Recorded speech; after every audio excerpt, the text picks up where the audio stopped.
In the town of Oryodong, during the dark night, a terrifying monster snatched a baby, threatening to devour it completely.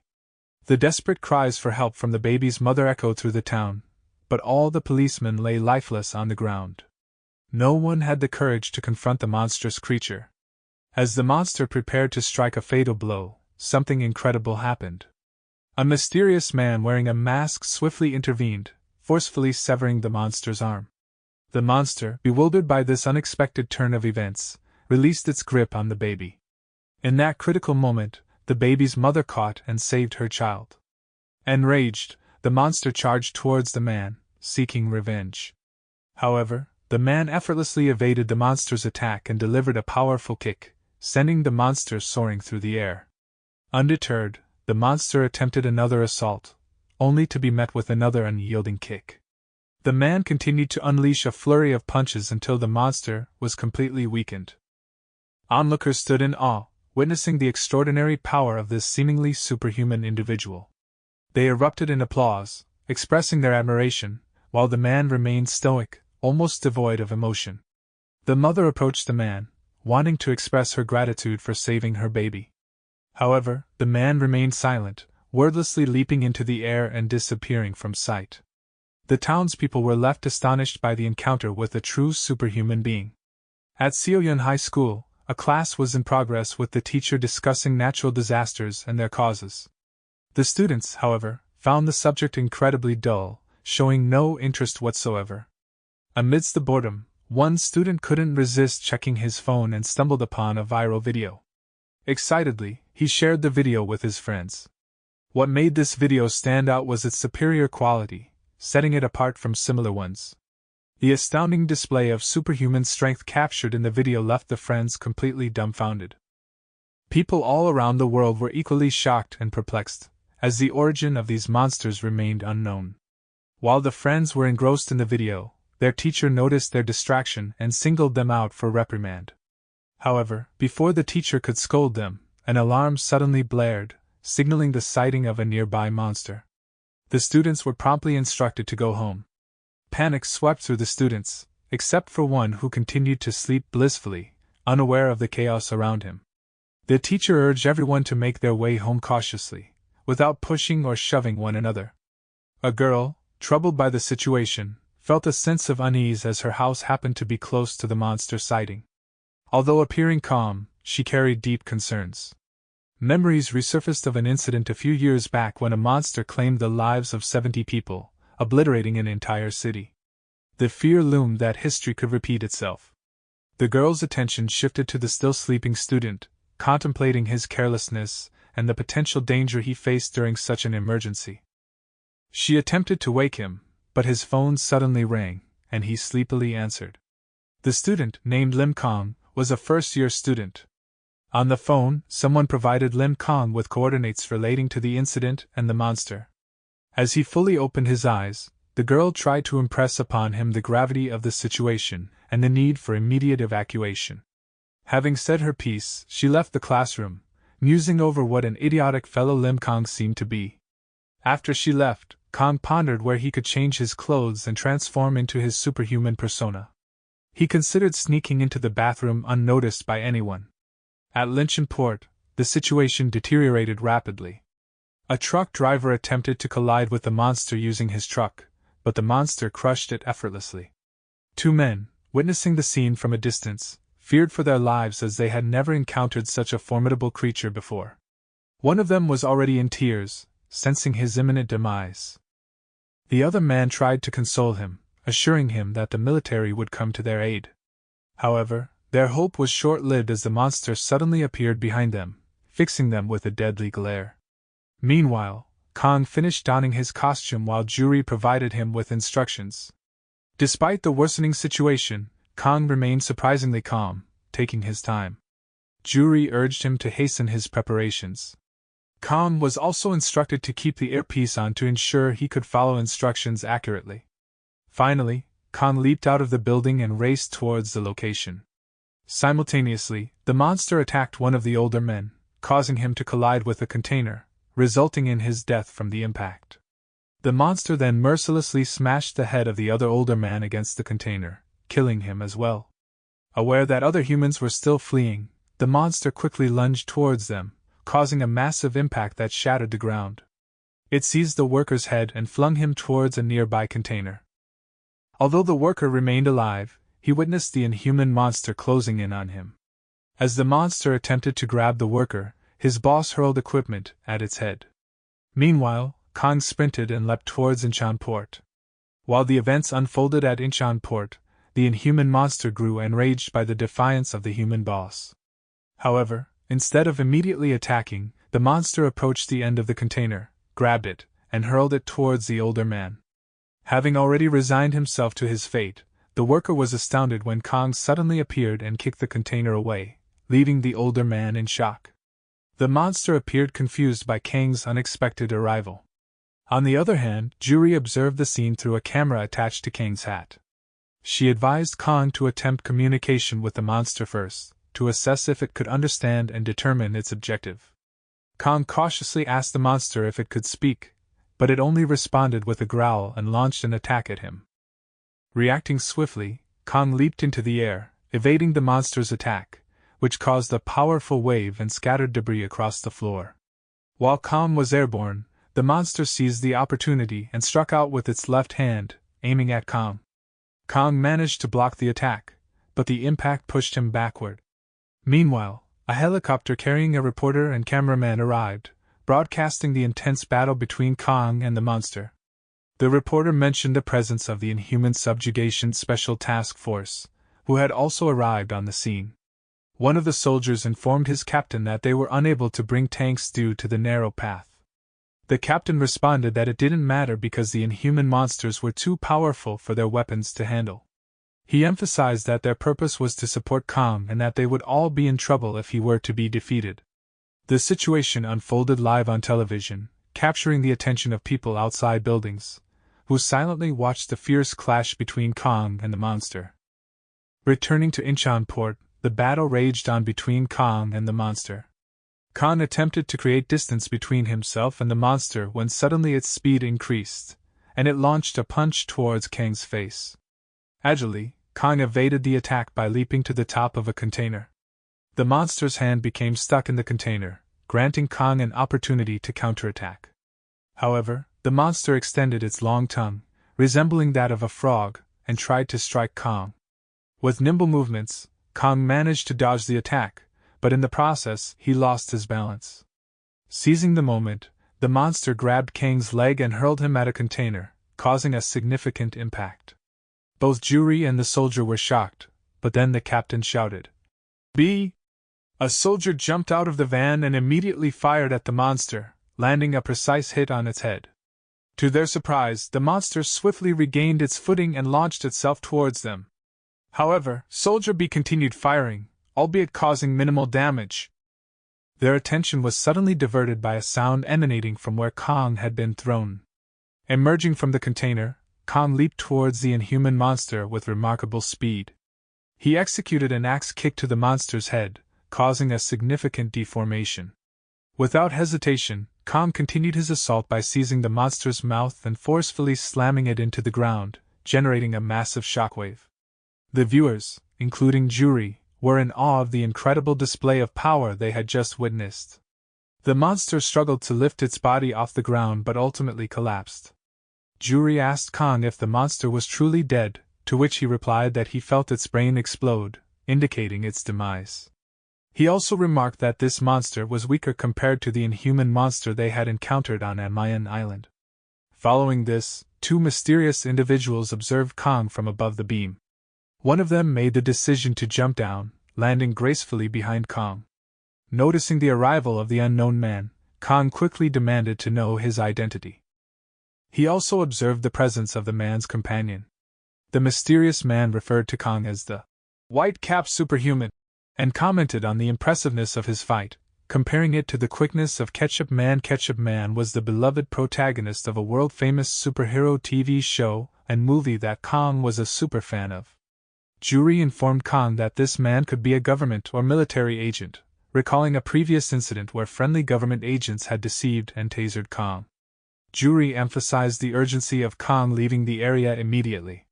Feeling despised and doubted, the mysterious man asserted that he, too, was a superhuman.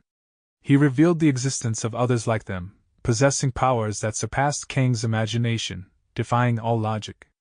Meanwhile, in the United States, Ben and Pearl closely monitored the unfolding situation. Pearl, a renowned superhuman herself, found the mysterious man familiar but couldn't recall where she had seen him before. Back at Incheon Port, Khan expressed his indifference towards the man and advised him not to follow him any longer.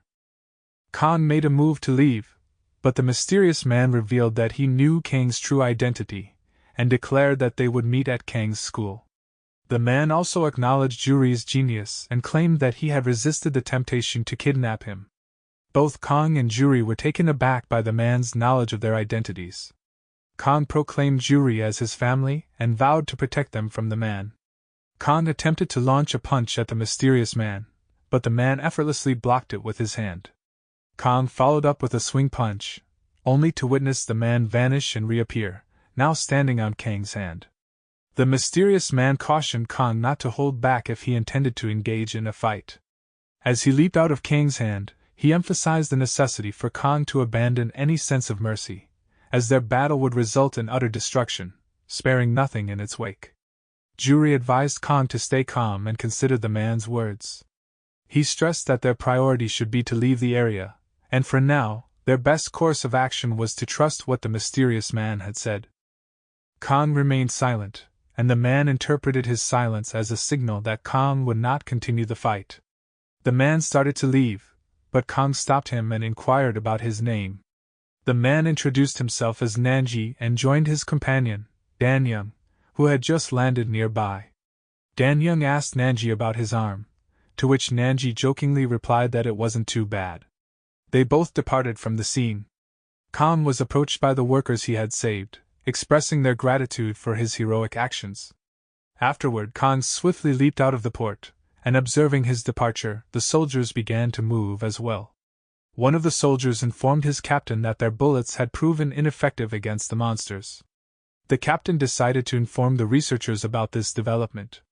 Shortly after, he received a call from his general, inquiring about the situation.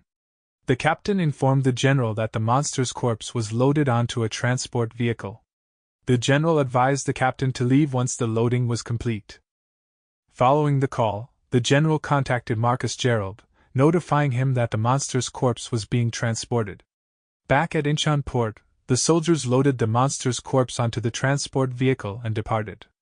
Meanwhile, Nanji and Dan Young remained in the area, monitoring the vehicle. Nanji's suspicions were confirmed when he realized that the corpse was being transported to Falcon.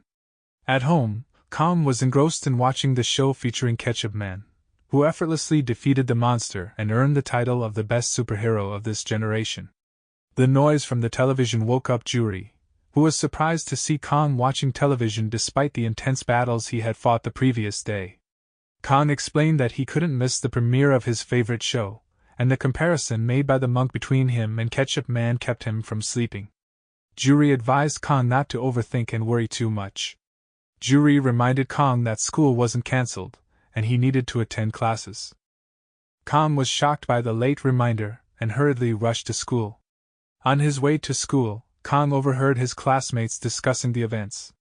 One guy claimed that White Cap had been defeated the previous day and called him a sore loser, while the other guy defended White Cap, considering him the best superhero and vowing to support him in the future. Their argument escalated, and Kang listened attentively. Suddenly, one of the guys accidentally bumped into a strong and muscular person. The person turned out to be Cho Taek, who became angry and noticed Kang staring at him. Cho Taek warned Kang that he would beat him up for his actions, but Kang diffused the situation by apologizing. Cho Taek left them alone but threatened to remember their faces. Once he left, the two guys wondered who he was and how intimidating and dangerous he seemed. One guy asked the other if he had heard of the Gundu gang. The name immediately sent shivers down the other guy's spine. He explained that the Gundu gang was formed at Mabong Middle School by Park Gundu, who defeated all the skilled fighters there. The Gundu gang was the most powerful gang in the city, and its members were the strongest fighters who struck fear in everyone. The guy revealed that the person they had just encountered was Cho Taek, a captain of the gang and one of the most formidable fighters. The members of the Gundu gang visited their high school every year. Both guys were terrified of the Gundu gang and nervously managed to enter the school, filled with fear. In the classroom, Hong was sleeping until her friend, Yeo Jinhoo, woke her up. Yeo Jinhoo noticed the bandage on Hong's face and suggested that she should quit boxing as it was causing her harm. Hong didn't appreciate her concern and told her not to act like her mother. Kong passed by them and took his seat, but Jinhoo gave him a peculiar look. When Kong asked what was wrong, she informed him that his zipper was open. Embarrassed, Kong quickly closed it. Before Jinhoo could leave, Hong commented that she smelled like cigarettes and advised her to stop hanging out with those guys. Jinhoo retorted by telling Hong to stop acting like a mom and said she would consider quitting if Hong quit boxing. With that, Jinhoo left, and Hong smiled as she observed Kong still attempting to close his zipper. Meanwhile, in the Atlantic Ocean, a fisherman noticed something mysterious, a large silhouette, in the water. A few minutes ago, the two fishermen were engaged in casual conversation. One of them mentioned how he had bought a doll for his daughter as a gift. The other fisherman commented that it was a good idea and suggested that he should also give something to his daughter. The first fisherman proposed giving her a doll as well, but the other guy didn't think it was suitable since his daughter was older. Their discussion was interrupted when they noticed something unusual in the water. Suddenly, a creature leaped out of the water and landed on their boat. The fishermen were startled as they saw a massive monster staring directly at them. Meanwhile, at the school, teacher Park Chan-sik was delivering a lesson about the frequent appearances of inhuman monsters and how to combat them. He noticed that the students were excited and engaged, unlike previous classes. The teacher explained that inhumans are non-human creatures with immense strength capable of destroying trucks and tanks effortlessly. They can run at speeds up to 125 kilometers per hour. These monsters hunt humans and pose a threat to their lives. According to the United Nations, there have been 37 inhuman appearances in the past 5 years, resulting in over 500 deaths. In Korea alone, there have been 5 incidents involving inhumans, including the recent Linchinport incident, which caused 14 fatalities. Teacher Park further discussed the presence of a mysterious superhero known as White Cap, who has appeared in 5 out of the 7 recent incidents, successfully defeating the inhuman monsters. White Cap remains an enigmatic figure, and various theories surround his identity, although most are baseless. Regardless, he is a hero who protects people. The only 2 incidents where White Cap did not appear were the initial ones, including the Gangnam incident when a powerful inhuman named Heptahorn killed 70 people and survived. Heptahorn earned his name due to his 7 horns. There were also rumors about a mysterious long-haired man who fought against Heptahorn, but both individuals disappeared after the incident. Many believe that Heptahorn killed the long-haired man and is preparing to make a comeback. In response to the Gangnam incident, the government implemented a special alarm system and formed a dedicated military unit to handle these disasters. However, the question remains, what is the connection between Heptahorn, the long-haired man, and White Cap? The teacher suddenly noticed that his students were dozing off and not paying attention to his lecture. Realizing the gravity of the situation, he emphasized that even though he wasn't teaching a school lesson, they should listen carefully in order to survive. He advised the students to be cautious and stay informed about the real world, considering the increasing chaos. Later, while driving his car, the teacher spoke to his wife on the phone and mentioned that he was going to pray at their son's death anniversary. He glanced at a photo of his deceased son and tears filled his eyes, as his son had been killed by one of these monsters. Meanwhile, out at sea, the monster mercilessly killed the first fisherman, and the second fisherman desperately attempted to call for help. Before he could relay the coordinates of their ship, the monster struck him down, crushing his skull.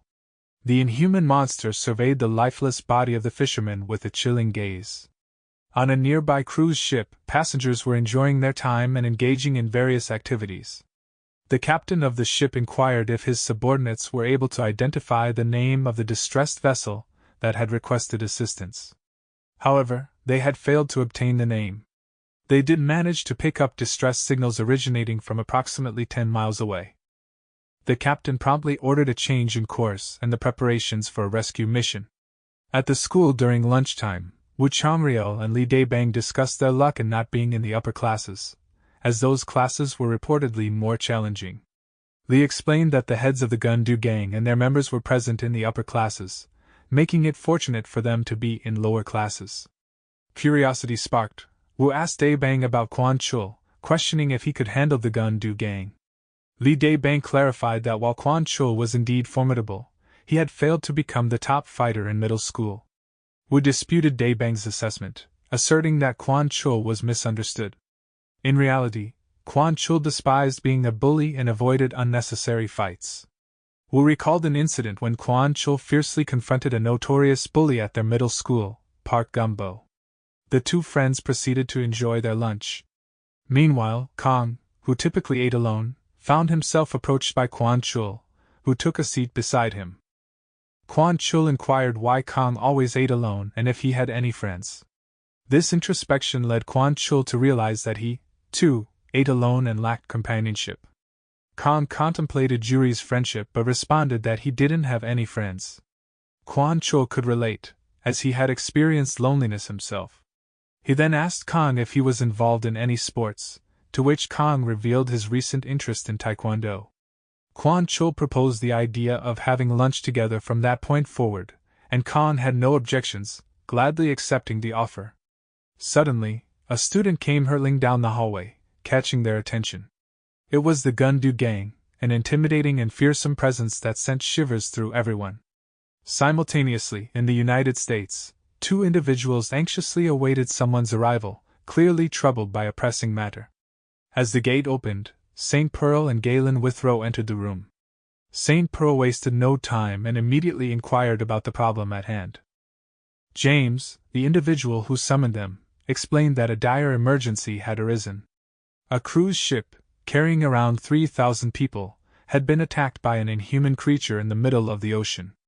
Galen acknowledged the urgency of the situation, realizing that swift action was necessary to prevent it from spiraling out of control. James attempted to provide more information, but St. Pearl interjected, urging him to share the details while en route. With countless lives at stake, time was of the essence. They wasted no time and set off, with the director merely expressing his hope for their safe return, internally reeling from the shock of encountering actual superhumans. Meanwhile, in the abandoned building, Nanji discovered how the media was interpreting his encounter with the White Cap. He recognized that he would soon have to make a crucial decision regarding which side to align with. However, for the time being, he sought to have fun. He revealed that his encounter with the White Cap was part of his grand plan, acknowledging that the situation had grown too intense for him to ignore. Determined to make the most of it, he declared his intention to venture out and enjoy himself. James, St. Pearl, and Galen boarded the helicopter, and James proceeded to provide them with further information about the situation. He informed them that they were aboard the world's fastest helicopter, capable of reaching their destination in approximately 2 hours. James informed them of the earlier events, wherein the Navy Control Department learned that the luxury cruise ship SS Opera had come under attack by an inhuman. The ship carried 2,500 passengers and 500 crew members, and the situation was rapidly deteriorating.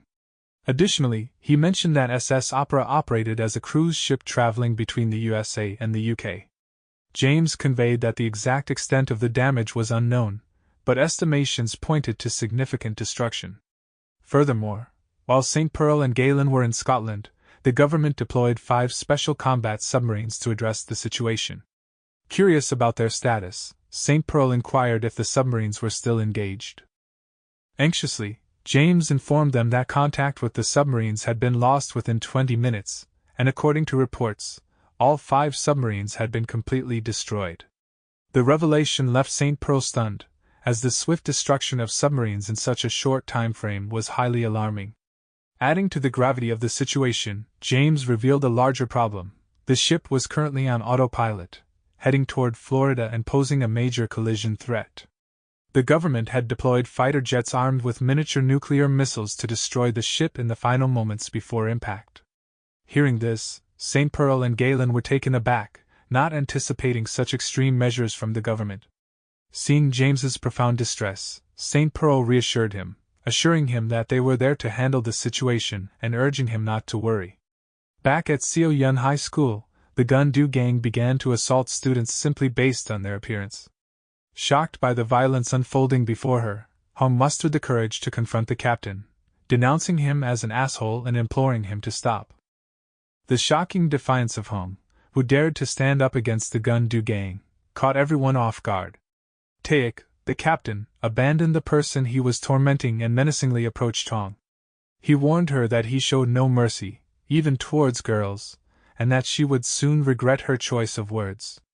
Fearlessly, Hong declared that she knew exactly the kind of person he was and that she was not intimidated by him.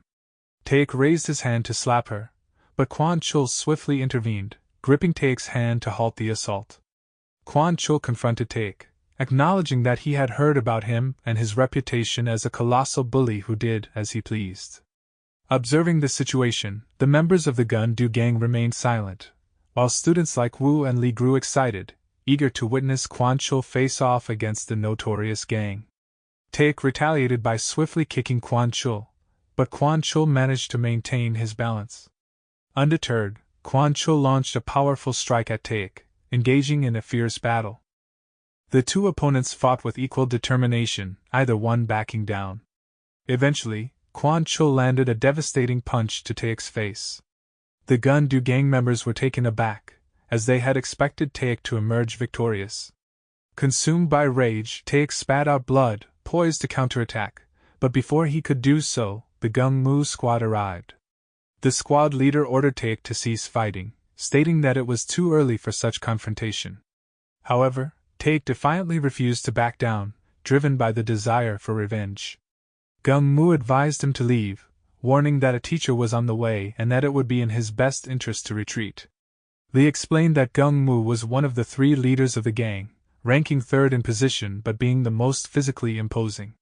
Despite his lower position, he was unexpectedly dangerous, and one should never underestimate him. Gung-mu took Taek away, but before leaving, he delivered a message to Kwon Chul, acknowledging that he had heard of him but cautioning him for crossing a line and promising to handle him using his own methods. Meanwhile, the helicopter arrived at the scene, and St. Pearl and Galen prepared themselves to confront the Inhuman. Prior to their departure, St. Pearl instructed James to contact the authorities and request the retrieval of the nuclear weapons, as she would personally take charge of the situation.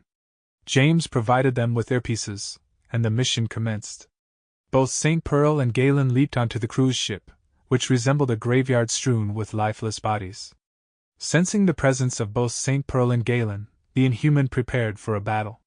Ms. Pearl and Galen deliberated on how to locate the Inhuman, and James suggested that the vastness of the SS Opera cruise ship would make it challenging to find the creature. Galen proposed making a commotion to draw out the Inhuman, while Pearl suggested splitting up to cover more ground. James agreed with the idea, recommending that they divide the ship into upper and lower sections to increase their chances of finding the beast. James explained that this strategy was an efficient way to search the ship. The primary objective was to rescue any survivors and eliminate the Inhuman threat. The only drawback was that they would have to confront the Inhuman individually. While acknowledging the difficulty, St. Pearl recognized the urgency and emphasized the need to act swiftly. Galen informed Pearl that he would take the upper part, prompting Pearl to proceed to the lower section. She leaped off the ship, piercing its hull to gain entry into the interior. She found herself in a cargo area filled with boxes. James inquired about the situation, and Pearl reported that the cargo room appeared to be ordinary, with nothing out of the ordinary. Simultaneously, Galen informed James that the control room and other upper areas were littered with corpses, painting a grim picture of the scene. Their communication began to falter, causing James to speculate that the Bermuda Triangle might be interfering, a concerning development as losing communication would worsen the already challenging situation and hinder their ability to stay connected. In the midst of their struggles, Withrow came across a survivor who was in a state of shock and denial, uttering incoherent statements about his wife. Withrow confirmed that the man was alive, but before further communication could be established, their connection was lost. Meanwhile, St. Pearl heard a voice calling out to her from behind. When she turned, she saw a young girl addressing her, asking if she had come to save them. St. Pearl confirmed her intentions, momentarily puzzled by the encounter. Withrow continued his search for survivors and the Inhuman, when suddenly he spotted Ms. Pearl standing alone in the middle of the ship, an eerie silence surrounding her. Perplexed, he questioned whether she had already completed her search so quickly, but something about Pearl seemed off. Without warning, she launched an attack, tearing apart Withrow's arm. In a matter of seconds, Pearl transformed into an Inhuman, launching a second assault on Withrow. Withrow contemplated the situation, realizing that he had to exercise caution, or else he would be the next one to fall victim to the Inhuman. He was also bewildered by the Inhuman's ability to mimic St. Pearl's appearance, as he had not anticipated their capacity to shapeshift. The Inhuman, having taken on the form of St. Pearl, relentlessly attacked Withrow in an attempt to eliminate him. Withrow skillfully evaded the Inhuman's onslaught, eventually pausing to tend to his bleeding arm. Determined not to retreat any longer, he made the decision to fight back, knowing that it was his only chance of survival. James closely monitored the events unfolding on his laptop, puzzled by Withrow's unusual behavior. Unfortunately, due to the communication failure, he was unable to contact him for clarification. The helicopter pilot informed James that the storm was intensifying and they could no longer maintain their current position. Acknowledging the urgency, James instructed the pilot to land the helicopter on the ship. Meanwhile, St. Pearl aided the little girl, who called out to others, leading to numerous survivors emerging from their hiding places upon seeing St. Pearl. She couldn't fathom how so many people had managed to survive, but the survivors explained that they had been hiding for some time. They sought St. Pearl's assistance, while Withrow continued his relentless battle against the Inhuman. The two adversaries fiercely clashed, with Withrow refusing to succumb easily. As the Inhuman opened its jaws, preparing to devour Withrow, he fought back, kicking the creature away and saving himself. Withrow realized that he could no longer continue in this manner and needed to take decisive action to avoid his own demise.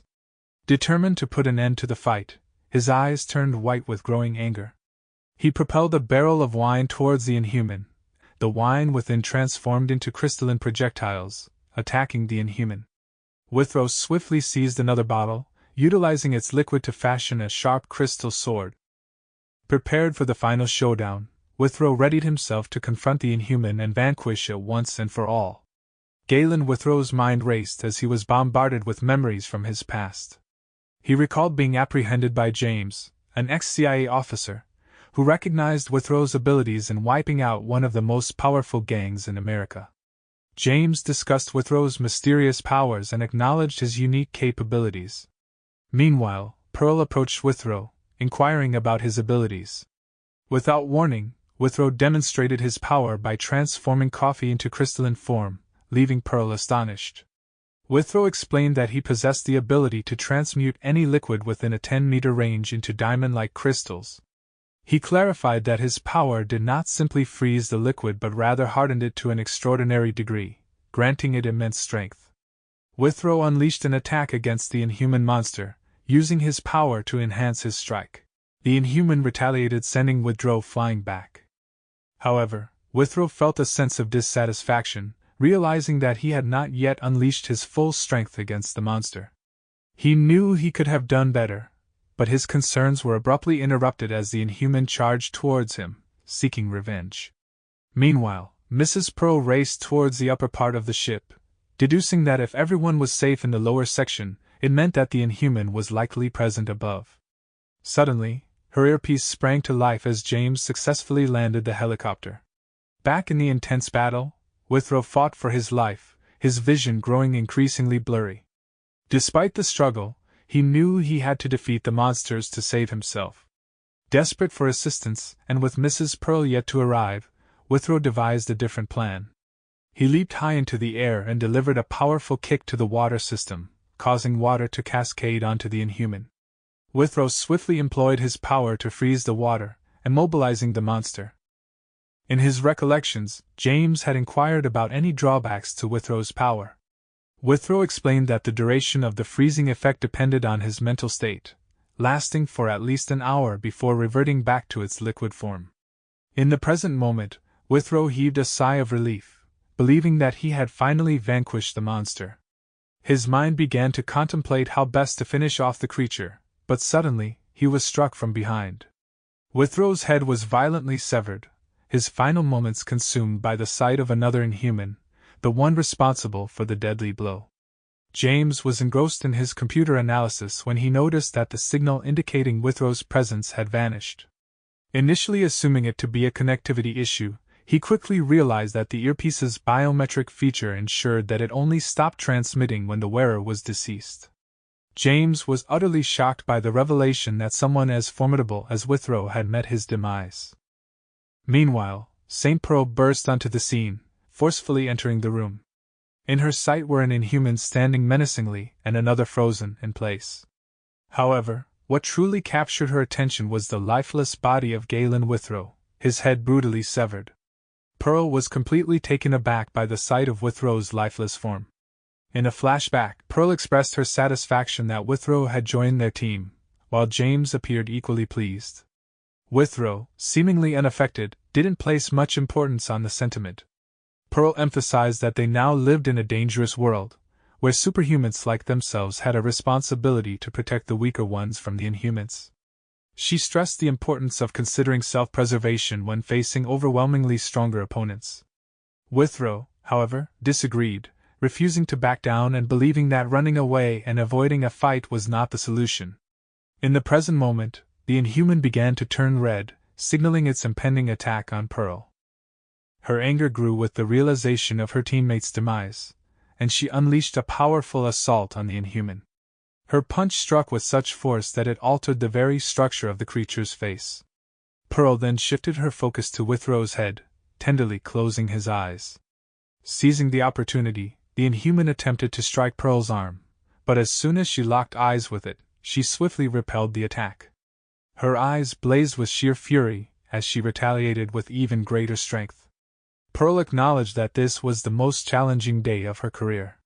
Determined to carry out justice in her own way, she vowed to inflict a fate worse than death upon the inhuman. Sensing the imminent danger, the inhuman launched its attack at Pearl, but she swiftly intercepted and stopped it, delivering a powerful punch that shattered its body parts.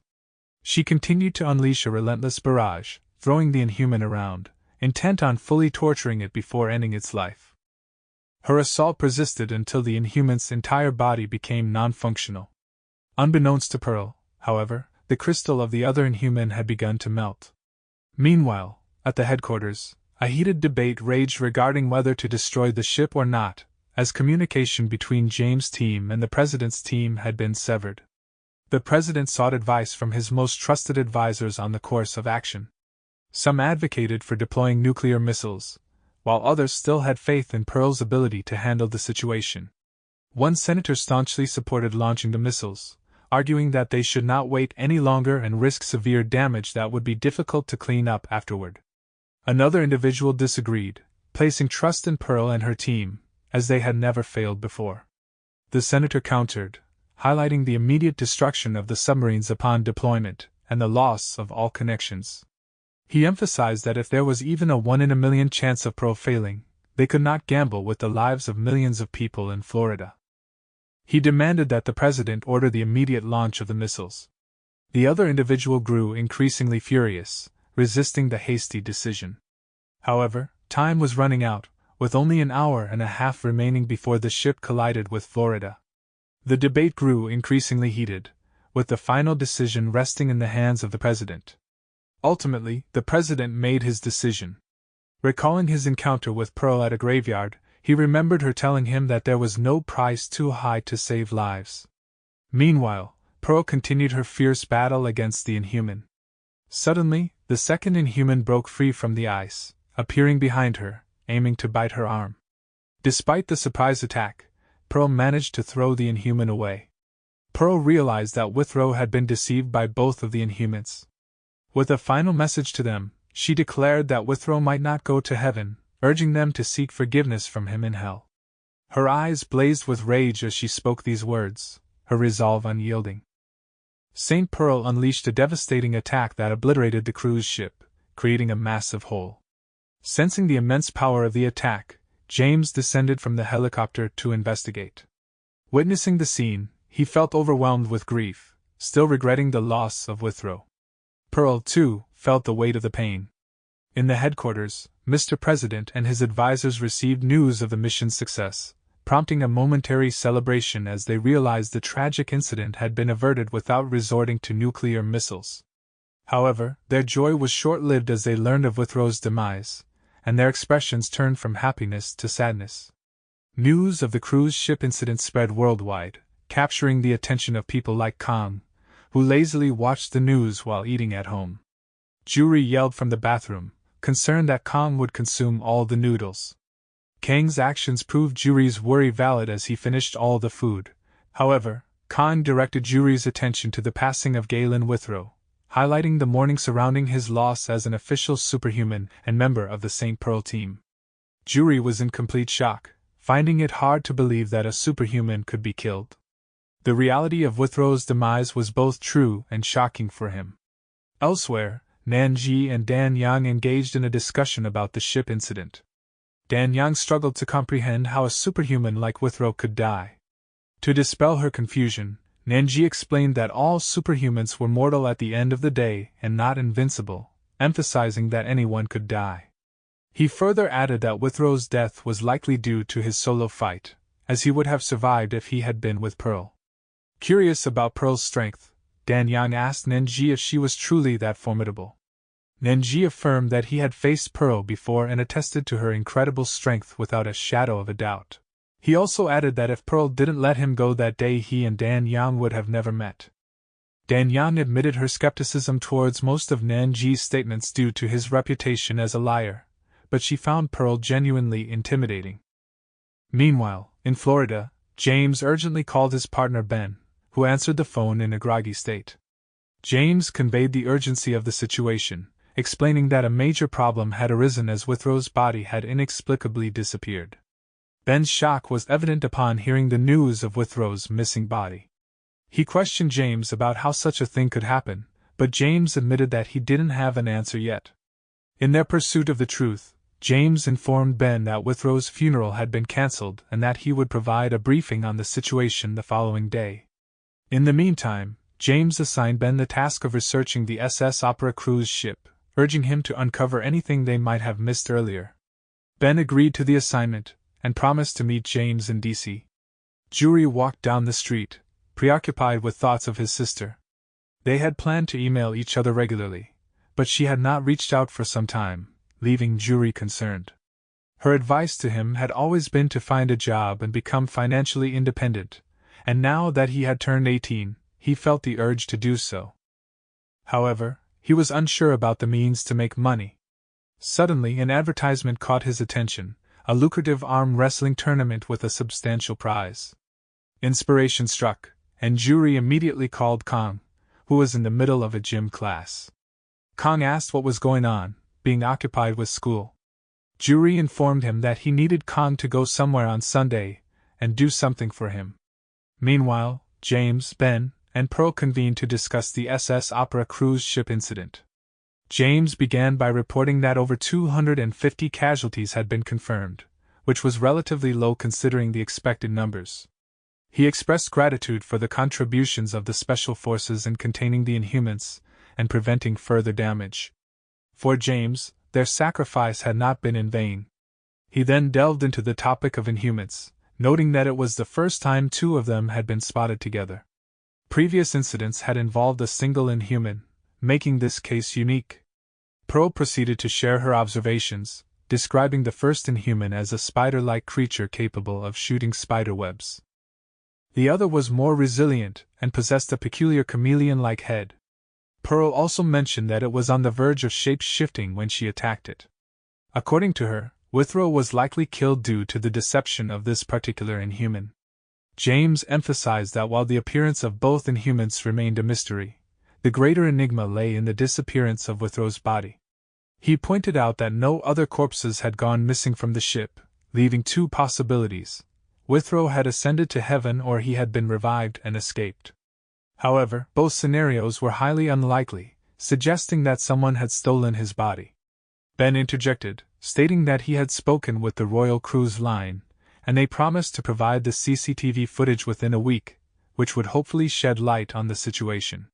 All three of them felt anger and determination, vowing to find the culprit responsible for the theft of Galen Withrow's body. At a cafe, the Gun-Do gang learned about the arm wrestling competition. Taek voiced his disdain for such events but couldn't ignore the substantial prize. He declared his intention to take part and win. On Sunday, the arm wrestling tournament commenced with a large number of participants.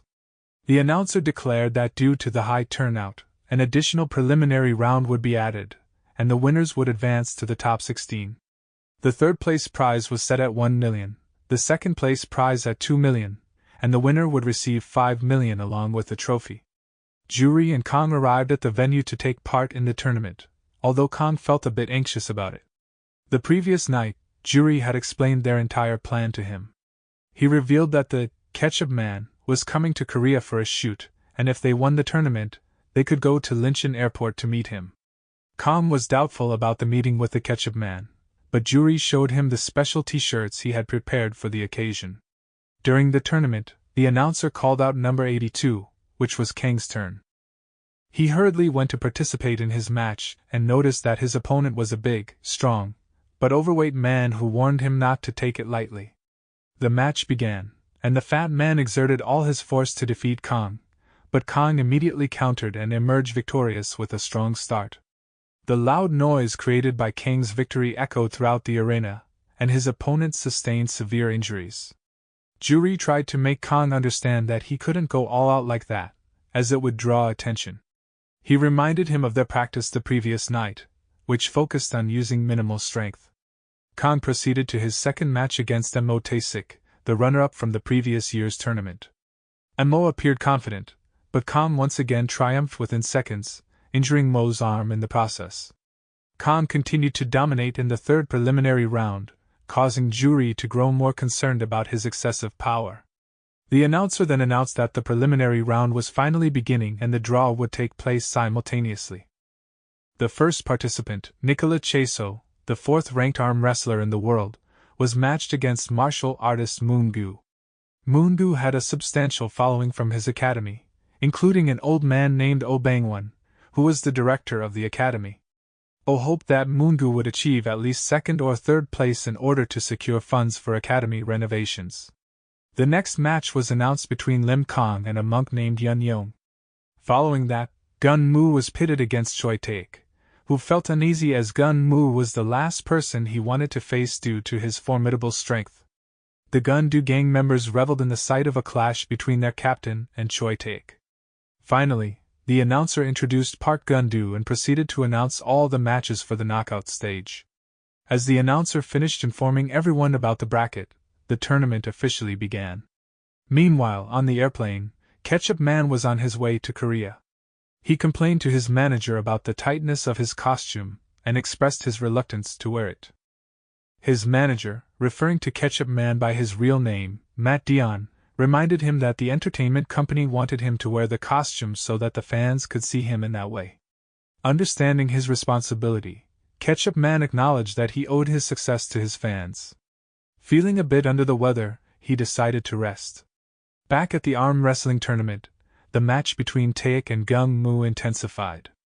Taek proposed an alternative approach, suggesting that Gun-Do should take first place while he settles for second.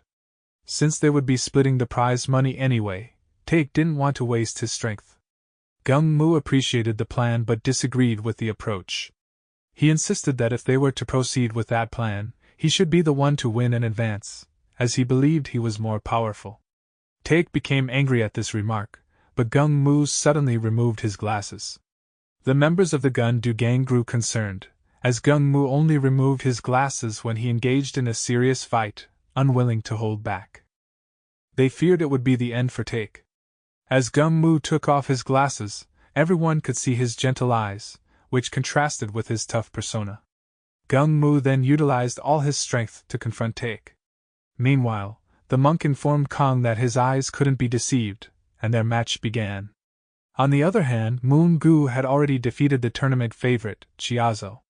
The battle between Taek and Gung Mu grew more intense, but it ultimately ended with Taek emerging as the winner. Kong also defeated his opponent effortlessly, but Gun-do still awaited his opponent. The announcer declared that Gun-do's opponent had been disqualified for not showing up on time. Gun-do checked his phone and discovered that his gang members had beaten up his opponent on the orders of the other two captains.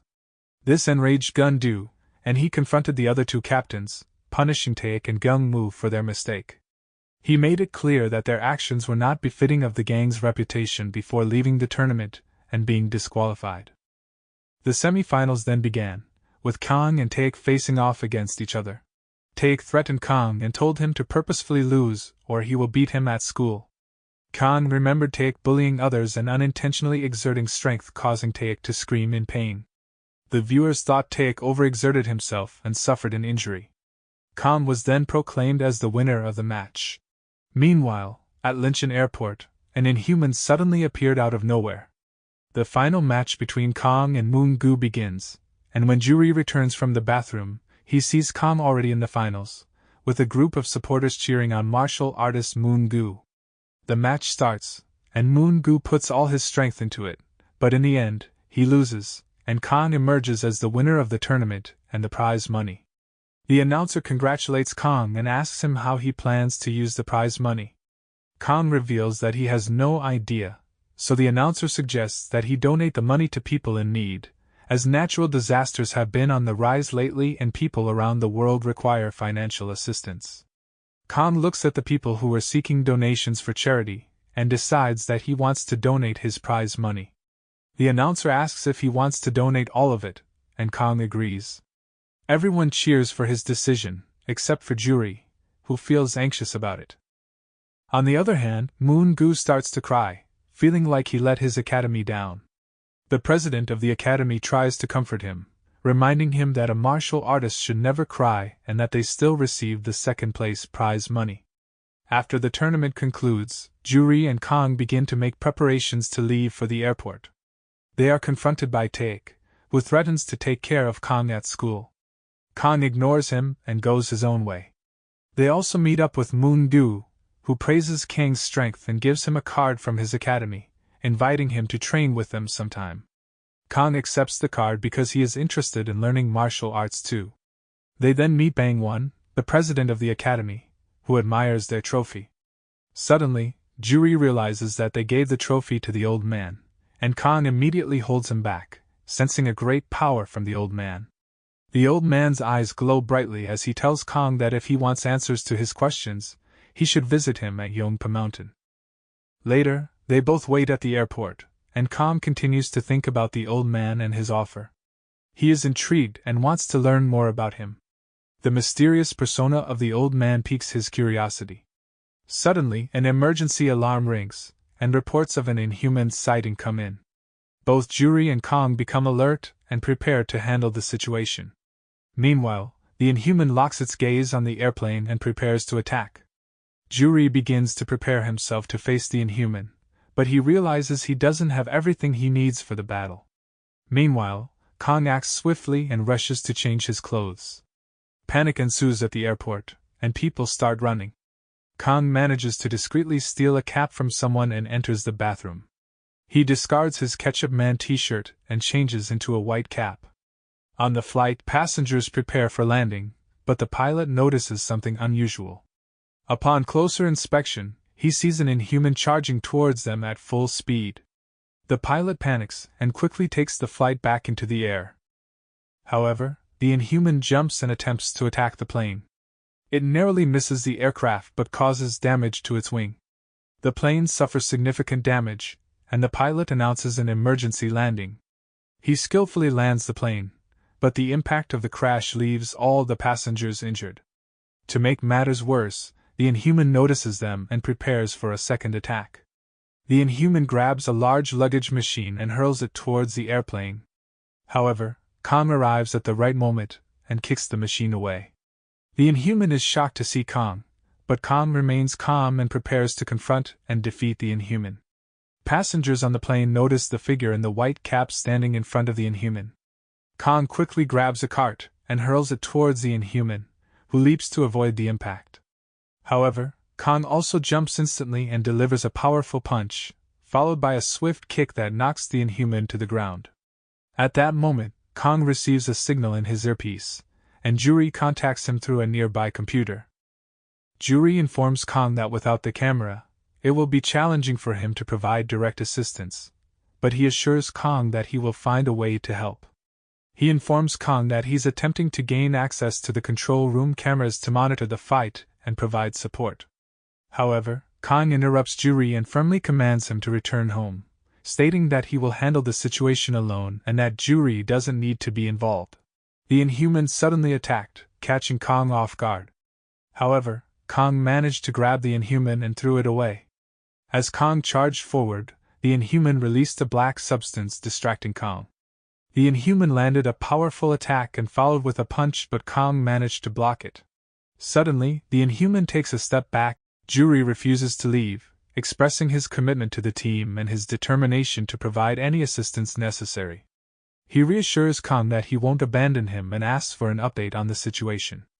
Kong reveals that the Inhuman resembles an octopus and is proving to be a formidable opponent, and opens its mouth, releasing a barrage of eggs into the air. Kong is taken aback by this unexpected development. As the Inhuman scatters its eggs and small Inhumans start hatching, confusion fills the scene. Pearl and her team observe the events unfold, contemplating whether to involve the White Cap in their mission. Pearl remains uncertain, opting to gather more information before making a decision that could impact her team. The hatched Inhumans begin to wreak havoc, causing chaos in their surroundings. Juri, witnessing the situation, quickly hides as he realizes he is unable to defeat them alone. Just then, his phone rings, signaling Kang's request for assistance in battling the monsters. The sound catches the attention of the Inhuman, who charges towards Juri with the intent to kill him. Sensing the danger, Juri evades the attack and flees. Meanwhile, Kong continues his intense fight with the Inhuman, and spots a large hole in the building. Realizing that Juri was in danger, he tried to leave the battle, but he was intercepted by another Inhuman. Kong delivered a powerful blow and leaped into the building. However, the squid Inhuman caught up and smashed Kong into the ground and followed up by landing on Kong, causing a powerful impact. Juri, still in hiding, wonders how he can escape the dire situation. In his hiding place, he notices another person seeking refuge. Suddenly, the woman lets out a piercing scream, catching the Inhuman's attention. It begins to approach her, intending to take her life, but Juri intervenes and lands a blow on the Inhuman. However, the Inhuman retaliates, sending Juri flying and crashing into a wall. Juri realizes that Kong has been fighting these monsters alone all this time, feeling the weight of his loneliness. He feels remorseful for not being by Kang's side. Just as the Inhuman is about to deliver a fatal blow to Juri, B arrives at the scene in the nick of time and saves him. B commands his unit to handle the Inhumans hatched from the eggs while assigning the task of dealing with the adult Inhuman to the White Cap, Kong. B revealed his new weapon, the Kesser Rail, and pointed it at the Inhuman. The doctor had completed modification surgery on B to prepare for the weapon but couldn't attach it yet. The Kesser Rail was an incredibly powerful weapon, surpassing others in its class, but it consumed an extreme amount of energy. The energy problem was solved by a genius who recently joined the US ISSDF HQ. She developed the Natum capsule, which served as the power source. B's new prosthetics were also based on her technology. However, the technology was still unstable, and B was part of a human trial. The trigger for the Kesser Rail was B's fingers, and the capsules provided power for 2 minutes. The doctor emphasized the importance of remembering these details. B called out to his pet dog C, who was carrying the Natum capsules. After placing a capsule on his arm, B felt a surge of power. The Inhuman attacked, but B countered with the Kesser Rail, firing on the Inhuman's face. Meanwhile, the other Inhumans were attempting to gain entry in the plane, causing panic among the passengers. Rose suggested that all capable individuals arm themselves, as waiting to be killed was not an option. However, one man disagreed, arguing that they couldn't fight the Inhumans since even bullets were ineffective against them.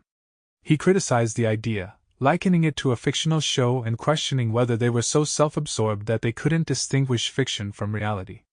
The Inhumans managed to enter the plane and the passengers ran in the opposite direction. After successfully defeating the first Inhuman, B took another Natum capsule and fired at the second Inhuman. However, upon seeing that the creature was still alive after the first shot, B realized that he needed to aim for the same spot twice, as the Kessel rail couldn't kill them in a single blow. This realization made him doubt his ability to confront the adult entity. As B saw another Inhuman approaching and realized he only had one capsule left, he felt a sense of hopelessness about the situation. Meanwhile, a surprising turn of events occurred as Ketchup Man sent one of the Inhumans flying out of the plane with his attack. Another Inhuman entered the plane but was immediately confronted by Ketchup Man, who effortlessly subdued it while scolding the creature for its manners. This revelation shocked the passengers, including Rose, who was Ketchup Man's manager. Amidst the chaos, Matt Dion, the actor behind the Ketchup Man persona, revealed his true identity to Rose. He confessed that only a few people knew about his real identity and expressed regret that his acting career might now come to an end. Despite this, he thanked Rose for their time working together and admitted that he had genuinely been happy during their collaboration. He then fired Rose on the spot. Matt took one of the Inhumans out of the plane and slammed it to the ground while singing his signature lines as Ketchup Man. Another Inhuman attacked from behind, but Matt swiftly destroyed it as well. Pearl and her team, including Ben and James, were astonished to witness Matt's true power. They realized that the person they knew as Matt Dion had been concealing his real identity as a superhuman all along. James questioned Pearl about her knowledge of Matt's abilities, but she shook her head.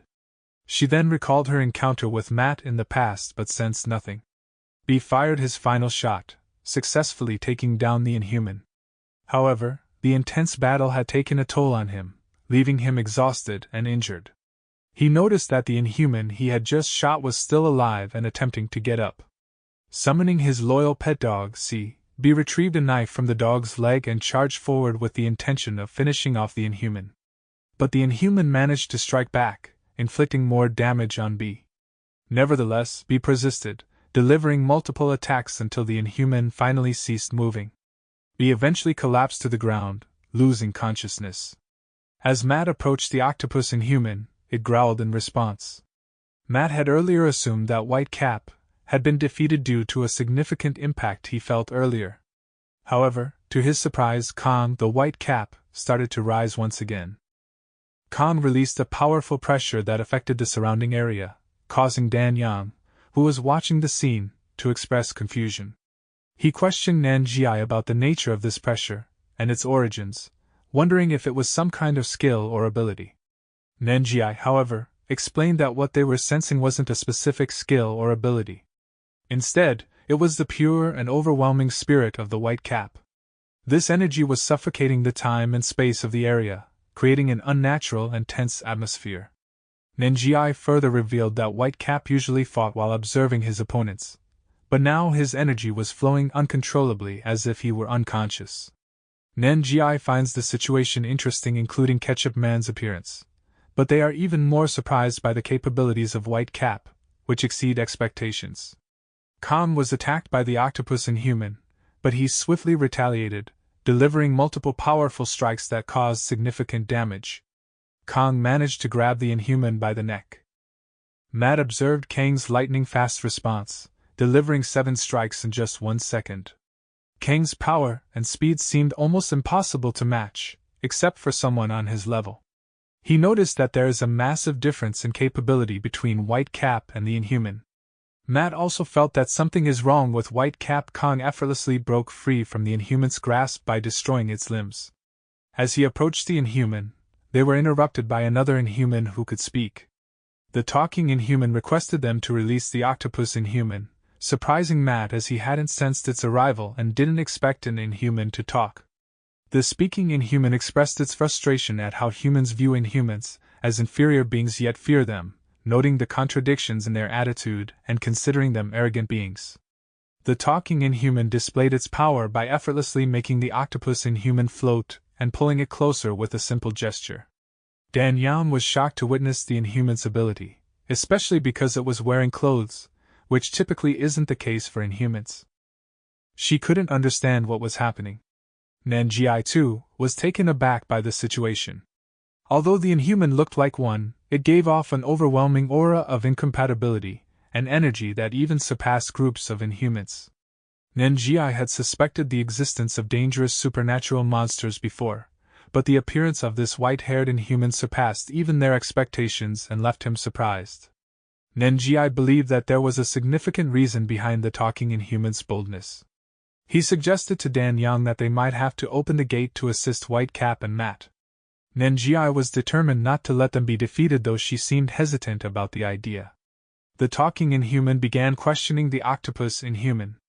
Matt, observing the situation, he also noted that he had never encountered a speaking inhuman previously. Moreover, the talking inhuman had an unusually large frame, about 3 times the size of ordinary humans. The talking inhuman demanded the octopus inhuman's attention and warned that if it made them repeat themselves 3 times, they would be killed. Ignoring the warning, the octopus inhuman growled in response. Unfazed, the talking inhuman proceeded to pull the octopus inhuman's heart out through its mouth.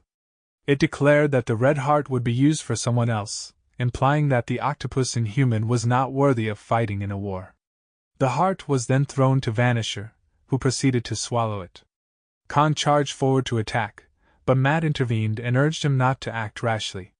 Despite the warning, Khan attacked Matt, who managed to block the strike. Matt then noticed that Whitecap was unconscious. Kang's power was overwhelming, and Matt struggled to keep up. In a fit of anger, Matt unleashed his own power, delivering a powerful punch that sent Kang flying. This was the first time in a long while that Matt had used his power to such an extent. Matt then turned his attention to the talking inhuman and charged forward to attack. The talking inhuman seemed curious about Matt's abilities. The talking inhuman made a gesture, causing the land to bury Matt. The talking inhuman received a message telling it to come back and calling him Pan. Pan knew it was Morel. Matt managed to escape and noticed a magic circle on the ground.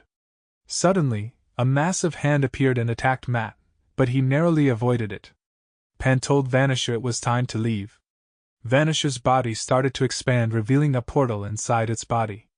Pan acknowledged that underestimating Matt was a mistake and expressed that their next encounter would be deadly for everyone present. Pan then leaped into the portal, appearing on the other side in the middle of the sea. In 2012, a group of explorers embarked on a deep-sea expedition in search of Pandora's box. As they descended to the ocean floor, they encountered numerous ship and plane wrecks. Utilizing sonar technology, they detected a promising signal, indicating the possible location of Pandora's box. Excited by this discovery, the explorers meticulously documented their process as they continued their quest to find the legendary artifact.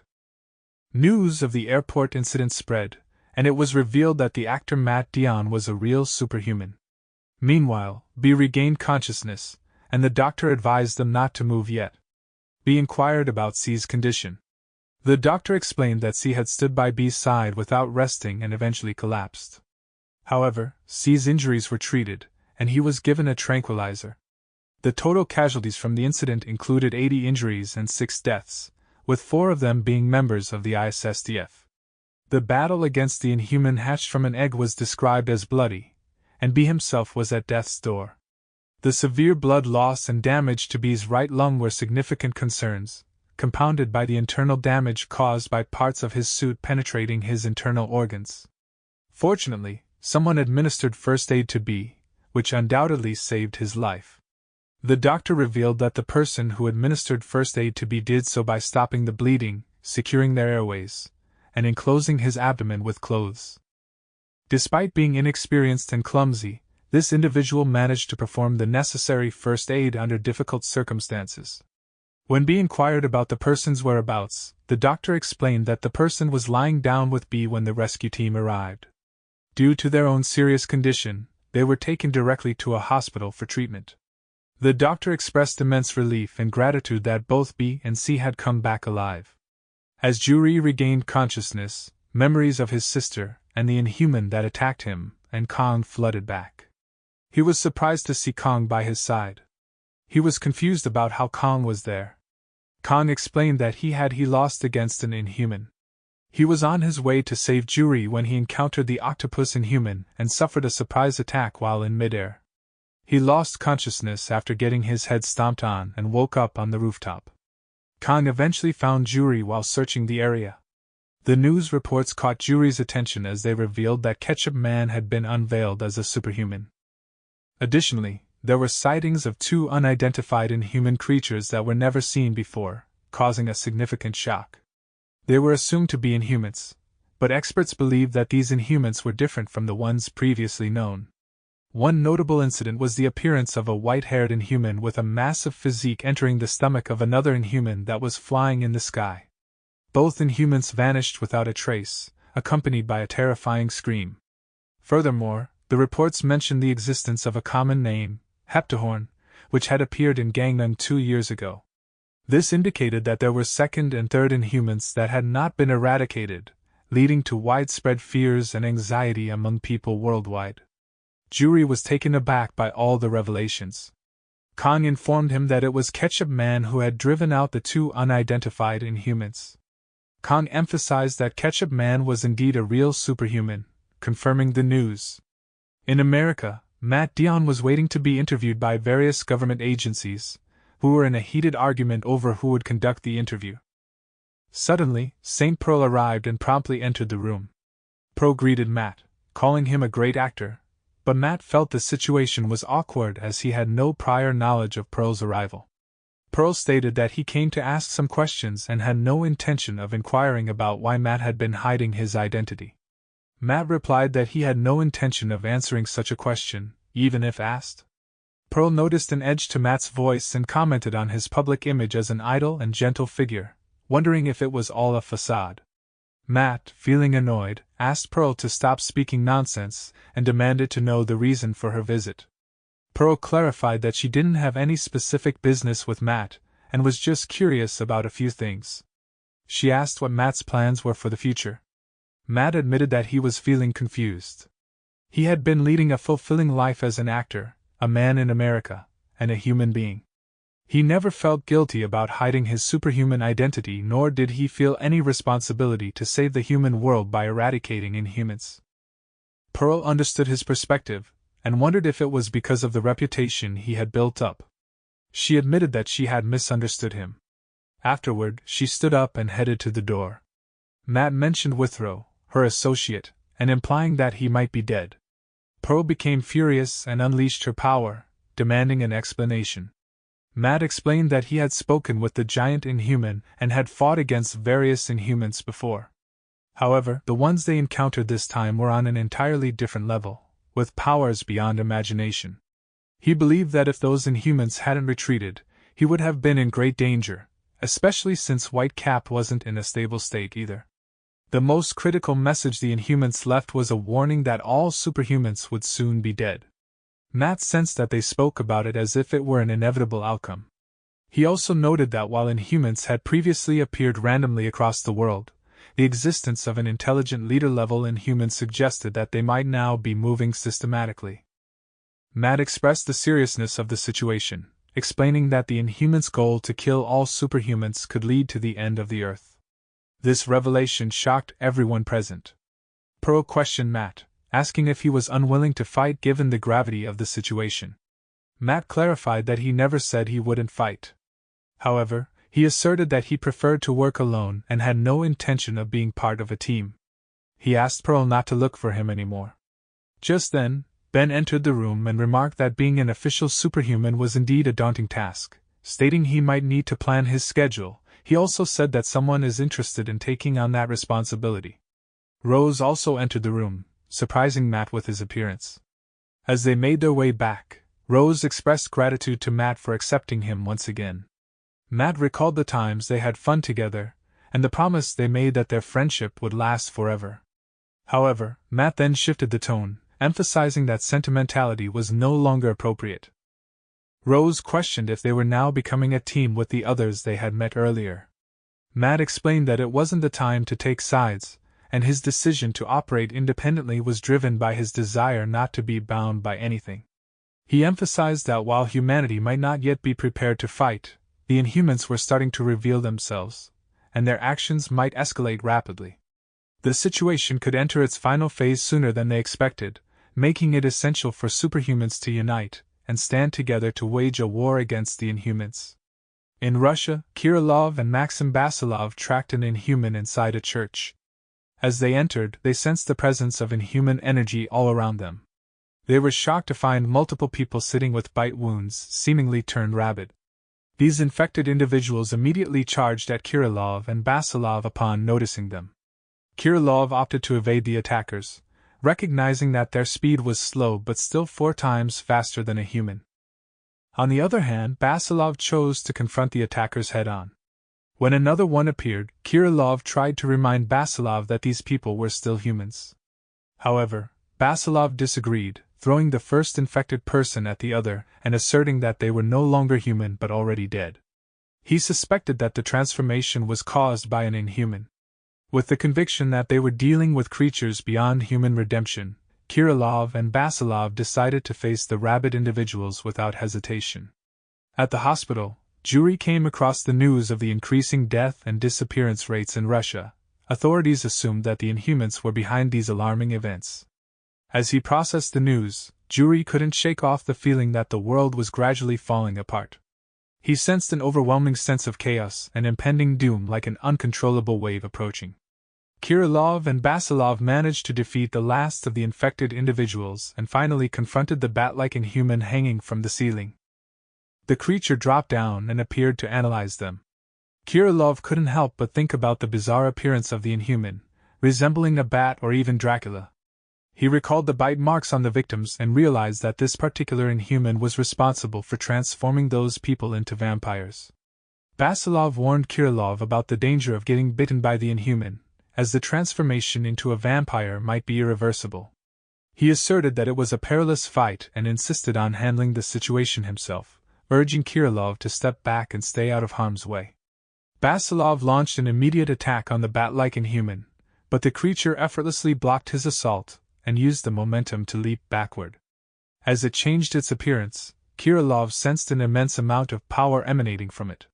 The bat inhuman then began to speak, stating that Ofer, a warrior highly favored by Pan and one of the closest to the top ranks, just like Pan himself. Ofer accused Basilov and Kirillov of killing him. He mentioned that Pan was both mournful for losing Ofer, who possessed specialized war powers, and impressed by the skills of Basilov and Kirillov. Basilov and Kirillov were completely clueless about what the inhuman was talking about. The bat inhuman let out a powerful scream and swiftly appeared in front of Basilov, delivering a devastating attack. Basilov managed to withstand it and retaliated with his own attack. The two engaged in a fierce exchange of blows. However, the bat inhuman proved to be too formidable, landing 2 powerful attacks that sent Basilov crashing into the walls, incapacitating him. The bat inhuman expressed doubt that Basilov and Kirillov were the ones who killed Ofer, but it didn't seem to concern the creature much. It taunted them, stating that they would all die soon, regardless of its actions. However, the inhuman decided to make an exception for them and intended to turn them into its puppets. Kirillov launched an attack, intervening to stop the bat inhuman's actions. Kirillov aimed to blow the inhuman's head up, but it managed to move its head out of the way and only received damage. Undeterred, he boldly declared that he would be the inhuman's opponent from now on. The bat inhuman expressed surprise at Kirillov's peculiar power, remarking that it couldn't sense anything until the attack was right in front of its eyes. It acknowledged the odd nature of Kirillov's abilities, which seemed to allow him to strike without detection. As Kirillov observed the bat inhuman's wounds healing before his eyes, he became increasingly confused. He couldn't comprehend how the inhuman possessed such an incredible regeneration ability, unlike anything he had encountered before. Kirillov, fueled by his hatred for bats and his determination to defeat the bat inhuman, vowed to kill it. As the inhuman charged forward, Kirillov prepared his attack. He unleashed his attack with a gesture, summoning a giant sword that struck the inhuman, causing it to evade but sustaining minor injuries. Without wasting time, Kirillov followed up with another attack, summoning a giant axe that came crashing down on the inhuman. The force of the blows severed the bat inhuman's arms, prompting it to acknowledge Kirillov's strength. Kirillov was surprised with its extraordinary reflexes, but noticed that the bat inhuman had not fully recovered from its wounds. Kirillov noticed that although the severed arm hadn't grown back, the wound around the inhuman's shoulder from a previous attack had already healed. He understood that the inhuman required some time to regenerate its injuries. The bad Inhuman reiterated that it had indeed killed a superhuman before, but it had not expected to encounter someone as powerful as Kirillov. In an instant, the Inhuman vanished and reappeared, launching an attack on Kirillov, who narrowly managed to dodge the strike. Unfazed, the Inhuman pressed on with another attack, but this time Kirillov summoned a shield to block the assault. In a flashback, Basilov asked Kirillov how he managed to slice an Inhuman in half during a previous encounter. Kirillov explained his unique ability, stating that he paints in the air with his imagination. By materializing the things he paints, he can either throw them at his enemies or use them as weapons in combat. Basilov deduced that Kirillov had also sliced the Inhuman by throwing something at it earlier. Kirillov confirmed this, explaining that he had thrown an axe. Basilov expressed his surprise at not being able to see any projectile with his own eyes. Kirillov clarified that the greatest strength of his ability was the incredible speed of the projectile he creates. The swiftness of his attacks makes them challenging for opponents to avoid, and he can enhance the speed even further by focusing more intensely on the projection. Basilov was in awe of Kirillov's extraordinary ability, which began as painting and then throwing attacks. However, he also pointed out that such a remarkable power must come with its risks. Kirillov admitted that there was indeed a risk involved in using his ability. Gradually, he loses his vision as a consequence of its usage. He revealed that he hadn't reached a point in his fights where he went blind. Returning to the fight, Kirillov summoned a spiked sphere that struck the bad Inhuman with tremendous force, sending it crashing into the walls. However, Kirillov was frustrated after failing to land a decisive blow to destroy the Inhuman's head. He resolved to prepare another attack to finish the formidable foe, but his vision was already becoming blurry due to the toll of his ability. Amidst his struggle, Kirillov noticed that the bad Inhuman had suddenly vanished and reappeared behind him in an instant.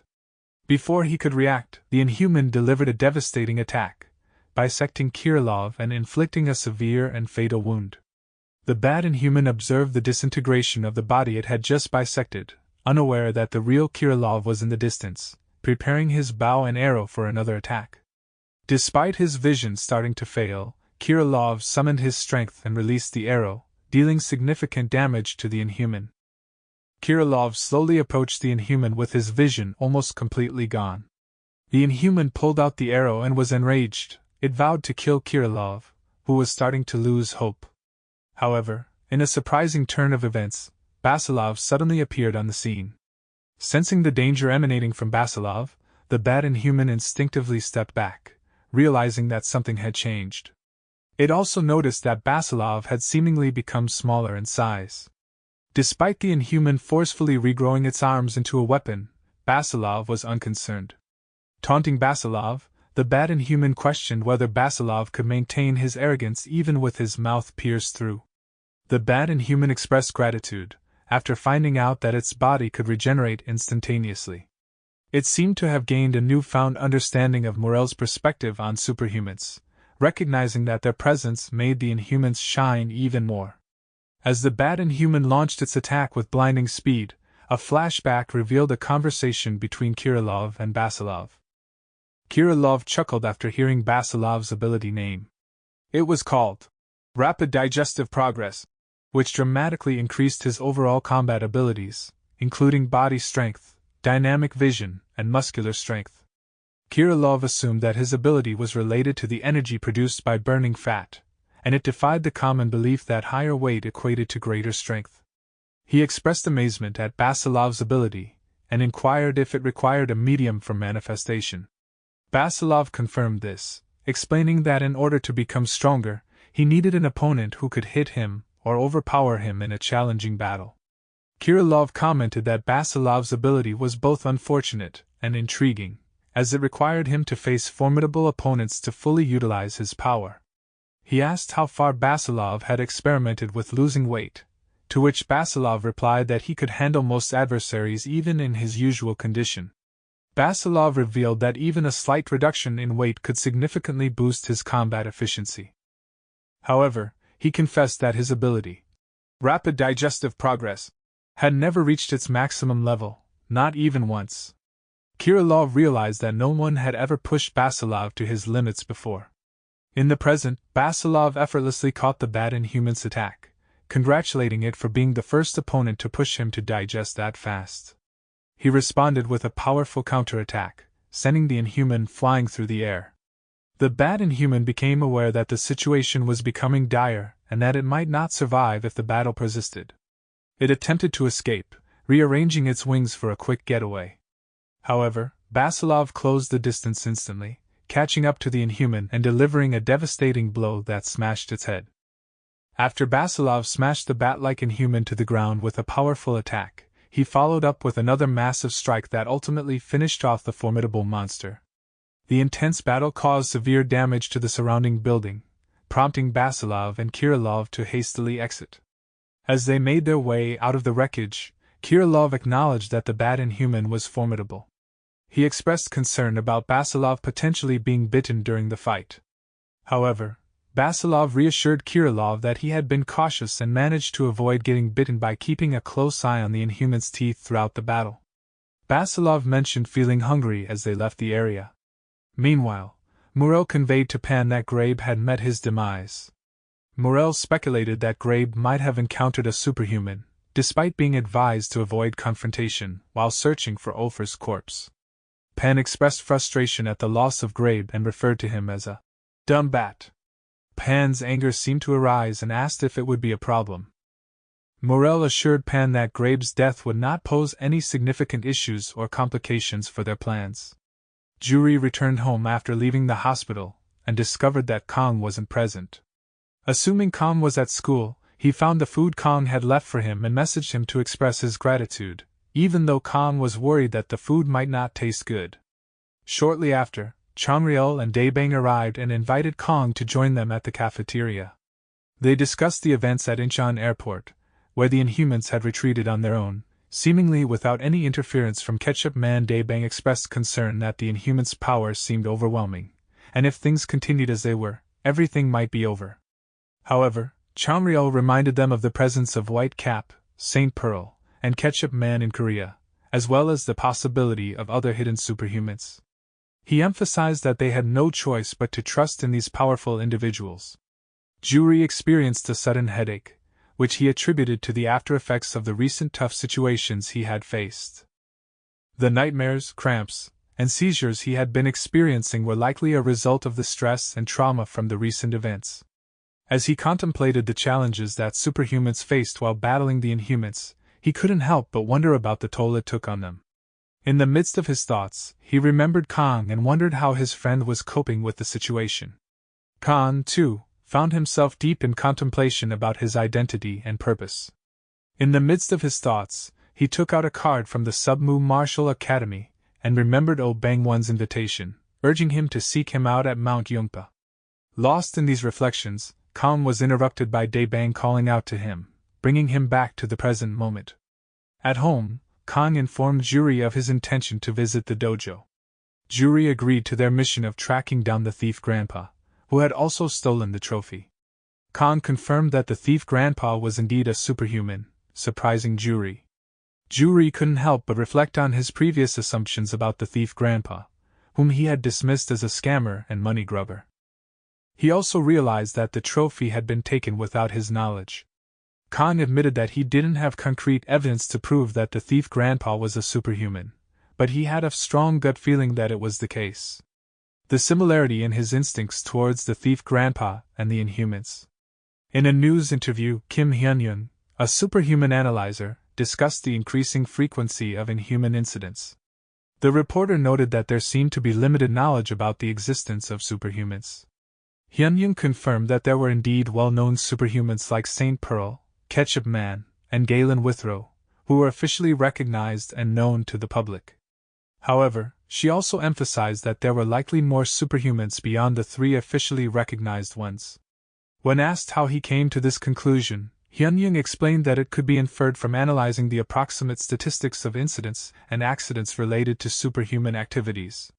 By observing past and ongoing incidents, he could deduce the presence of other superhumans, not widely known to the public.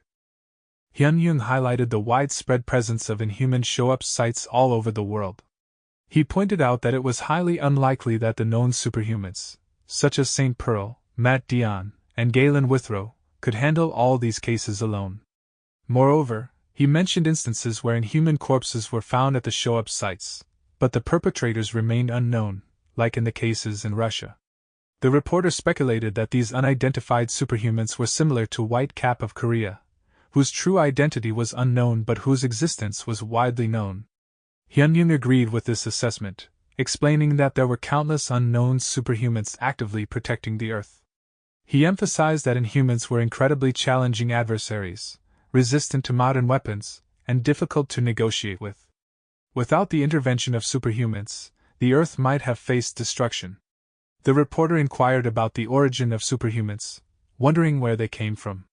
Hyun-Jung acknowledged that the origins of superhumans had not been disclosed yet, but he believed that it wasn't crucial information at this point. The reporter then expressed admiration for the fact that superhumans existed and fought for humanity's protection.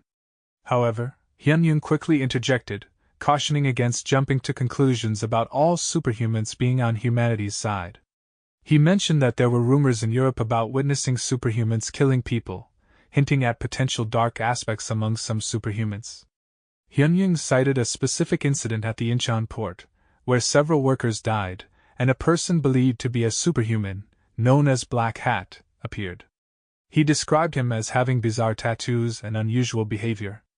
Additionally, he engaged in a brief confrontation with the Korean hero, White Cap. Hyun-Jung, along with several analysts, believes that the person wearing the black hat and red cloak is an enemy of humanity and opposes superhumans. The known superhumans revealed so far are those displayed on the screen, but a new superhuman named Jane Sonata from Scotland has recently appeared, claiming to have defended the entire United Kingdom alone and is acquainted with St. Pearl. Not much is known about her yet, except that she is clearly a superhuman. The reporter asks about the White Cap superhuman representing Korea, and there are rumors that he might be a cyborg of the government. According to Hyun-Jung's analysis, the White Cap superhuman is not a cyborg. The analysis office has some information on his identity, suggesting that he is likely in his mid to late 40s and surprisingly has a high probability of being a woman, or a foreigner. Jury was speechless by the inaccuracies of their findings, stating that none of the information matches the actual White Cap superhuman, finding it amusing that they got it all wrong, including the age and gender. Kang tries to convince Jury not to go with him, but he insists on being there because she believes he's too young to handle the situation with the thief grandpa.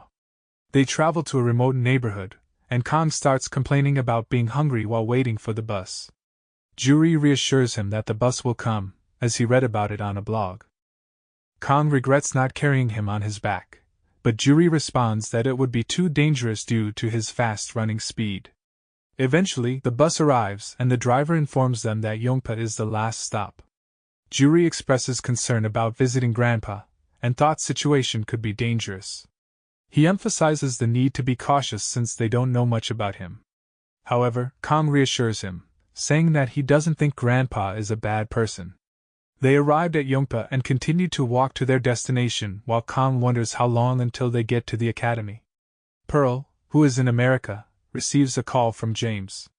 James informs Pearl that they have obtained restoration data of the omnidirectional CCTV from the ship Opera of Royal Utopia Cruise. They are currently selecting the CCTV footage of the accident location where the intense fight against the Inhumans took place. James suggests analyzing the data together the next day when the sun comes up. However, Pearl insists on leaving immediately and asks James to keep up the good work in the meantime. On their journey, Jury remembers his sister's advice to keep a journal and decides to start taking notes. He describes the road to the Superhuman Martial Academy as very difficult, feeling like it was only a path for animals and the worst mountain he has ever encountered. Despite not feeling well, he followed Kang with various excuses and felt sorry for being a burden. However, he enjoys being with Kang and now feels uneasy about letting him go alone. After some challenges, they finally arrive at the Superhuman Martial Academy. Pearl meets with Ben and James, and they inform her that they found 2 CCTV screens with angles containing Withrow's body. However, something seems off. Ben proceeds to give a rundown, explaining that the footage is from the banquet hall of the ship Opera, where the fight against the Inhumans took place. They have 2 angles showing Withrow's figure, with number 2 being less clear, and they decide to focus on the fifth angle, which has a better quality image for restoration. Ben explains that the flashing in the video is not a quality issue but rather a phenomenon caused by the intense battle Pearl was involved in. He shows a section of the video where Withrow's body disappears in just 1 second. Upon Pearl's request, they slow down the video as much as possible and notice a blur appearing at the same time when Withrow's body disappeared. Upon zooming in, they discover that it was someone with bright-colored hair wearing a bucket hat. This revelation surprises Pearl due to the speed and agility of the culprit. Kang and Juri enter the academy, and Moongu seems to have expected Kang's interest in martial arts. However, Juri clarifies that they came to retrieve the trophy. Bangwon arrives with the trophy and hands it over to them. Juri questions why Bangwon stole from them. Bangwon instantly appeared behind them with incredible speed and admits to being a kleptomaniac. He asks them to leave if they are done, seemingly unapologetic for his actions. Bangwon leaves to go for a walk and is followed by Kang and Juri. Bangwon questions their reason for following him, and Kang reveals that he's being called a superhuman. Bangwon was aware of who he was and called him White Cap Superhuman. However, Kang admits that he doesn't fully understand what being a superhuman means or even his own abilities. To demonstrate, Bangwon throws a rock and asks if Kang can catch it before it reaches the ground. Kang is unsure, but before he can answer, Bangwon swiftly appears behind Juri and kicks him off a cliff. Kang leaps to save Juri, using the rock walls to propel himself and catch Juri before he hits the ground. Kang then jumps back up with Juri and confronts Bangwon with a threatening expression. Bangwon asked if Kang wanted to fight him, which caused Kang to be hesitant with conflicted expressions. He accuses Kang of being arrogant, putting pressure on others without the intention to fight, and lacking responsibility. Bangwon perceives Kang's heart as empty and questions if he feels sympathy for everyone. When Kang appears surprised, Bangwon believes him to be worse than he initially thought, and warns him that such naivety will lead to his downfall. He orders Kang and Juri not to leave the place until he allows them to do so, stating his intention to reform their behavior. Juri becomes unconscious, and Kang notices that he is not breathing, causing Bangwon to panic, and they try to revive Juri. Later in the day, Moongu arrives with their uniforms. Juri expresses his lack of interest in learning martial arts, but Moongu ignores his comment and inquires about what happened after noticing his expression. Juri explains the earlier events, and Moongu defends Bangwon, stating that the master has a reason for everything he does and has exceptional foresight, even if his actions appear dangerous to others. He mentions that many people at the academy have lost their homes and families, but the master has taken them in. Juri points out that there are only Moongu and Bangwon at the academy, but Moongu clarifies that the others are away for field training for 2 days. Moongu corrects Juri, stating that the total number of people in Submu Martial Academy is more than 10. He explains that despite Bangwon's kleptomaniacal tendencies, he is a good person overall. Moongu advises Juri to let go of his anger. He then announces that they will start the training of authentic Subakdu from tomorrow onwards. Pearl meets with Jane Sanada, who asks when they last saw each other. Pearl recalls it was the day before the opera incident. Jane reminds her that she mentioned introducing Pearl to someone named Sway. Jane wanted to introduce them as Sway apparently likes both of them. Pearl asks about the actual reason for their meeting, and Jane responds that there's a story Sway recently shared with her. Jane shares a story that Sway witnessed a murder recently. The problem wasn't just that the killer was squeezing the victim's neck with one hand, but that the victim was a human and not an inhuman. Sway, who has fought against many inhumans, knew the difference immediately. However, what was strange was that the killer had the strength to ruthlessly crush the neck bones, which is not something a normal human could do. Sway believed the killer to be a superhuman and tried to catch him. Despite Sway's surprise attack, the killer was able to block it, confirming that he was indeed a superhuman. The killer refused to let go of the corpse, even after being sent flying by Sway's attack, and escaped when Sway attempted to release her abilities and fight. Pearl was surprised about a superhuman who is killing people. Jane reveals that during the incident, there were other individuals accompanying the killer, suggesting the possibility of a group involved in these crimes. Sway initially tried to resist the urge to search for them, but she eventually went after the killer herself. Concerned about Sway's safety, Pearl advises Jane to join her in the search, but Jane informs Pearl that it's already too late. She has lost contact with Sway, and it has been 5 days since she went missing. At Mount Yongpa, Bang Won confronts Kang and warns him that he will ask a few questions, and if Kang doesn't answer honestly, he will kill him. Bang Won notices something peculiar about Kang's lack of self-awareness, and decides that they need to check his abilities instead of just asking questions. Bang Won attacks Kang with incredible speed, and Kang tries to defend himself, blocking the first attack, but ultimately gets thrown into the rocks by the last attack. Bang Won insists that he needs honest answers from him, and asks if he was hurt. Kang replied that it didn't hurt, which surprised Bang Won. Bang Won notices that Kang hasn't sustained any injuries from their fight. He asks if Kang has ever shed blood. After thinking for a while, Kang responds that he hasn't. Bang Won then inquires about any difficulties due to lack of stamina or energy during a fight, and Kang denies experiencing such issues. Surprised by Kang's responses, Bang Won changes the question, asking if they were to have equal powers and fought non-stop for a year, could Kang handle it? Kang is uncertain but says he would do it if instructed, though he finds the idea boring. Bang Won realizes that his initial guess was correct. Kang possesses near-infinite stamina, which is why he doesn't even comprehend the concept of stamina. Bang Won explains to Kang that superhumans possess an unknown power, often referred to as scent. This power is innate to superhumans, and can be described using various terms like incense, chi, strength, power, might, or energy. The scent is what gives superhumans their abilities, and it affects objects around them, causing knives to break and bullets to bounce off. The composition and concentration of this scent vary between individuals, and the reasons for these differences are unknown.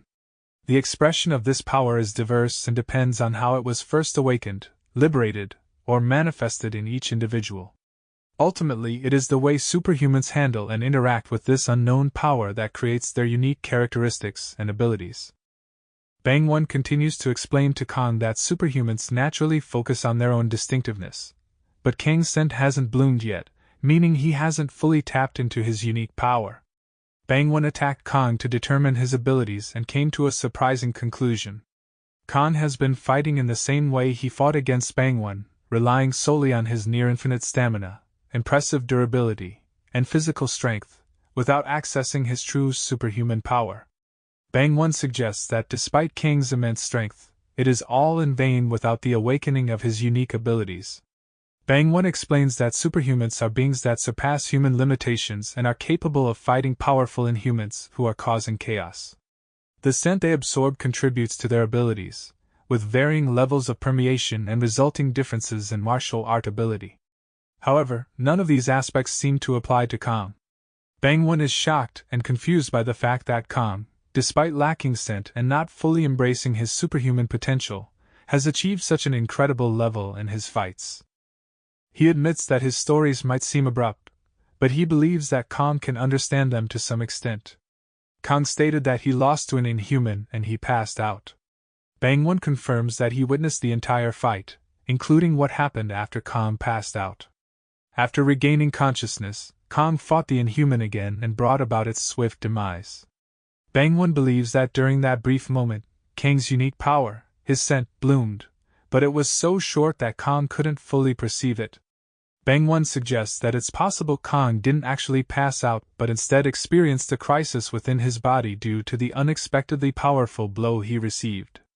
As a result, Kang's inner power was awakened subconsciously, though he wasn't yet capable of fully controlling it. Bang Won explains that Kang didn't pass out from the blow he received but rather because his awakening power overwhelmed his mind. Bang Won acknowledges that Kang's power is immeasurable, and he believes that Kang possesses unique abilities, though the specifics are unknown.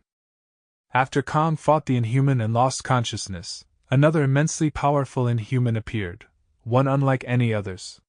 The reason for its sudden disappearance is unclear, but even the inhumans noticed Kang. Bang Won thinks that this powerful inhuman appeared to deal with Kang, possibly viewing him as the biggest obstacle on Earth. He humorously compares himself to a grandfather who has seen much more than everyone else.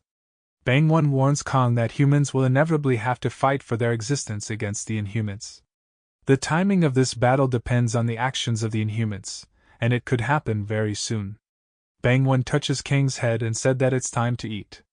Juri continued to write in his journal about his experiences at the Superhuman Martial Academy. The other team members returned from field training, and Juri found it easy to get along with them. He was still recovering from his injuries, and they allowed him to help by cutting firewood. On the second day of training, Juri's cast was removed, and he underwent acupuncture treatment for traditional rehabilitation, although it was quite painful. Juri noticed that the grandpa, who he refers to as a swindler, seemed knowledgeable and held the answers to various questions.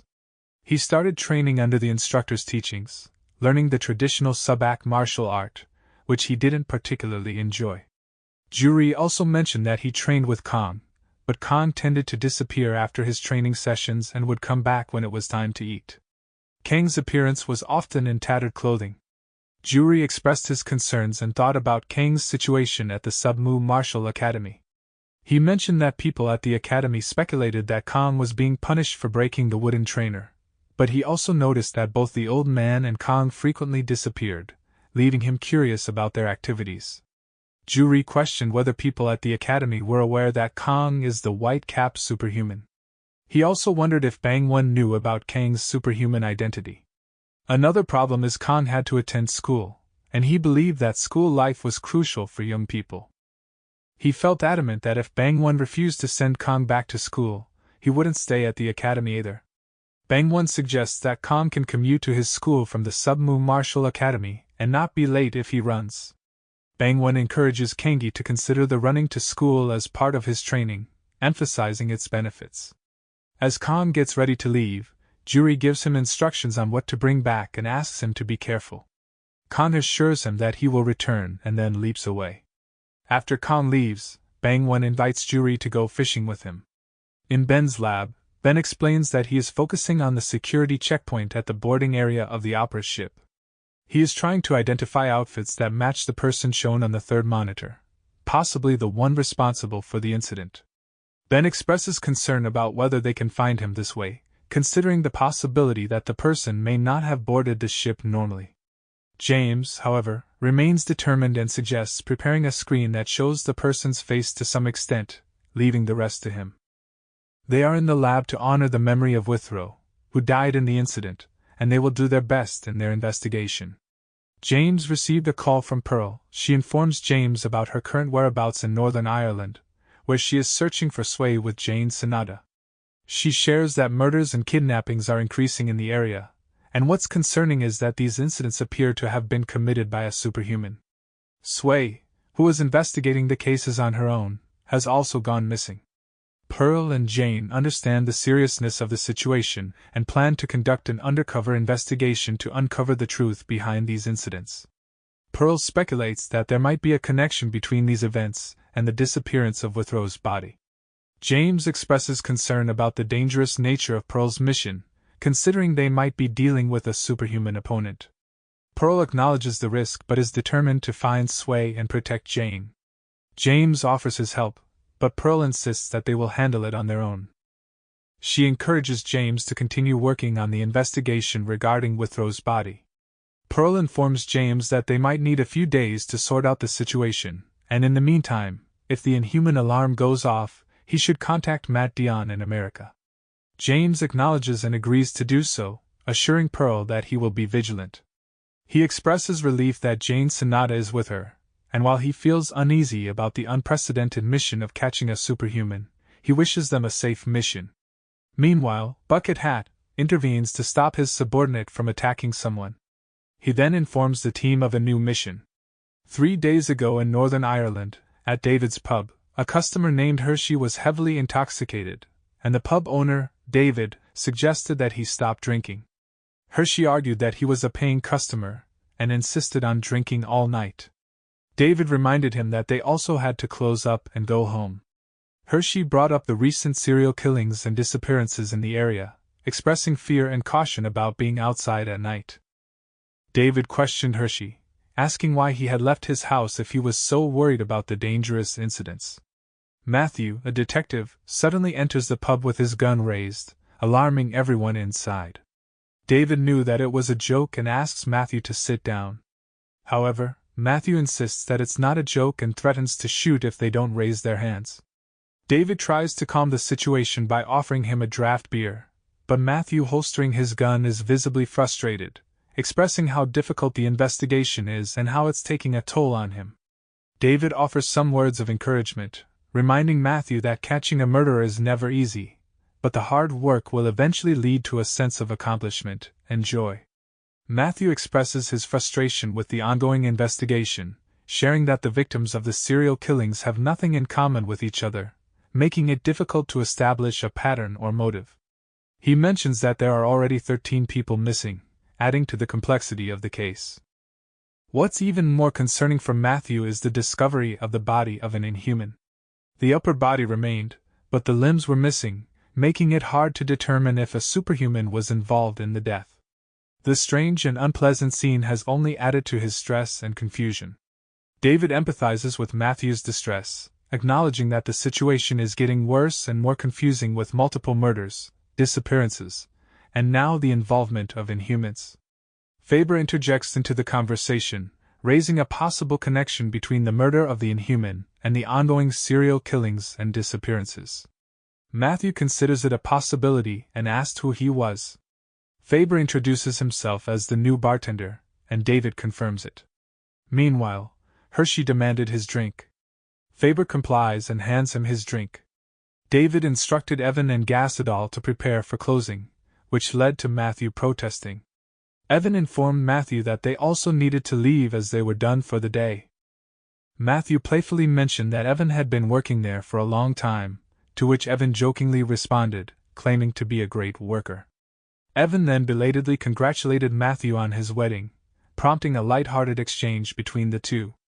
Hershey became upset with his drink order and impulsively threw it towards Evan. Matthew found Hershey's behavior strange and questioned his sanity. David intervened, attributing Hershey's actions to drunkenness, and instructed Gassadal to escort Hershey outside. Evan confirmed he was okay and suggested Hershey to stay away for a day or two. As Gassadal escorted Hershey out, Matthew noticed Hershey's expensive watch and decided to leave as well. Before departing, Matthew reminded everyone to ensure a safe journey home. Gassadal expressed concern to Matthew about his investigation, advising him to be cautious. Matthew, determined to find the criminal despite the risks, asserted that it was his duty as a detective to do so and improve the troubled neighborhood. Evan praised Matthew's reputation as an honorable police officer and a legend in dealing with gang-related cases, expressing confidence in his ability to apprehend the culprit. However, Matthew seemed to have some suspicions and gave Faber a suspicious look before he left. The next morning, Matthew entered David's pub and unexpectedly brandished his gun, causing panic among the patrons. David warned him about the dangerous prank and demanded an explanation. Matthew identified himself as Police Officer Matthew McCurry and instructed everyone to raise their hands, stating that he needed to check their alibis. He revealed that the drunk man from the previous day, Douglas Hershey, had been found dead in a severely damaged state, with only his limbs remaining.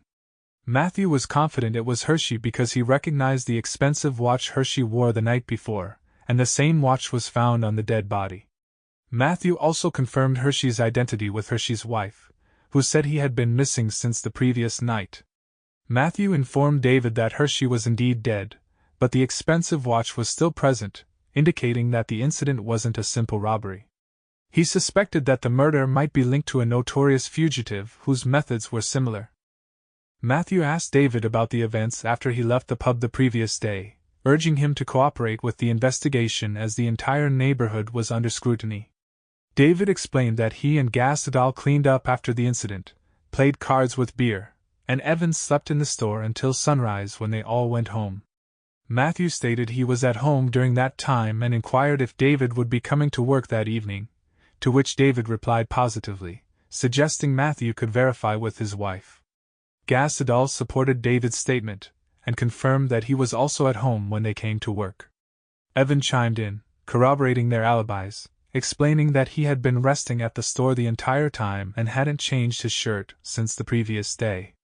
Matthew then turned his attention to Faber and questioned his activities from the day before.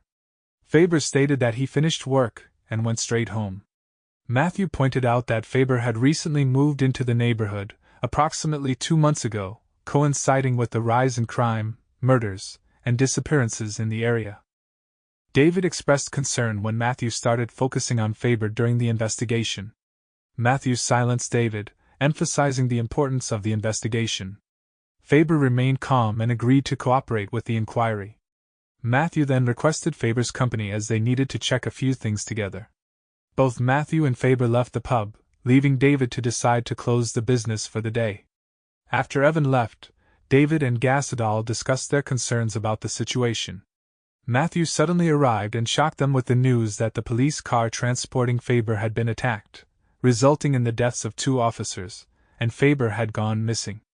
Matthew expressed his determination to catch the culprit and asked for Faber's resume, hoping to find an address on it. David asked about Matthew's well-being, wondering why he was unharmed. Matthew explained that he had been investigating another location when the attack occurred, but his demeanor changed when he realized he was being doubted by the others. Gassadal tried to calm the situation, but Matthew had already pulled out his gun and assumed he was being lied to by the others. David discreetly reached for his own gun, and the tension erupted into violence. After a while, someone entered the pub, holding Faber's severed head. David was shocked to see Evan. Evan expressed his amusement at the situation, revealing that something peculiar had occurred. He teased that he would share the story before killing David. David confronted Evan, questioning why he and Hershey were targeted and if Evan was responsible for Hershey's death. Evan admitted to killing Hershey unintentionally due to a dispute over a drink Faber had made, and he allowed others to kill Hershey in retaliation. David deduced that Evan had a group of accomplices involved in these crimes. Evan acknowledged having many friends, including Gassadal and David himself, whom he considered good friends. He callously referred to Faber's severed head as trash and mocked David for shedding tears, dismissing them as worthless. It was further revealed that Evan had been present when the police car crashed with Faber kneeling before him. Evan admitted to being intrigued by David's mysterious and enigmatic behavior, initially wondering if he had hidden powers or was a fellow killer. However, Evan concluded that David was merely a cheeky person with no special abilities. He taunted David, calling him annoying, and questioned whether his suave demeanor was genuine or a facade. Evan threatened David's life but offered to spare him if he begged with both hands and promised to save David, considering him one of his guys. Faber suddenly looked up with a crazed expression. He explained that he couldn't beg for his life because one of his hands was missing. Despite his plea to spare him, Faber's response only fueled Evan's anger and disgust. Without hesitation, Evan proceeded to kill Faber. David confronted Evan about his motives for killing Faber and others. Evan coldly responded that he killed out of curiosity about human nature at the moment of their death, boredom, anger, and various other reasons. He saw the killings as a way of breathing life into lost souls and considered them sacrifices, claiming that these worthless individuals deserved to pay a price. Evan believed he was doing something that nobody else could, viewing himself as a godlike figure defying the rules of providence and reason. He asserted that he was not a miserable devil but rather a powerful force with godlike capabilities, finding pleasure and amusement in his actions. Evan offered David a chance to live. However, David refused, asking Evan to kill him instead and expressing his disdain for Evan. This response amused Evan, and he laughed before ultimately sparing David's life. Evan received a call from Carol, which seemed to bring news that troubled him. After he stopped his subordinates' activities, Evan then informed them about a new mission, stating that one of their subjects had escaped. He expressed annoyance not because the person had run away, but because he was unsure of how the escape had happened. Evan showed them a picture of the escapee, mentioning that he was famous, and Carol assured him that they wouldn't be far. He urgently ordered his team to catch the person immediately. The group left immediately, and Evan expressed his unease about the unexpected development, believing it could bring misfortune. He decided to take action himself and instructed Carol to stay in the hideout. However, Carol protested, expressing boredom and a desire to join in. Evan dismissed Carol's complaints, and insisted that they needed to focus on the situation. He revealed their larger plan, which involved sacking everything and moving to America soon. Jane discusses the ongoing incidents of people going missing in Londonderry, Northern Ireland, mentioning that even before their arrival, 2 individuals had disappeared. She emphasizes that the city has become dangerous, with no sign of the cases decreasing, and it appears that the authorities are starting to take action. Jane points out that the culprit has not changed locations, indicating a lack of experience in committing these crimes. She expresses a sense of urgency in finding the reckless culprit before they can escape, and she mentions that Sway, who they were trying to reach, was also last seen in Londonderry. Pearl emphasized the need to find the culprit before the government launches an investigation. They believe that the culprit is not likely to draw attention to themselves by committing another tiresome act that could involve the government. Jane begins to share her plan when they are interrupted by an alert informing everyone of numerous deaths found on the route from Derry Airport to Campsie. Jane and Pearl discuss the sudden alert about many deaths in Campsie, the village next to theirs. They realize that their planned ambush might not work now, as the authorities will likely discover their presence once Li Jong, the person they are after, is caught. Pearl suggests changing their plan and leaving for either America or another country. She expresses her determination not to ignore anything with Li Jong involved. Everyone watched the news from Northern Ireland reporting a troubling situation in Londonderry, with a significant number of deaths and missing people. Over the past 2 months, 16 deaths and 20 missing individuals have been reported. The discovery of Li Jong's corpse adds to the gravity of the situation. Irish authorities are taking the matter seriously, deeming it a mysterious homicide that cannot be ignored. They plan to employ counterterrorism task forces to investigate further, and England's They Took First team will also be dispatched to assist with the case. Jane and Pearl arrived at the location and found the crowd in a state of panic.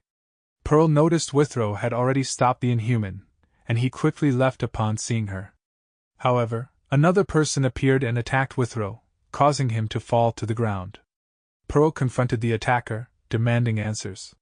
The attacker ignored Pearl's questions and headed towards Withrow. Pearl followed and witnessed another individual holding Withrow down. Jane, surprised to see Withrow, demanded answers from the attackers about their motives. One of the attackers with blue hair revealed that they exist to serve Evan, and Withrow originally belonged to him. They claimed to be taking Withrow back on Evan's orders. Pearl refuses to listen to the attackers' explanations, determined to take her friend Withrow back. However, the situation takes an unexpected turn when Evan suddenly appears on the scene.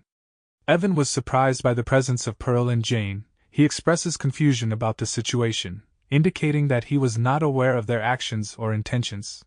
He mentions that he hadn't heard anything from Carol about this.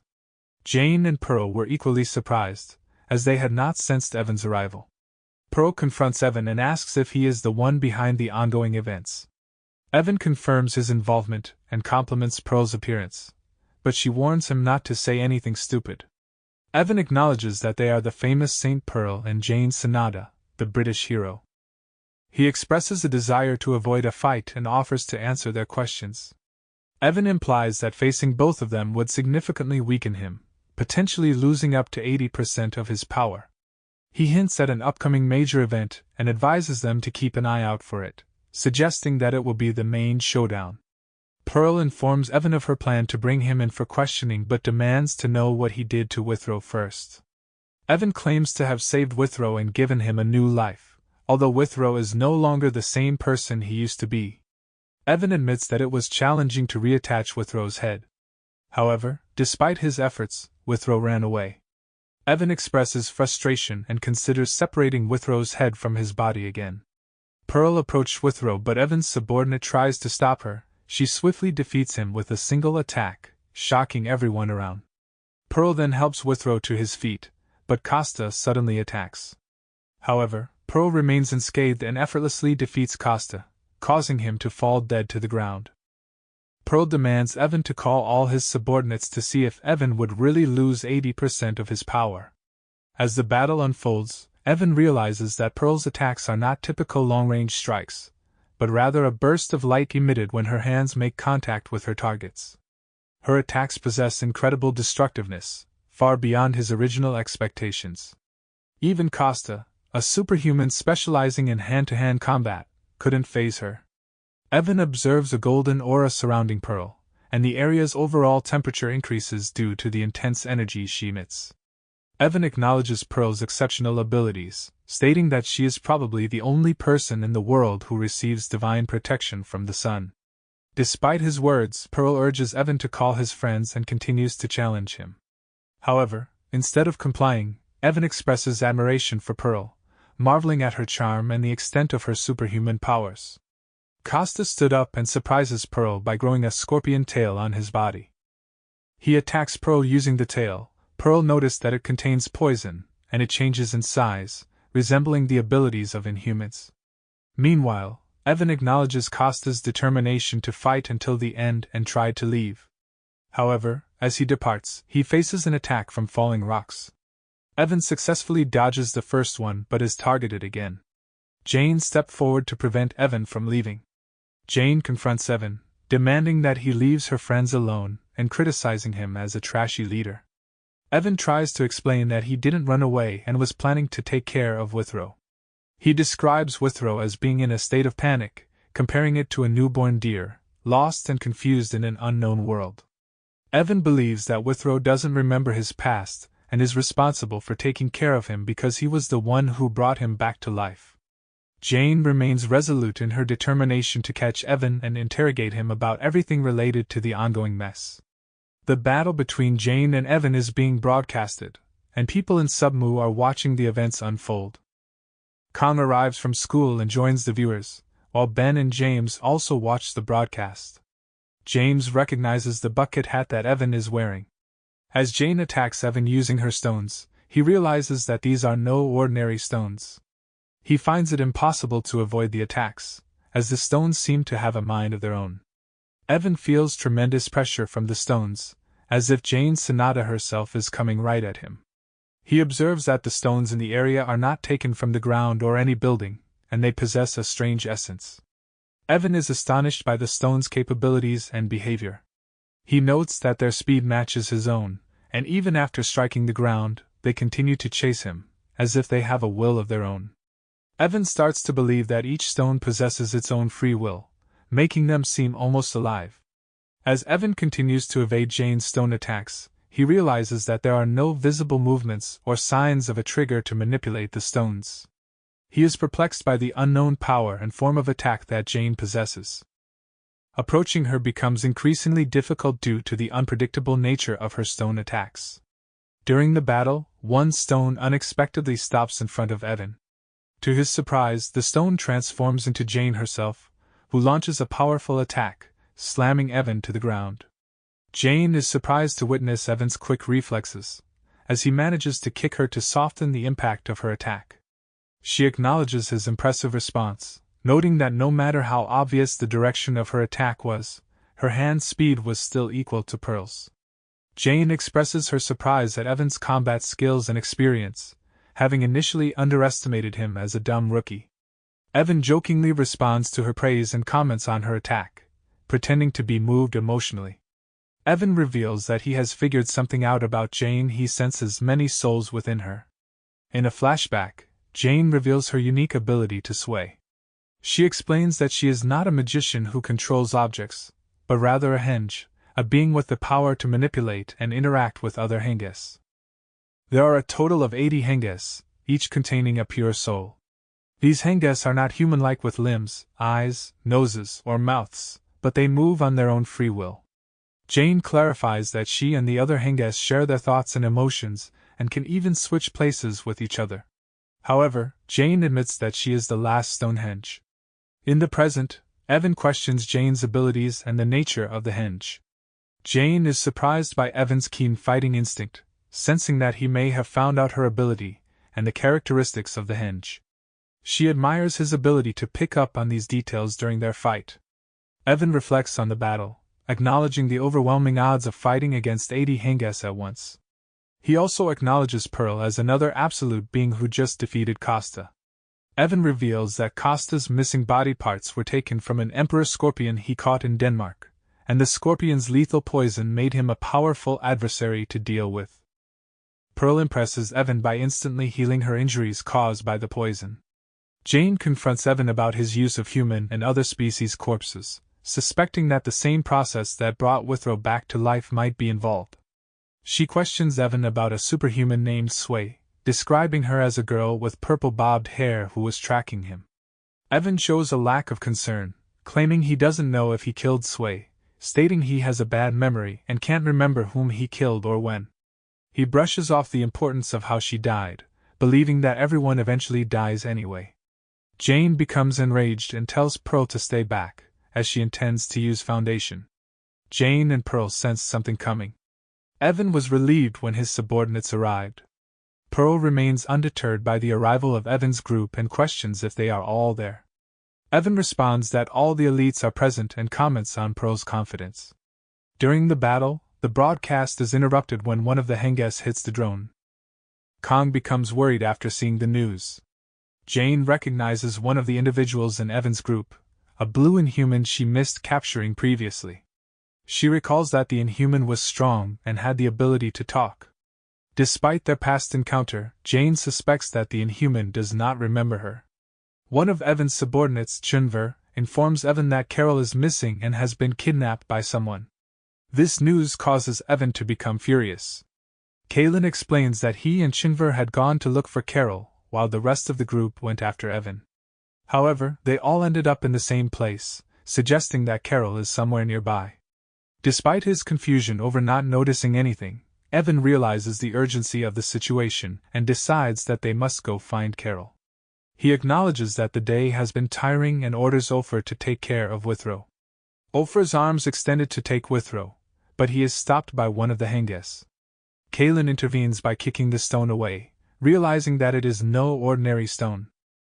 Jane uses her foundation ability to release intense pressure, causing the Henges to change their shape. She threatens Evan's group, stating that they should prepare to die. However, Sway suddenly appears with the unconscious Carol.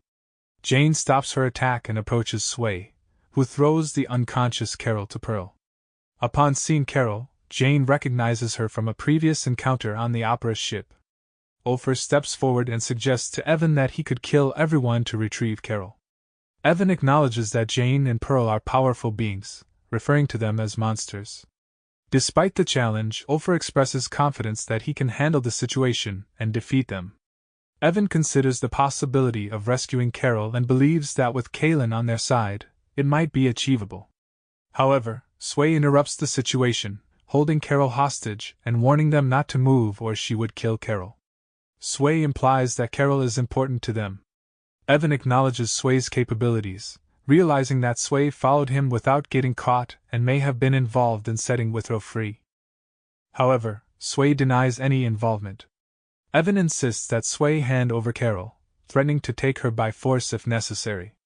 He addresses Pearl, expressing frustration and warning her that he will fight with full force if she desires war.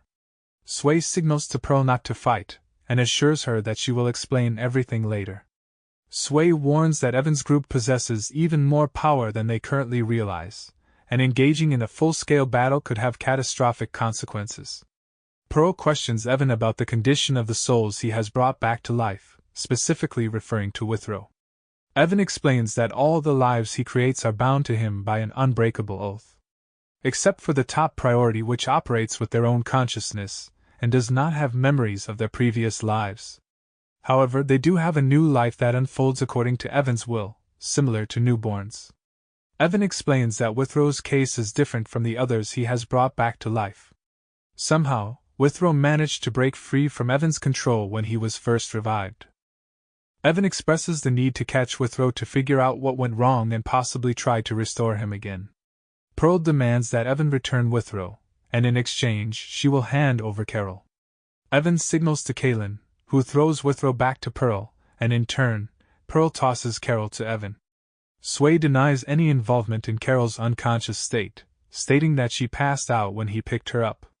Jane urges Evan to stop using his incredible powers if it risks the lives of innocent people. She insists that she cannot let him go if he continues. However, Evan merely laughs, thanking Jane for sparing him, and leaves with his group. One day after the Camp City riot, the news reports that the English government has sent De Lutuk to handle the situation. The combat area shows signs of a large-scale battle, but no other significant findings have been reported. Eyewitnesses claim that during the incident, they saw Jane Sanada, Saint Pearl, and a superhuman who was previously believed to be dead, Galen Withrow. As the others watched the news, Nanjiai expressed confusion about Withrow's apparent resurrection. Multiple witnesses supported the report, claiming to have seen Withrow subduing an inhuman before the Camp City riot. The news also mentions a mysterious man caught on drone footage, and they are urging for his identity to be revealed. James De Niro, St. Pearl's spokesperson, announces plans to hold a press conference after organizing all the complex information regarding the incident. The report states that there was only 1 death and 10 injuries in Camp City, considering the size of the battle.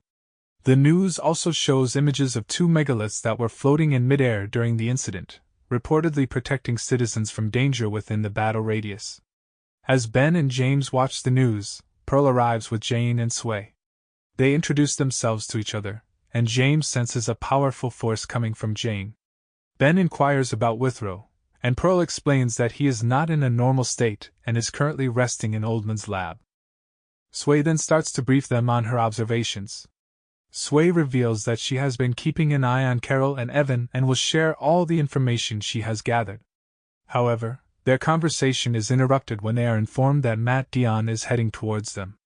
Matt bypasses the guards and security. Kong is deep in thought, and Bangwon asks if he's worried about something. Kong explains that he has a weird feeling in the air that won't go away. Bangwon, acknowledging Kang's heightened sensitivity, wonders if there might be some truth to his instincts. Unbeknownst to them, Vanisher is nearby, watching their interaction. Bangwon found nothing in the area and was called to eat by Juri. Vanisher also disappeared, and Pan questioned him about being caught. Morel intervened, stating that Vanisher wasn't caught and they should stop tracking the White Hat. Morel considered their monitoring mission a success and suggested that they proceed with their plan to kill the White Hat.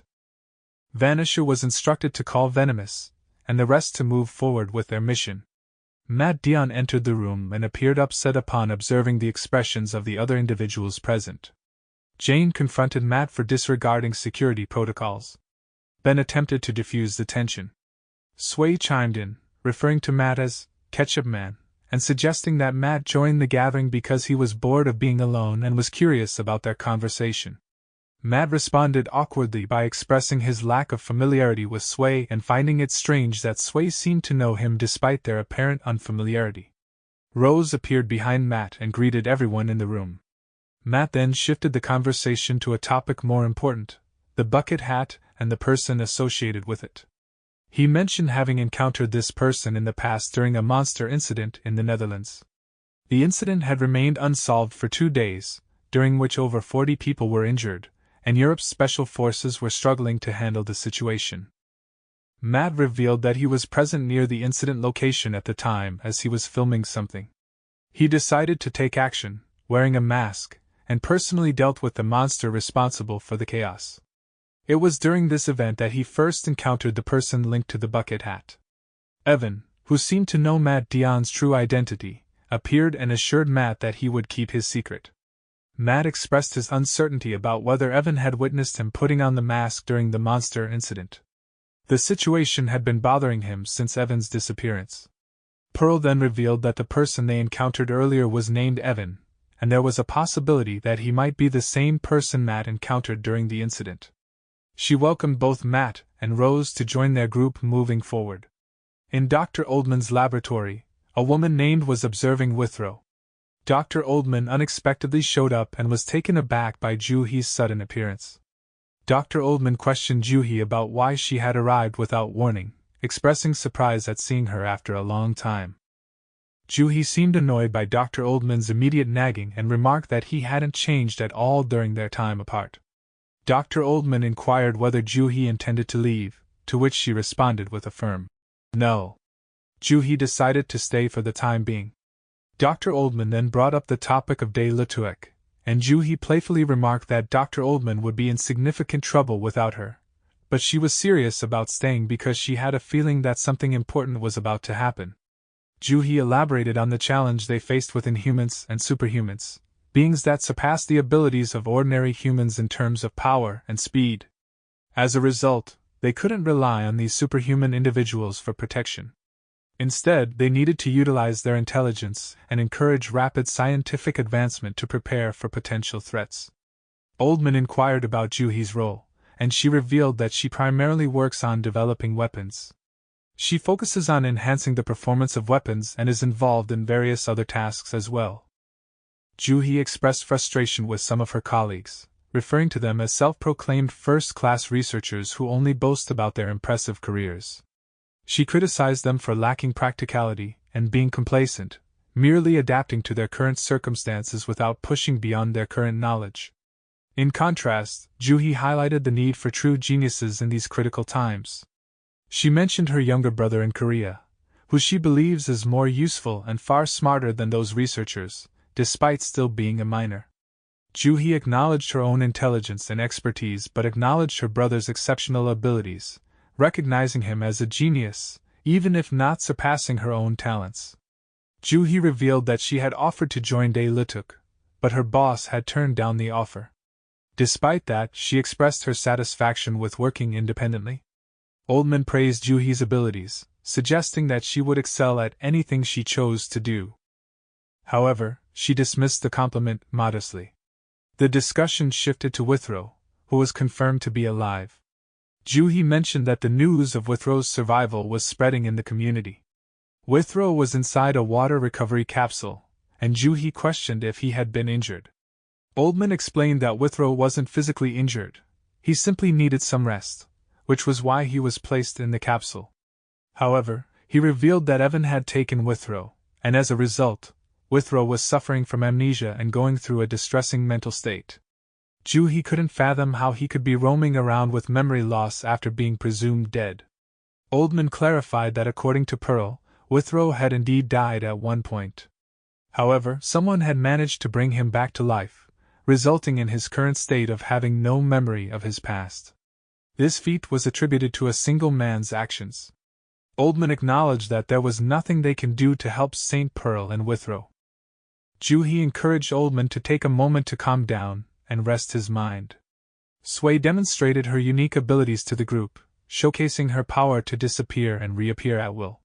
She clarified that her ability wasn't that of invisibility, but rather she could create what she called a secret hidden room.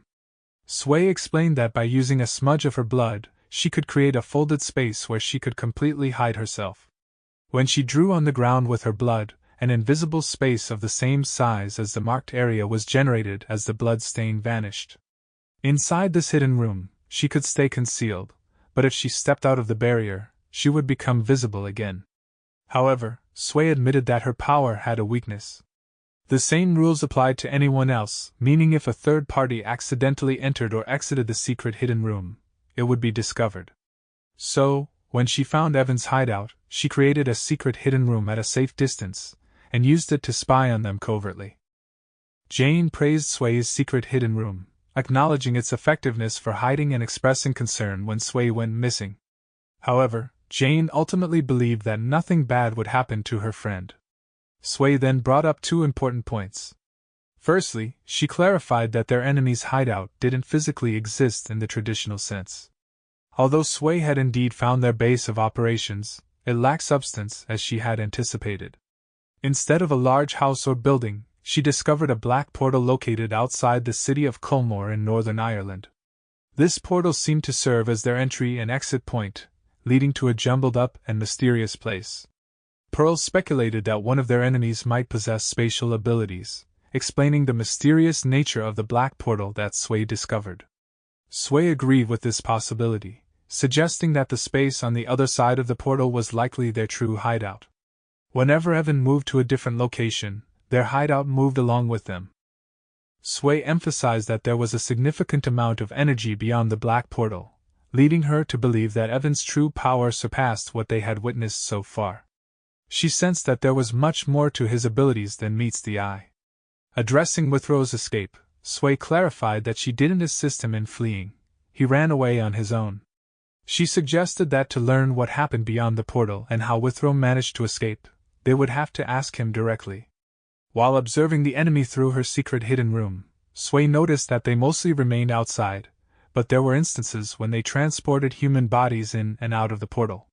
Jane revealed that Evan possesses the ability to stitch together the dead and bring them back to life, but doing so comes at a tremendous cost of countless lives.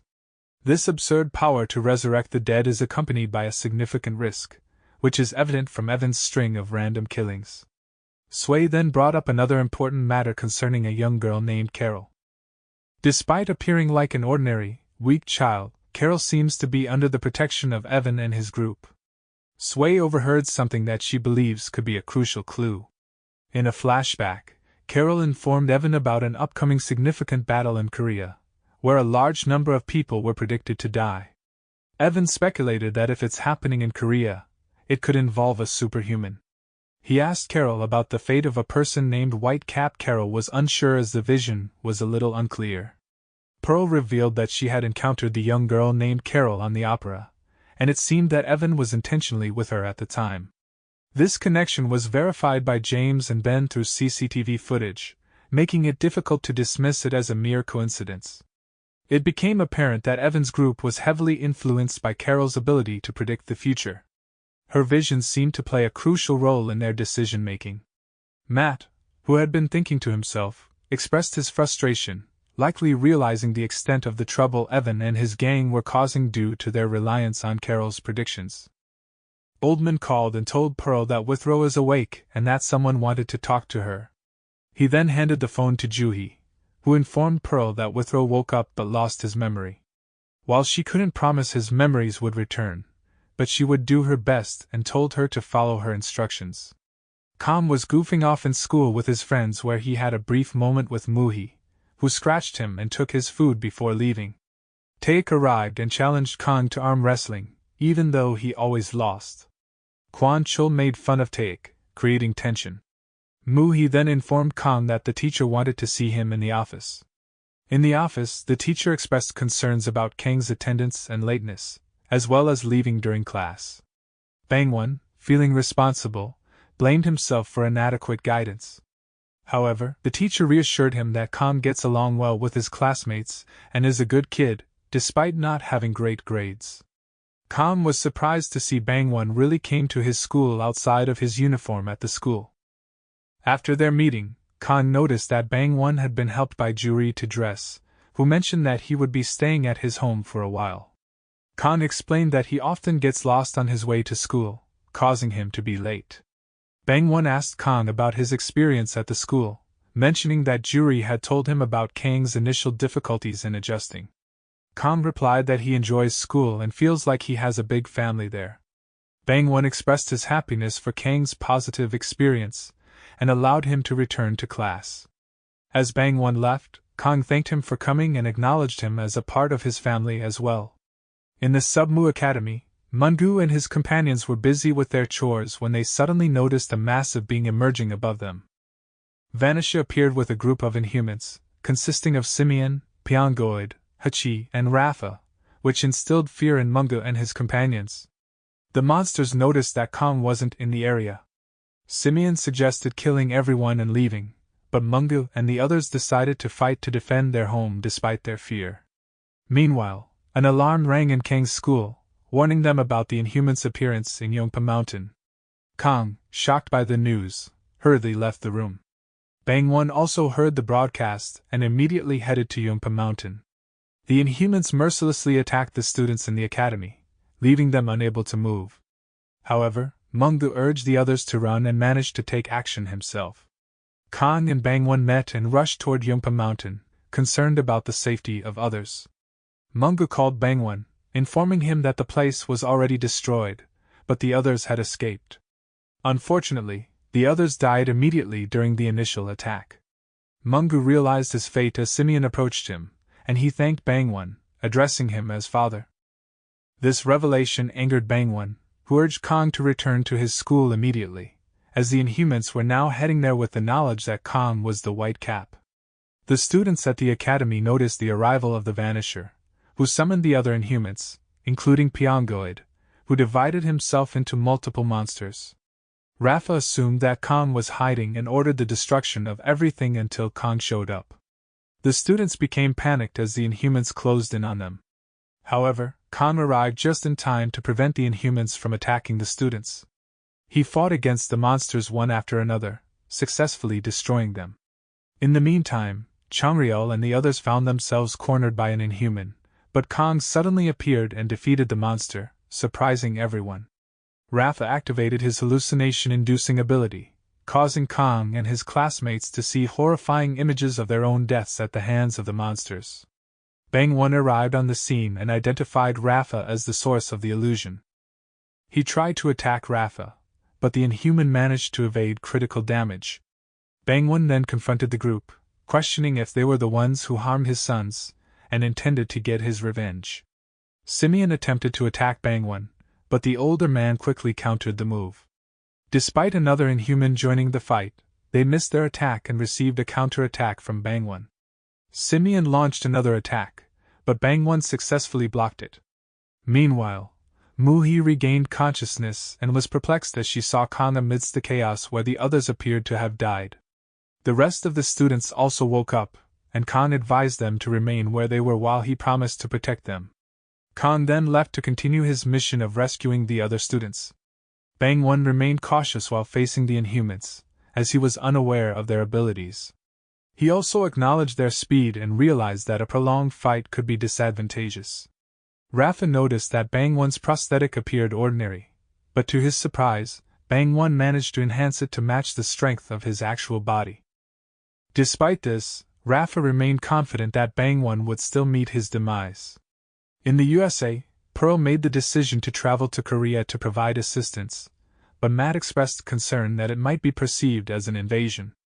Despite this, Pearl divided the team, instructing James to go to Dr. Oldman's lab and meet with Juhi, while the others would stay in America. Pearl and Jane immediately headed to Korea. In Korea, Kong continued his efforts to save the students from the attacking monsters. Realizing that the monsters were coming from multiple directions, he decided to focus on the area where the situation was most critical. He managed to rescue a group of students who were surrounded and feeling hopeless. Kong stopped the Inhumans' attacks and successfully destroyed the monsters with a single attack. Feeling responsible for what was happening, Kong blamed himself. The students were surprised by his appearance, but some of them recognized him. Kong continued to fight off the monsters in the area, trying to protect as many people as possible. Meanwhile, Evan also arrived in South Korea. The teacher valiantly tried to protect the students from the attacking Inhuman but was overpowered. In a selfless act, he instructed the students to flee, while he bravely held the Inhuman back, sacrificing himself for their safety. He treated them like his own children, emphasizing that they are the future. Suddenly, Gundu intervened and jumped on the Inhuman to aid the teacher. He called for others to join him in pushing the monster out of the window. Taek and the remaining students rushed to help, and together, they managed to force the Inhuman out of the window. However, during the struggle, the Inhuman's tentacles latched onto Gundu, causing him excruciating pain. Tragically, the Inhuman ultimately grabbed and started to crush Gundu's body. In his final moments, Gundu thought about his father, who had passed away while trying to save someone from a fire. He faced social stigma and was labeled a welfare kid, due to his disadvantaged background. One day, while on the rooftop, Gundu witnessed Kong putting on his mask and leaving, which surprised him. In the present, as Gundu was losing consciousness, B arrived and swiftly defeated the monster that was attacking him. B scanned Gundu and saw the severity of his injuries. The other members of Dae Lutuk B's group arrived on the scene and started evacuating the students. Despite his condition, Gundu was determined to fight and requested B to take him along. However, B recognized the seriousness of his injuries and the possibility of him being disabled if he pushed himself too hard. B advised Gundu to wait for the paramedics, emphasizing that fighting Inhumans is no easy task. Still, Gundu insisted on being one of the fighters against the Inhumans, expressing his strong desire to be part of the team. Bang One's battle against the three Inhumans became increasingly difficult as they launched coordinated attacks. He struggled to handle Hachi's spiked attacks and found himself affected by Rafa's ability to induce hallucinations. Rafa, on the other hand, was unable to predict Bangwon's movements, leading him to decide to unleash his full power to try and gain the upper hand. Amidst the intense fight, Simeon continued to clash with Bangwon. Rafa was surprised that Bangwon could still hold his own despite facing their combined assaults. Meanwhile, Evan and Chinver appeared nearby and watched the fight unfold. Chinver suggested opening the hideout, but Evan has no intention to get involved. He lacked information from Carol and feared that involvement could lead to their deaths. As the situation escalated, Evan sensed the arrival of a second group.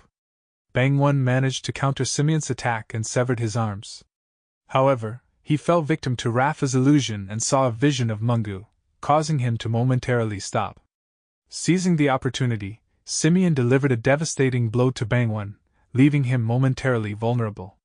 As Bangwon regained his balance, he saw his students calling out to him for help. Simeon attacked again and cut Bangwon in two. Rafa, impressed by Bangwon's abilities and mental strength, realized he had underestimated his opponent and hadn't expected to sustain so much damage. Before facing Whitecap suddenly, the Inhumans noticed that Bangwon's body had transformed into Hachi's body. At that moment, the real Bangwon reappeared and swiftly killed Simeon. He then confronted Rafa, dismissing him as a rookie. The illusion created by Rafa was broken, and Rafa felt something on his forehead. Bangwon, now fully in control of the situation, taunted Rafa for being trapped in his own illusions. He acknowledged the terrifying power of Rafa's ability to create illusions, but also pointed out that Rafa should know the difference between reality and illusion, or else he would be trapped in the illusion indefinitely. Rafa accused him of using cheap tricks. In response, Bangwon confidently revealed that he merely borrowed Rafa's own power against him, leaving a red mark on his forehead as a reminder. He explained that he could only steal the enemy's abilities for a limited time, and he had pretended to be affected by Rafa's illusions to deceive him. Rafa recalled Bangwon's arrival and recognized the deception behind the attack to steal his ability. Bangwon, preparing to strike, reminisced about his students and pondered the various reasons people live their lives. He noted that some people search their whole lives for a purpose, while others lead ordinary lives like any regular person. With a fierce determination, Bangwon demonstrated the consequences of disregarding and trampling on someone's life. He unleashed a powerful attack, swiftly cutting Rafa in two, putting an end to the Inhuman's threat. Bangwon suddenly sensed a powerful aura approaching. Vanisher appeared and released a formidable scream. The sound of the scream also reached Kong and the others, causing concern and worry among them. Soon after, 3 more Inhumans arrived, led by a formidable figure named Behemoth. The other 2 Inhumans were named Galterin and Harper. Behemoth expressed surprise that Bangwon had stolen Rafa's power, acknowledging the danger he posed. Bangwon realized that these new adversaries were prepared for a fight and had a strong determination. He was taken aback by the appearance of Behemoth, wondering if this new foe might be even more powerful than Heptahorn, an Inhuman they had previously encountered. As Behemoth instantly appeared beside Bangwon, the absent-minded Bangwon reacted quickly and attacked. However, to his surprise, Behemoth effortlessly caught him and launched him flying with a devastating counterattack. Behemoth made it clear that their primary target was Whitecap and that anyone who interfered would meet their end. Kong, trying to come to Bangwon's aid, was hindered by Galterin and Harper. Bangwon feels that he might not survive the encounter. Despite this, he had faith that Kong would be alright. Just as Behemoth approached Bangwon, a portal materialized, and Nanjiai emerged from it, admonishing Behemoth for showing disrespect to the elderly. Nanjiai instructed Dan Yang not to get involved and to take Bangwon away. Dan Yang promised as she took the old man away. Behemoth questioned Nanjiai's connection with Whitecap, however. Nanjiai just answered jokingly, causing Behemoth to suddenly attack, but Nanjiai's body dissolved like a shadow and bound Behemoth's arm. Nanjiai taunted Behemoth and slammed him to the ground. Nanjiai's ability Black Mirror appeared, confused why Nanjiai wasn't running but instead fighting a monster. Nanjiai stopped Black Mirror's whining and told him to focus as the enemy is too dangerous. Nanjiai calmed Black Mirror and told him to focus, acknowledging the danger posed by Behemoth and emphasizing the need to fight the powerful adversary. As Behemoth expressed his sinister plan to kill Whitecap and all the other superhumans, he couldn't comprehend why Nanjiai would dare to confront and challenge him. Nanjiai laughed, and casually replied that he wanted to kill him simply because he was an inhuman. As a superhuman himself, Nanjiai saw it as his duty to oppose and eliminate other inhumans, viewing them as a threat. As Nanjiai confronted Behemoth in an intense battle, Danyang tended to Bangwon's injuries. Despite his pain, Bangwon recalled the moment when Behemoth had attacked and swiftly changed direction, causing significant damage with a single strike. This display of power left Bangwon realizing the formidable strength of his adversary. Bangwon recognized Danyang and Nanjiai and questioned their allegiance, asking if they were fighting on the side of humanity. Danyang reassured him that they were indeed fighting for the sake of mankind and introduced herself. As Jane and Pearl continued their journey, Jane expressed her understanding of Pearl's worry and apprehension. Despite the concern, Jane emphasized the importance of reaching their destination, even if they were running late. She reflected on Evan's protective nature and unwavering trust in Carol, which led her to question the accuracy of Carol's predictive power. Jane speculated that Carol's predictions might be either entirely accurate or entirely wrong, leaving open the possibility that Whitecap's death was inevitable. However, Jane was determined not to let that outcome pass without intervention. They had originally set out with the goal of helping, but as circumstances evolved, Jane believed that they might need to take action to prevent the unavoidable defeat of Korea. Pearl noticed something ahead, and they suddenly found themselves under attack by multiple arms. Jane used her henges to block the attacks, but some of the arms were incredibly powerful and crushed through her henges. Pearl recognized the attacker as Pan. Pan ordered Vanisher to return to Murrell, then swiftly appeared behind Pearl and Jane, questioning their destination. Without hesitation, Pan greeted the two with a powerful and aggressive attack. Pan's surprise attack had a significant impact on Pearl and Jane. Pearl was thrown into the waters while Jane used her henge ability to lift Pearl back up. Jane intends to integrate it fully with Pearl's body to enable her to fight while flying in the sky. Pan, on the other hand, noticed the appearance of mysterious stones during the attack and deduced that they were somehow connected to Jane, and praised her for having such a remarkable skill. Pan realized that the stones were her allies, and they continued to move even if they were broken. As Jane recognized Pan as the one who fought Matt at the airport. However, Pan didn't view it as a fight. Pearl inquired how Pan knew they were coming, but he interrupted them, wanting to share a story. Pan revealed the true goal of the Inhumans, which was to consume the entire Earth. He accused those who despised them, especially superhumans, of making a grave mistake.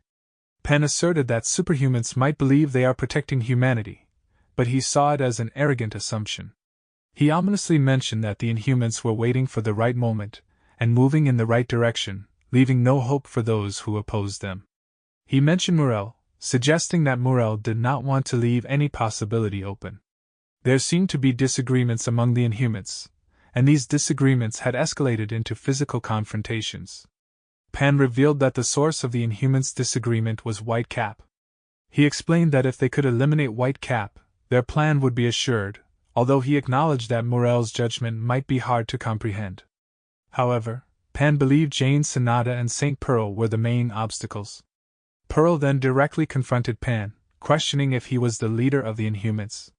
Pan's response was nonchalant, asking what it mattered if he was the leader or not. Pearl declared her intention to end the pointless war by eliminating him, but Pan dismissed her assertion as an arrogant assumption and prepared to attack. As Kong faced off against Galterin and Harper at the school, Galterin belittled Kong, considering him weak and deciding to kill him out of sheer boredom. Meanwhile, Bangwon reflected on his attempts to understand Kang's ability. He tried to discern if there was any scent or indication of Kang's power, but he couldn't find any clues. Bangwon acknowledged that there might be something unique about Kang's ability that he couldn't comprehend or teach. His frustration stemmed from the fact that there was no way for him to verify or understand Kang's power fully. As Bangwon recalled his past training sessions with Kang, he emphasized the significance of scent as the essential power of a superhuman. He explained that this power was rooted in an ultra-high level of mental strength. Bangwon decided that he would no longer teach Kang martial arts, as he believed Kang had learned everything there was to teach, including various techniques like Subakdu, killing arts, archery skills, and capturing techniques. Bangwon admired Kang's fast learning and seemingly limitless stamina, which allowed him to grasp the training quickly. He then advised Kang to sit down and empty his mind, to concentrate, and hear each drop of the waterfall resonating brightly. He wanted Kang to achieve a state of inner calm and focus, regardless of external distractions. Bangwon believed that if Kang completed this mental training correctly, it would bring about a significant change in him. To avoid interfering with Kang's mental training, Bangwon decided to step back and observe Kang from afar. Despite the repeated mental training, Kang's abilities hadn't shown any noticeable change. However, as Bangwon continued to observe him, he noticed something intriguing. Animals were gathering around Kang. This gathering of life force energy caught his attention, as if Kang was drawing the surrounding nature's energy toward him, creating a powerful flow like a river. Bangwon sensed fluctuations in this energy, and with each step Kang took, it was as if the water was clearing a path for him. This observation puzzled Bangwon, as he noticed something different about Kang. He described a sharp feeling, akin to being poked everywhere with an awl, indicating that Kang's power had indeed undergone a transformation. Bangwon's surprise increased when Kang looked and called out to him despite Bangwon hiding his presence. He also noticed a change in Kang's eyes, suggesting that something profound had occurred within him. He acknowledged that Kang's scent was very mild, yet he understood that the atmosphere's twisted state made it difficult to detect properly. He marveled at how Kang's mere existence effortlessly absorbed nature's life energy, making him a force to be reckoned with in moments of crisis. With conviction, Bangwon declared that Kang was undeniably chosen by Mother Nature. He believed that Kang possessed the power of a savior, capable of saving everyone, even in the most perilous situations. As Kang unleashed his newfound power, he demonstrated an incredible display of strength and speed, delivering multiple powerful attacks on Galterin. Even Harper could feel the intensity in the air as Kang's abilities were in full force. When Harper attempted to retaliate by spitting acid toward Kang, he was met with astonishment as the projectile circled around Kang and ultimately dissipated. Meanwhile, Bangwon observed the battle from a distance, hoping that Kang could endure his ability. In a flashback, Kang experienced a peculiar sensation while using his ability. He felt a strange coldness in his head, signifying the difficulty in controlling his immense power. Bangwon reminded Kang of a previous incident at Incheon International Airport, when he lost control of his abilities, causing his mind to disconnect temporarily. Bangwon explained that Kang's body's protective instinct kicked in, preventing him from harming himself and others. However, he warned Kang that if he couldn't fully control his power, he would remain a ticking time bomb, with the potential to cause destruction when his scent, or the manifestation of his power, bloomed uncontrollably. At present, Bangwon's worry for Kang's psychological state grew, especially as he witnessed Kang's power surging uncontrollably. Meanwhile, Harper took the bodies of Simeon and Hichi, noticing that Rafa's corpse was missing. Harper dropped the bodies toward Galterin, who swiftly swallowed them, triggering a transformation into his ultimate and most powerful form. With his newfound strength, Galterin prepared to launch an attack. However, just as he was about to strike, Kang intervened with a devastating and powerful counterattack. The force of Kang's attack sent shockwaves rippling through the surrounding area. Galterin staggered from the attack, and Kang continued his assault, landing multiple powerful attacks, overwhelming Galterin, and finally, with one last strike, sending him flying through the air. Harper grew nervous witnessing Galterin's defeat. Meanwhile, Basilov and Kirilov monitored the news of the ongoing attack, which surprised them as they saw that even Nanjiai had joined the fight. The news also revealed Whitecap's true identity, adding another layer of complexity to the situation. Kirilov expressed concern about the Inhumans' full-scale assault, likening it to a war. He acknowledged that the superhumans in Korea were outnumbered but were giving their all to fight back. However, Kirilov also recognized the perilous nature of the situation. If the 4 superhumans, including Whitecap, were even slightly affected or turned against humanity by the Inhumans, it could spell disaster for everything they were trying to protect. Kirilov emphasized the gravity of the ongoing battle. He stated that if the superhumans in Korea ended up losing this fight against the Inhumans, it would mean the end for Korea. Krylov praised Jane Sonata and St. Pearl for their quick and impressive response to the situation. Despite Basilov's impatience, Krylov continued to elaborate on his opinion. He believed that this conflict could potentially accelerate mankind's final stage of evolution. Krylov revealed that Superhuman Whitecap's real name is Lim Kong and that he had been exposed as a Korean student. The Inhumans had launched an unprecedented invasion on Whitecap's school, and their primary objective was none other than the superhuman known as Whitecap. Krylov suggests that the group of superhumans should focus on assisting Whitecap and emphasizes the need for immediate action. Basilov understands Krylov's point but expresses his displeasure with the admiration Whitecap receives. He asserts that he is the leader, regardless of where they are, and Krylov acknowledges this with a smile. Nanjiai launches an attack, but it gets blocked by Behemoth. Impressed by Nanjiai's determination, Behemoth decides to go all out as well. Black Mirror intervenes by wrapping around Behemoth, leaving him vulnerable. Nanjiai seizes the chance to unleash a series of powerful attacks, but they seem ineffective against Behemoth. Nanjiai also becomes concerned about Behemoth's powerful attacks. However, Behemoth surprises both Nanjiai and Black Mirror by easily breaking free from the restraint. Behemoth unleashes a devastating attack that shakes the area. Despite dodging the attack, Nanjiai loses balance due to the wind pressure caused by Behemoth's earlier strike. Behemoth prepares to attack again, but Black Mirror intervenes and suggests that they cannot handle Behemoth's power. As Nanjiai jumps back, Behemoth fires a powerful beam of energy, hitting Nanjiai directly. Behemoth expresses their main purpose is to target Hero Whitecap, considering him as an example of their cause. They assert that all heroes, humans, and anyone who opposes them will face death, and that their preparations for war make them invincible. The outcome of the current battle doesn't matter to Behemoth, as they are confident in their eventual victory. He taunted Nanjiai not to run away, as it will only provoke their wrath further. Despite being wounded, Nanjiai laughs in response to Behemoth's talkative nature, finding it amusing. He realizes that if he hadn't dodged Behemoth's earlier attack, it would have been fatal. Nanjiai also observes that Behemoth's injuries have already healed, which surprises him. Behemoth, on the other hand, is impressed by Nanjiai's resilience and determination. He is intrigued by Nanjiai's ability to withstand his powerful attacks and the growing influence of the black shadow surrounding him. Despite the injuries, Nanjiai's fighting spirit remains strong, and Behemoth becomes determined to face him even more intensely. While the intense battle between Nanjiai and Behemoth unfolds, Chunver and Evan are astonished by the spectacle before them.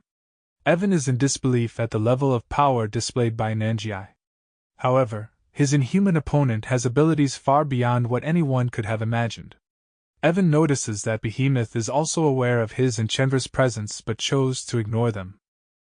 Although Evan initially came to witness the death of Superhuman Whitecap, the ongoing battle leaves him speechless.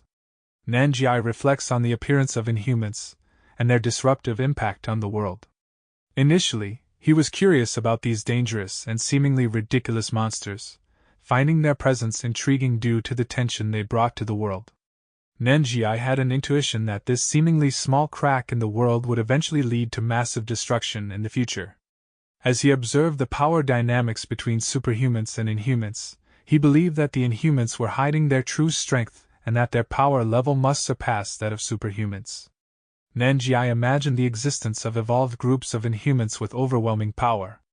Behemoth found Nanjiai interesting and reveals that he is considered one of the commanders, indicating his high status among the Inhumans. Behemoth asks why he keeps intervening in the fight even though he knows Behemoth is an unquestionably superior opponent. Nanjiai responds that he is motivated by his identity as a superhuman and realizes the power scale between superhumans and Inhumans was starting to tip and decided that he must correct it. Nanjiai decides to fully merge with Black Mirror. Dan Yang appeared and tried to stop him. Recalling their conversation, Nanjiai explained that Black Mirror usually remains sealed in his tattoo, limiting his power. By letting Black Mirror out, both Nanjiai and the entity can surpass their individual limits. When they combine into one, their egos mix, creating a new and unstoppable power of darkness, making it a frightening and overwhelming ability that goes beyond imagination. Despite the incredible power, Nanjiai is aware of the risks involved in the process. He worries about the possibility of being unable to separate their two egos again, which could lead to dangerous consequences. Nanjiai admits that he is still in the process of researching and understanding what will happen when he fully merges with Black Mirror. Dan Yang expresses concern about the consequences if Nanjiai cannot separate himself from the new self, formed through the fusion with Black Mirror. Nanjiai solemnly responds that if he fails to separate Black Mirror from his body, he will cease to exist. At present, Nanjiai reassures Dan Yang that he will control the fusion with Black Mirror to avoid any catastrophic consequences. However, Dan Yang questions Nanjiai's motives, as this was not originally part of their plan. In the midst of their conversation, Harper is thrown in front of them. Suddenly, Kong appears to confront Behemoth. Dan Yang is relieved when Kong arrives to support them, while Bangwon expresses concern over the situation. The students and Kang's friends notice this and start cheering for him, even including former bullies who join in showing their support. Nanjiai separates from Black Mirror and decides to step back to observe Kang's skills in action. Harper warns Behemoth and told him about Galtarin's death, mentioning that he cannot compete with him, and advises Behemoth to avoid Kong. Despite Harper's warning, Behemoth dismisses it, insulting Harper and belittling his abilities.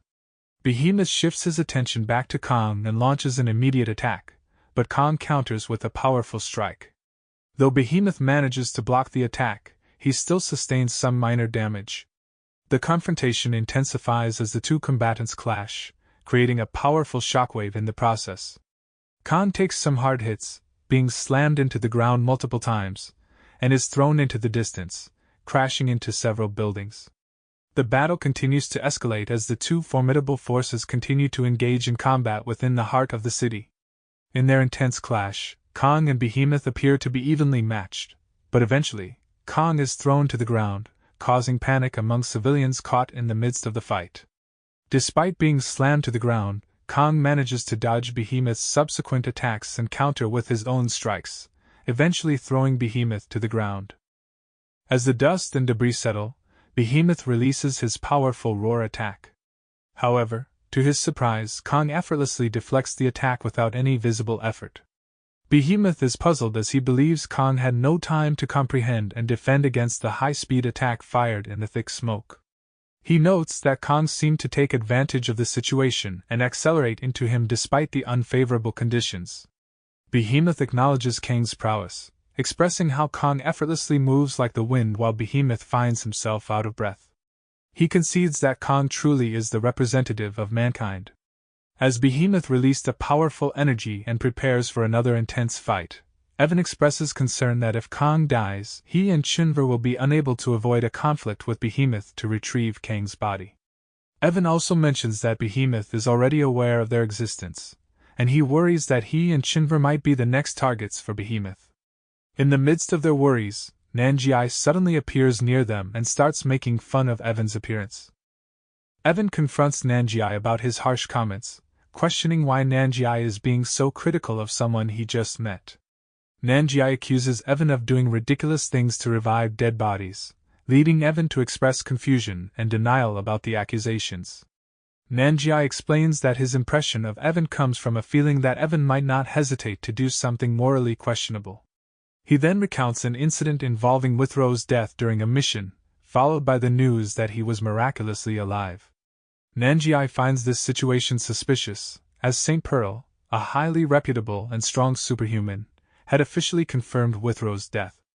Given St. Pearl's strong sense of justice and reliability, Nanjiai believes she would not have misjudged her colleague's death. Nanjiai explains that upon learning of Withrow's supposed resurrection, he initially dismissed it as false information meant to create confusion.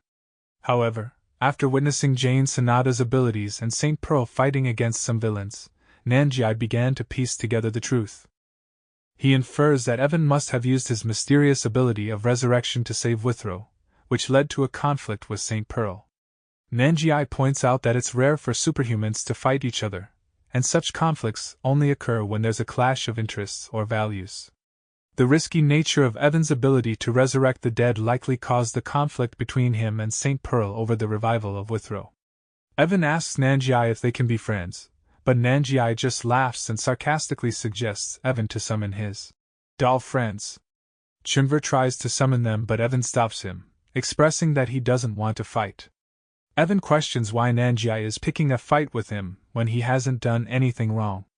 He explains that he's just a human trying to survive peacefully. However, Nanjiai admits that Evan bothers him, and he feels the need to express it rather than remain silent.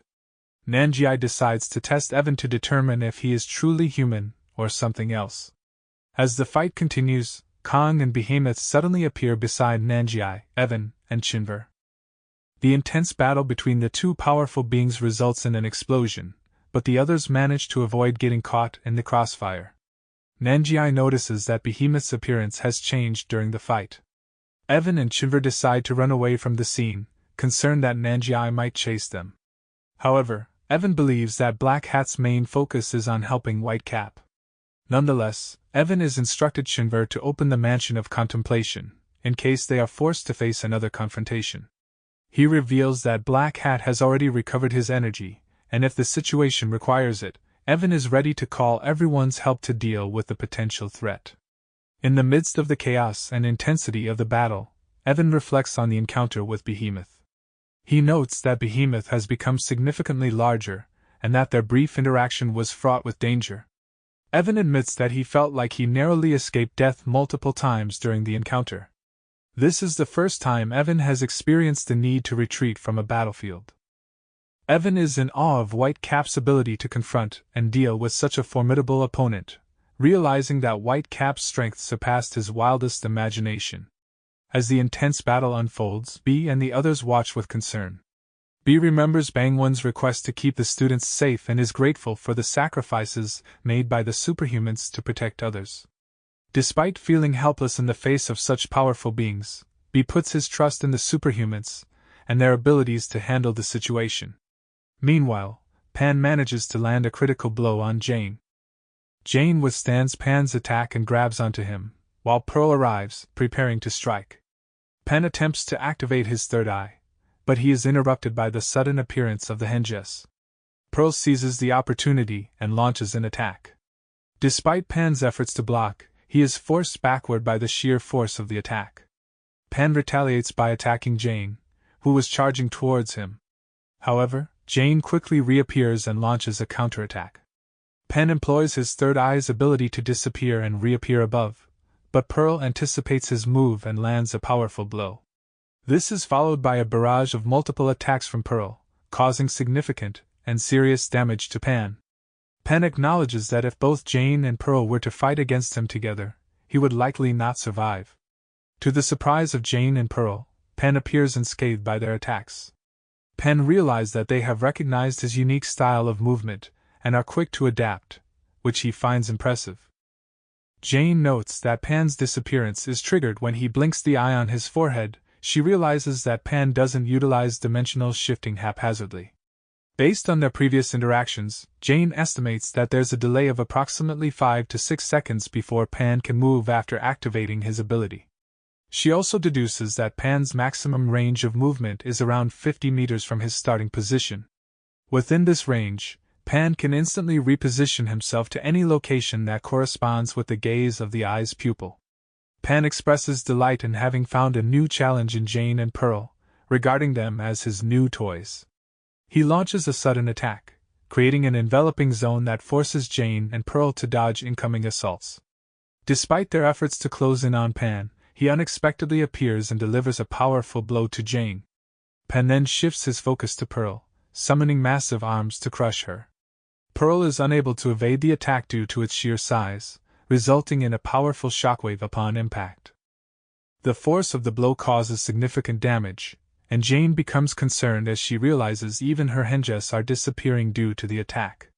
Pan asserts that Pearl is finished, explaining that the pressure he is exerting is reducing the size of the trap that contains them. This is causing the pressure to increase rapidly, with the trap shrinking in reverse proportion. Eventually, when the pressure reaches its peak, the trap and anything caught within it will vanish from existence. A sudden light appears at the center of the arms that Pan summoned. Pearl destroys the arms and reveals a new form, surprising Jane, who likens Pearl's transformation to that of a phoenix. The destroyed henja's souls begin to return. Pearl, now in her new form, questions Pan once again about being the leader.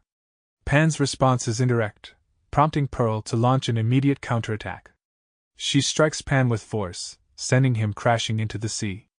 Despite being underwater, Pearl continues her assault, pushing Pan to jump out of the water to evade her attacks. Pan manages to land a kick on Pearl as she follows him out of the water, but she easily brushes off the attack and counters. Pan summons multiple arms to envelop Pearl, but she successfully blocks the attacks. Pan acknowledges Pearl's growing strength and sees her abilities as nearing completion. He expresses his enjoyment in testing their strength and looks forward to destroying them. Jane recognizes that the battle has become extremely challenging but sees an opportunity to capture Pan. She offers her support to Pearl and suggests a coordinated attack strategy. Jane plans to hold Pan's legs to restrain him while Pearl delivers a powerful blow that she believes can catch him off guard. Jane activates her foundation ability, indicating her determination to take the risk and execute the plan. In a flashback, Jane explains her foundation ability to the others, shedding light on the intricacies of her power. Jane describes how the henjas typically move independently, guided by their own decisions while sharing perspectives and emotions with each other. However, when the foundation ability activates, they unite as one heart, creating a deeper and more organized connection that goes beyond their usual shared experiences. Jane goes on to elaborate on the different types of abilities that stem from her foundation. She introduces the mass-type foundation as the first example. In this type, a henge that has reached a certain level of sophistication and destructive power gains the physical ability to continuously track a target, similar to a guided bomb. This henge can also carry out infinite carpet bombing. The mass-type foundation, which excels in fighting against a large number of opponents. Jane then introduces the second type, the foundation of bondage. This ability involves creating a binding linkage that prevents people from leaving a designated area while causing mental disturbance. She likens it to a Stonehenge. The third type she mentions is the Cradle Tower Foundation. This ability is associated with healing skills that emanate from a cradle-like structure, guarded by the 7 monolithic guards. Jane reveals that there are actually 4 types of foundations, but she can't divulge information about the 4th type. Matt is amazed by Jane's incredible skills and the breadth of her abilities. He realizes that Jane Sonata is not only unusual but also unexpectedly the strongest superhuman in the world. Jane elaborates on the conditions and limitations for activating her foundation abilities. For the foundation to be activated, certain conditions must be met. Firstly, every henge involved must be in good condition. Ideally, all 80 individuals should be present to activate it properly.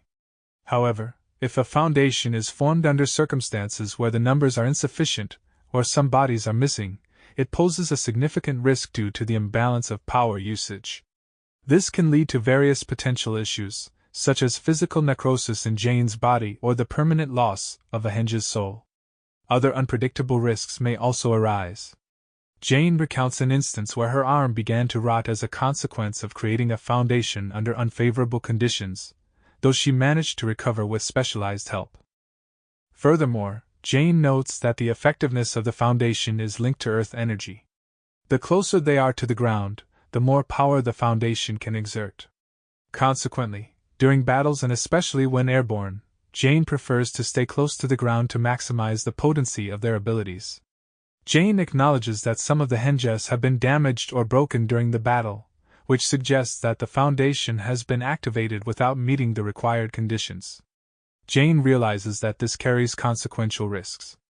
Jane also notes that the battle's environment is less than ideal, with the distance from the ground making it difficult to exert their full strength. Despite these challenging conditions, Jane is determined to press on. She alludes to a specific reason for using the foundation, a reason that she believes Pearl will understand without needing to be explicitly told. Jane's thoughts reveal her commitment to the fight, even in the face of considerable risks and adverse conditions. The henges emit loud screams, creating a cacophony that disrupts Pan's senses and focus. Pan reacts to the sounds, describing them as beautiful and reminiscent of a final showdown. He categorizes the various reactions of humans: those who do nothing, hide, run away, or try to fight, emphasizing that the fate of the Earth hangs in the balance at this moment. With his full power unleashed, Pan acknowledges the significance of the conflict, and the role it plays in determining the Earth's destiny. In Kang's ongoing battle against Behemoth, Kang successfully blocks one of Behemoth's attacks and rescues a civilian in the process. He seizes the opportunity to deliver a powerful counterattack. However, Behemoth's strength proves formidable, sending Kang flying through the air. Despite the setback, Kang quickly regains his balance and promptly re-engages in the fight. As the two combatants clash once more, Behemoth begins to take notice of Kang's unyielding determination. Kang relentlessly persists in the face of Behemoth's powerful blows, demonstrating a remarkable tenacity that impresses even Behemoth. Despite Behemoth's superior strength, he recognizes that attacking Kang feels like striking an unyielding wall. He senses Kang's seemingly boundless power and endurance. Behemoth reflects on the notion that Kang's resolve resembles an unending wall. In a climactic turn of events, Behemoth employs multiple roars, creating a challenging situation for Kang to evade. Unfortunately, despite Kang's efforts, the civilians become caught in the path of these powerful attacks. Reacting swiftly, Kang rushes to their aid.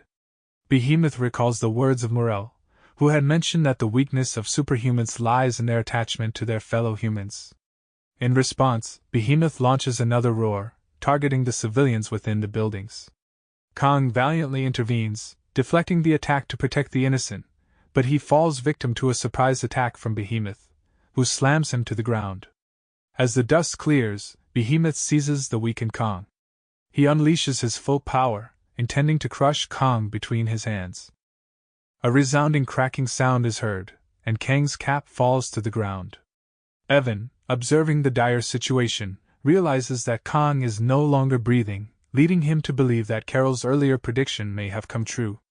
Just as Behemoth asserts his victory over Kang, Kang suddenly awakens and unleashes an immense surge of powerful energy. This unexpected surge pushes Behemoth back and inflicts severe damage to his hands, leaving them destroyed. Behemoth becomes concerned as he witnesses the overwhelming energy emanating from Kang, but he notices a change in Kang's state. He's shaking and his eyes are unfocused. Behemoth seizes the perceived opportunity and launches his roar attack towards Kang. However, the attack takes an unexpected turn, circling around Kang and ultimately returning towards Behemoth. The redirected attack inflicts significant damage on Behemoth, who is caught off guard by the unexpected turn of events. Behemoth is then pushed down by Kang's powerful pressure. Kang capitalizes on the situation, delivering a forceful blow that smashes Behemoth's face. Kang follows up with another devastating attack that completely destroys Behemoth's body. Vanisher abruptly emerges and swallows Behemoth, but Nanji intervenes and launches an attack, causing Vanisher to release Behemoth's body. Nanji is frustrated by Vanisher's escape. Meanwhile, Kang's loss of control continues to wreak havoc, causing damage in the area. Juri arrives on the scene and heads directly towards Kang. Despite enduring the effects of Kang's powerful energy, Juri calls out to him, urging him to cease his actions. Astonishingly, Juri's plea has an impact, causing Kang to halt and subsequently lose consciousness. Evan appears, taken aback by the fact that Kang managed to defeat Behemoth, and he notes that, for the first time, Carol's prophetic vision did not come true. Evan plans to take Kang away and asks Juri to move, but despite his fear, Juri declines to comply. Bangwon makes his appearance and confronts Evan. Evan acknowledges Bangwon's strength and expresses his admiration for watching him in action. Bangwon, however, criticizes Evan for not actively participating in the battle and accuses him of having a twisted and purposeless nature. Evan responds with defiance, stating that he's not in the mood to answer questions and is determined to continue his actions uninterrupted. He coldly reveals his intention to kill Bangwon and seize both White Cap's and Bangwon's bodies, as an additional bonus. Nanji and Danyang suddenly appear alongside Bangwon, aligning themselves against Evan. Nanji emphasizes that Evan should meet his demise, suggesting that his death would prevent further harm. Evan recognizes their stance and acknowledges his heightened anger toward them. Chenver employs his ability to summon Kalin and other reinforcements, leading to an increased power dynamic on the battlefield. Bangwon senses the potent presence of the newcomers, particularly identifying Kalin as the strongest among them. Evan expresses his desire to conclude the conflict, while Nanji recognizes their unfavorable odds in the face of the growing numbers on the opposing side. Suddenly, shields descend from the sky. Kalin swiftly reacts, managing to intercept and block the incoming shields. Multiple shields appear, encircling Juri and the group. Unexpectedly, Krylov and Basilov arrive on the scene, aligning themselves with Juri and the others. Their arrival takes the others by surprise. Krylov attempts to provide some information about their origins in Russia, but Basilov, driven by eagerness for combat, interrupts him, showing a readiness to engage with the adversaries. Basilov, having observed Kang's unconscious state, detects a powerful life force emanating from him despite his lack of consciousness. Ofer takes action by swiping away the shields, initiating a direct confrontation with Basilov. Unfazed, Basilov faces Ofer and withstands his attack. Blue Guy joins the assault, launching an attack that causes Basilov to momentarily kneel. However, Basilov quickly regains his footing and advances toward Kalin. He questions Kalin about his transformation and inquires if he remains the same person Basilov once knew. However, Kalin doesn't remember him. Evan acknowledges his lack of familiarity with the newly arrived individuals, speculating about their origins and potential connections. He notes that Basilov hails from Russia and wonders if there might be a connection to Kalin, potentially suggesting a significant tie between them. Evan observes Basilov's remarkable abilities, noting that the attacks against him were effective in terms of accuracy, yet Basilov seemed unharmed, prompting him to question whether Basilov's lack of defense is a strategic bluff or a demonstration of his overwhelming power. The sudden appearance of the shields and their subsequent disappearance further perplexes Evan, leading him to question the nature of these superpower abilities that he cannot fully comprehend. Frustrated by the complexity and seemingly insurmountable gap in power, Evan acknowledges the challenge of competing at the level of these formidable superhumans. Kalin takes action by summoning a bolt of lightning and directing it towards Basilov. The attack manages to damage Basilov. In a surprising turn of events, Basilov emits a loud burp, catching everyone off guard with this unexpected reaction. After activating his ability, Basilov remains focused on Kalin, determined to push him further and provoke a response that triggers his memory.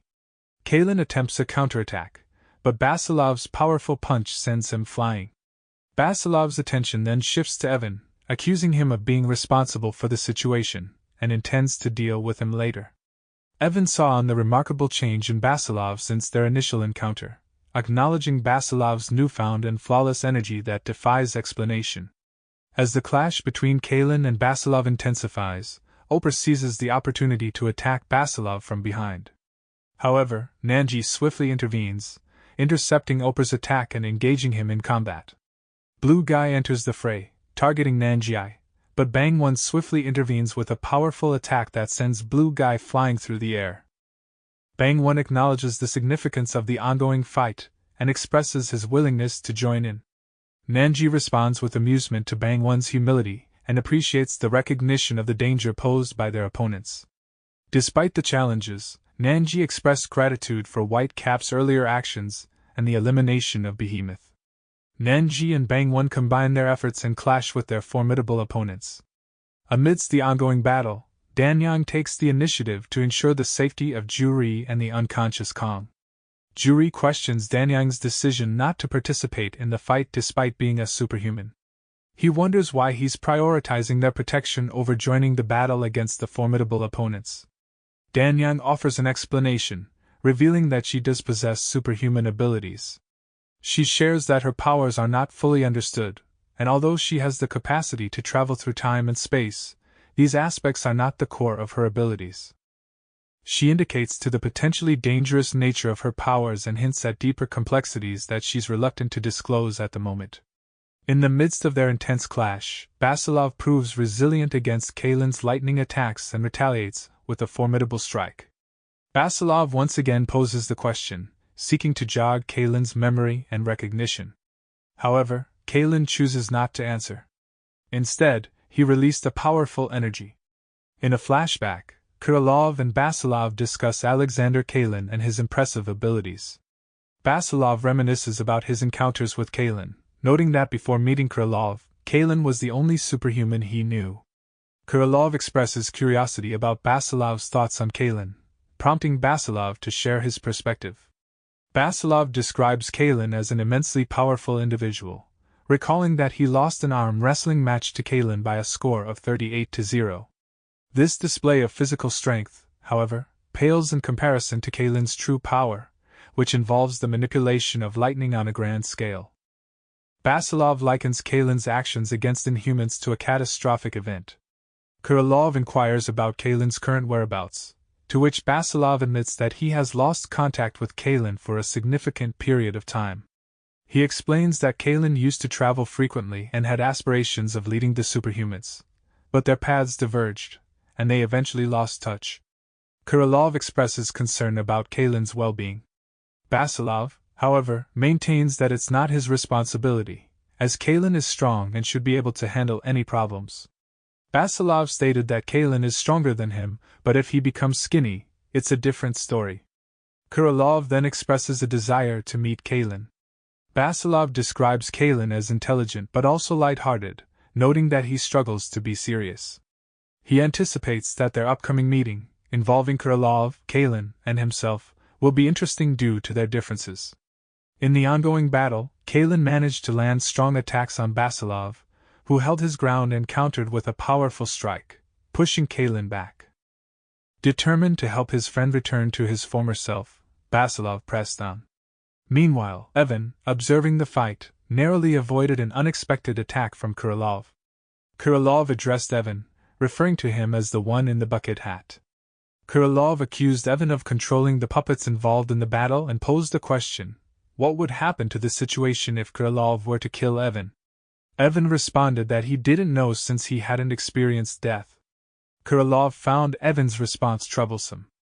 Krylov summoned several swords, with the intention of testing the outcome if Evan were to die. He released the swords, but Evan skillfully avoided them. Krylov then summoned a massive axe, which descended toward Evan and created a strong shockwave upon impact. Chenver emerged, visibly wounded, having shielded Evan from harm. Evan's thoughts reveal a sense of concern and realization. He acknowledges that the predictions of the future have been altered, leading to a potential threat to his life. He regrets not being cautious enough, and he contemplates the possibility of his death or causing widespread destruction due to the corrupted foresight. Evan reflects on a previous significant conflict involving the Black Hat guy. Evan acknowledges that even if he were to unleash the full extent of his remaining power, it would likely not guarantee victory in the current battle. He attributes this perceived inability to the presence of two formidable newcomers, suggesting that despite their appearances, these two individuals possess exceptional strength that poses a significant challenge. Evan expressed his desire to cease the ongoing conflict. He proposes a negotiation, suggesting to Krylov to tell the others to stop their actions. However, Krylov remains skeptical, interpreting Evan's words as an attempt to deceive them and escape. Evan communicates in a hushed tone to Chenver, outlining a plan. He intends to take a specific action under the traffic light and instructs Chenver to place a marker once he does so. Evan hints at a potential return to Korea. He strategizes that regardless of what he tells Krylov, the response should consistently indicate an unwavering determination to capture him. Evan also plans to send whispers of bondage to their allies, aiming to coordinate their efforts. The overarching objective is for everyone to prepare for an escape. Krylov taunts Evan, questioning why he stopped speaking and expressing anticipation for Evan's next statement. Evan responds by apologizing and suggesting that, given Krylov's presence, they might be able to reach an agreement. Evan then inquires about Krylov's name, to which Krylov introduces himself. Evan proceeds to share his own name, and reveals his initial mission to retrieve the body of a superhuman named Whitecap. He acknowledges that Whitecap survived their recent battle, leading him to question the accuracy of his previous judgments. Evan offers a proposal. If Krylov allows them to leave, he promises not to take any further action. Evan expresses his willingness to divulge personal information and collaborate, even sharing details like his drinking habits, in order to build trust. He proposes that in the future, he could use his powers to assist Krylov. Krylov questions Evan about the identity of his ally engaged in combat with Basilov, confirming that the person is indeed Alexander Kalin. Evan acknowledges this.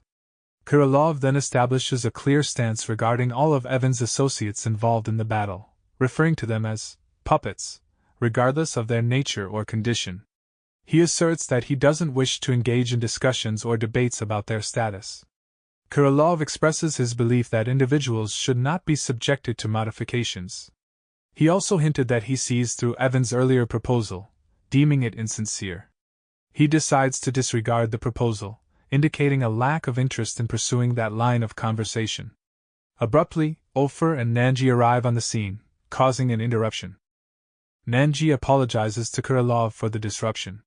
Ofer takes action, releasing numerous tendrils that target everyone present. Seeing a chance, Evan seizes the opportunity to use his power and quickly communicates with the others, notifying them that he will activate the door of coordinates in just 2 seconds. He commands them to leap through the door once it opens. Simultaneously, Evan instructs Gregory to take Behemoth's body.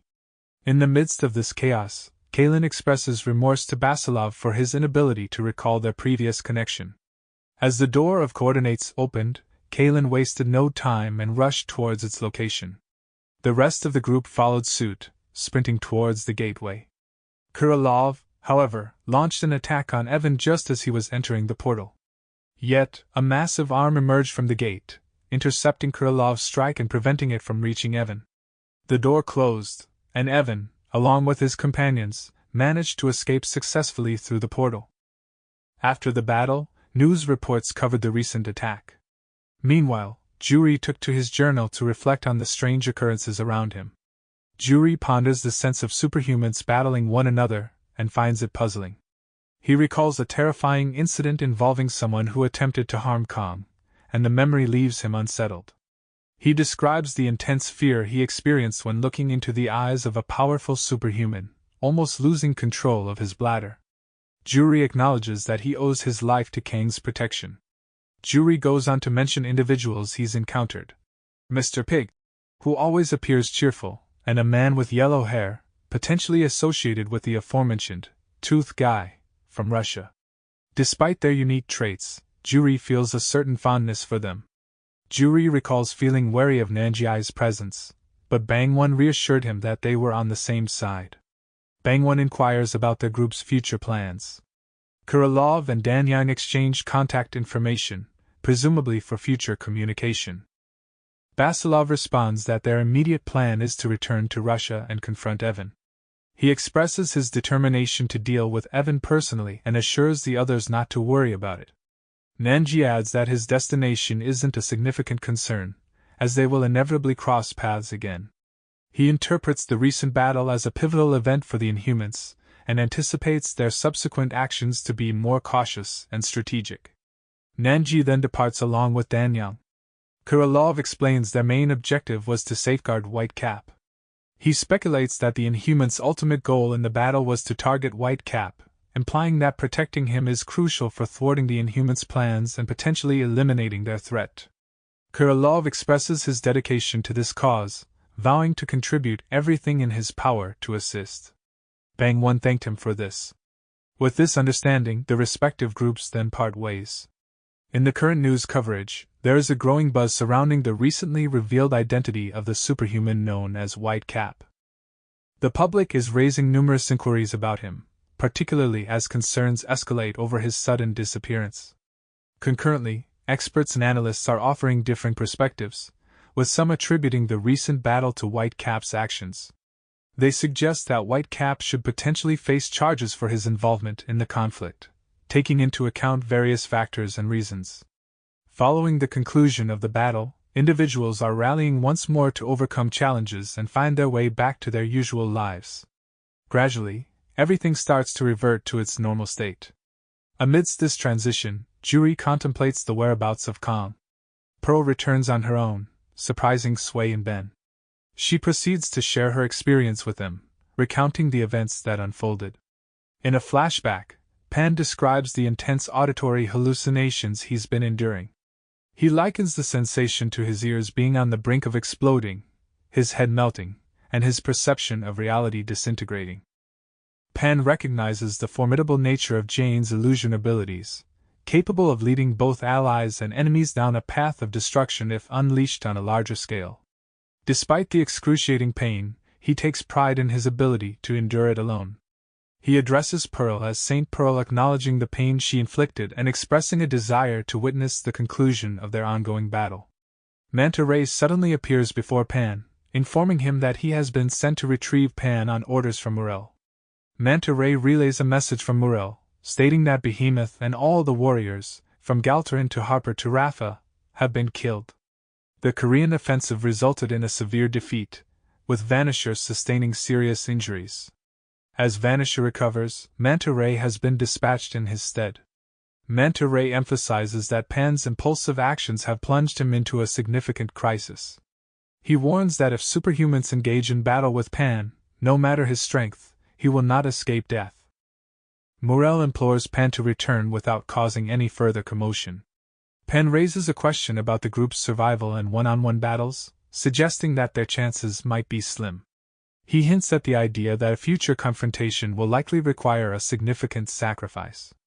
Ultimately, Pan decides to comply and leaves with Manta Ray. Concerned about Jane's whereabouts, Sway inquired about her. Pearl explained that Jane had taken a bold step by launching her foundation under unfavorable conditions. This decision had serious consequences, causing her to experience necrosis. She shielded herself with henjas to conceal her deteriorating state, expressing reluctance for Pearl to witness her condition. Jane instructed Pearl to depart for America ahead of her, and revealed that Daphne Bayleaf was the only one capable of curing her significant spiritual penalty. She then set off to meet Daphne in Australia, whom Pearl believes had helped Jane in the past. Pearl reassures Sway not to worry excessively, emphasizing Jane's strength and resilience. Pearl is confident that Jane will return, highlighting her exceptional capabilities. Ben updates Pearl about Withrow's regained memory, revealing that a researcher named Juhi from Dae Lutuk played a role in this restoration process. It appears that Juhi spent considerable time with James to assist him in this regard. Following this conversation, they make their way to the laboratory. Meanwhile, in Mount Yongpa, Kong recollects his memories of learning about the flute mushrooms from his fellow students who had died from the attack. He eventually arrives back at the academy where Ju-ri and others warmly welcome his return. The group is engaged in repairing the academy's facilities. Bang-won calls out to Kong, assigning him the task of excavating a tree. Bang-won addresses Kong, acknowledging his strength and designating him for additional work. He suggests that there's no other place Kong would rather be, emphasizing the idea of family and the sense of incompleteness felt when apart from loved ones. Bang-won expresses his relief that Kong has returned safely. The former bullies approach Taek and share concerning news about Gundu's critical condition. One of them had overheard a conversation involving their teacher and a soldier. In the conversation they overheard, B informs Chansik about Gundu's chances of survival. They explain that due to the severity of his condition and limited hospital options, Gundu's situation is precarious. B then reveals sensitive military information, cautioning Chansik to keep it confidential. The conversation reveals the existence of a secretive division known as the Myri Medical Research Department within the ISSDF. Gundu is currently under their care, with plans for specialized DNA treatment and military-grade surgery to improve and modify his condition. Chansik is alarmed and upset by this revelation, questioning the ethics and implications of subjecting Gundu to such procedures. B explains to Chansik that even the Myri Medical Research Department cannot guarantee Gundu's survival through the proposed process. However, this approach is seen as the only opportunity to potentially save Gundu's life. Chansik implores for an alternative solution, expressing a strong desire for treatment rather than surgery. He offers to take an active role in Gundu's rehabilitation, emphasizing Gundu's youth and inexperience with the world. He adamantly opposes the idea of subjecting Gundu to such a risky procedure. B counters by drawing a parallel with Superhuman White Cap, highlighting that age doesn't necessarily determine one's ability to endure challenges. B appeals to Chansik's wisdom as a teacher, suggesting that understanding and trusting in the passion of individuals, regardless of age, is essential during difficult times. Chonsik makes a heartfelt request for updates on Gundu's condition at each stage of the process, expressing his deep concern for Gundu's well-being and entrusting B to guide them in the right direction. B agrees to do their best in fulfilling this request. The Gundu gang voices their wish to visit and see Gundu. Taek reminisces about a past encounter where he had challenged Gundu and lost, leading him to start following Gundu. Over time, this group began to grow around their admiration for Gundu. Despite Gundu's instruction to stop trailing him, Taek asserts that they are friends and proudly recognizes Gundu as their leader. Gung-mu remembers an instance when his belongings were taken by others, and Gundu intervened, taking on the perpetrators and reclaiming Gung-mu's possessions. Taek recollects a conversation he had with Gundu where they discuss Lim Kong. Taek describes Lim Kong as someone with remarkable arm strength, noting that he appears to be working out despite it not being evident to others. He characterizes Lim Kong as a kind individual, highlighting his tendency to hit harder than most in both eating and fighting. Taek acknowledges Lim Kang's occasional clumsiness but recognizes his talent. He suggests that Lim Kong might aspire to become a future gang leader and expresses a fondness for him. Gundu then poses a question to Taek, asking if Taek believes they are both leading lives that could be considered trash. In the current moment, Taek rises from his place and departs, informing the others that he needs some time alone. Taek secretly cried and expresses regret and a heartfelt sentiment towards Gundu. He acknowledges the negative impact of Gundu's absence on his life, recognizing that without him, things feel bleak. Taek conveys his understanding of Gundu being a misunderstood individual and sincerely implores him not to succumb to death. During an interview with the Director General, the recent events are discussed. The Director General asserts that the individuals currently being shown on screen are central figures in the case. Referring to gathered information from various sources, including video footage and reports, it is confirmed that these individuals are the new superhumans. However, specific details such as names and nationalities for all of them are still pending. The conversation then shifts to the battle that transpired within the city. The Director General notes that it was apparent that some of the superhumans were engaged in a confrontation. Additionally, it's mentioned that certain superhumans appeared to adopt the appearance of the inhuman race.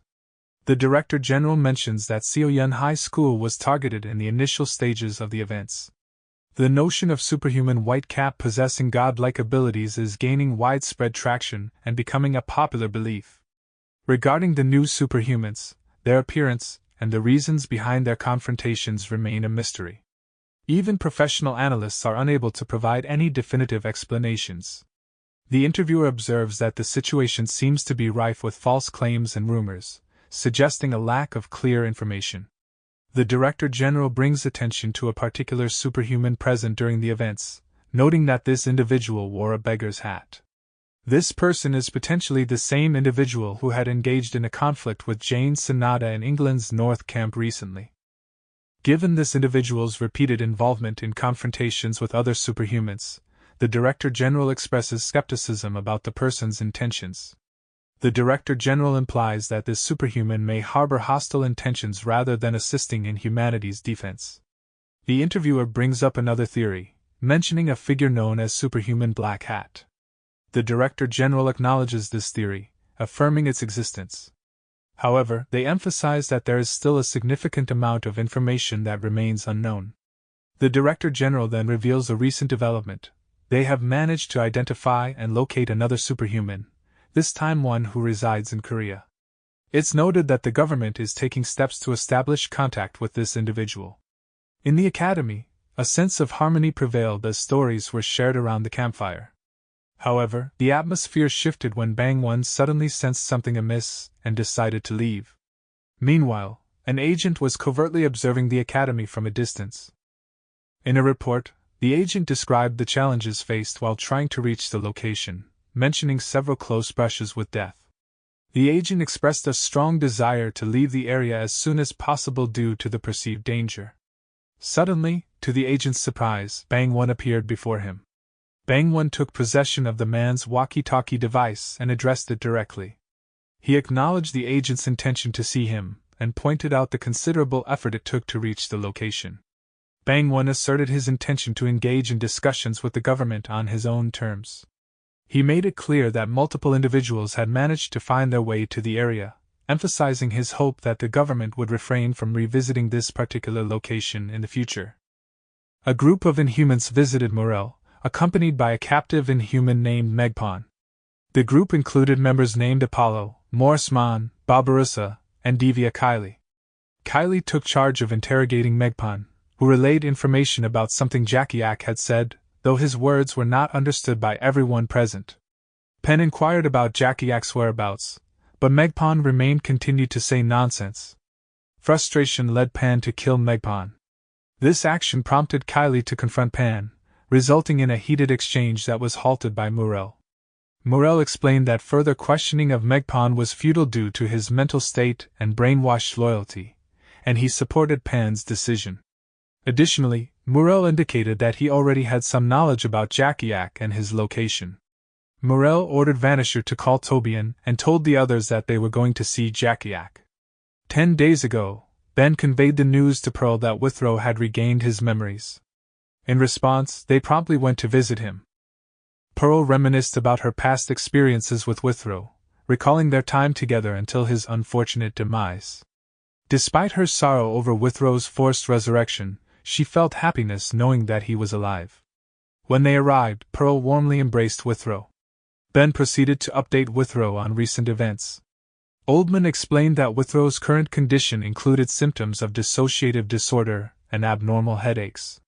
However, he reassured everyone that Withrow's recovery was progressing well through consistent mental and physical care.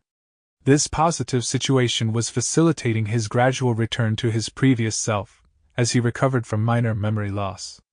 Oldman attributed Withrow's recovery mainly to his student, Juhi, emphasizing her significant contribution. Juhi employed various methods, including hypnosis, to stimulate Withrow's memories. During the hypnosis session, Withrow recollected an individual wearing glasses who seemed to annoy him, although he couldn't identify this person. Dr. Fury, the hypnotist, then brought Withrow out of the hypnotic state, and Withrow immediately saw James, though he still couldn't recognize him.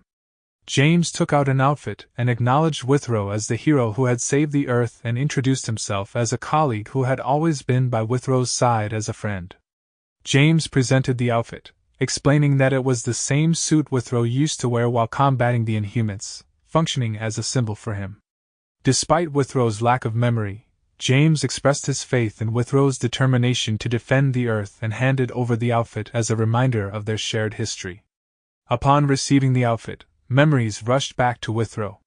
He remembered his strong dislike for the outfit and his promise never to wear it again.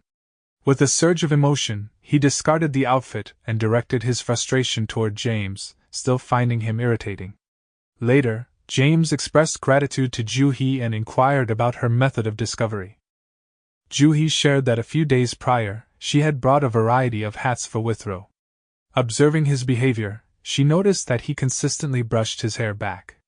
To explore this, she offered him various hat options. Without hesitation, he chose the beanie. Additionally, Juhi revealed that she had purposely handed him coffee, noting that he hadn't consumed any during his recovery. Withrow's reaction to the coffee, specifically his aversion to its scent, provided Juhi with more clues about his preferences and dislikes. Juhi utilized hypnosis to tap into Withrow's lifelong habits and tendencies, aiming to restore his memories. Forming a team, they explored various methods, from medication to counseling, eventually succeeding. Juhi clarified that her role was based on recognizing possibilities and acting, not on being superhuman. She explained to James why she chose him. To avoid entrenched memories, fresh perspectives were crucial for hypnosis therapy. Since St. Pearl and Jane were deeply embedded in Withrow's past, they had to be excluded. Considering the children of Withrow's Harlem family, Juhi ultimately chose James for his suitability in facilitating memory recovery.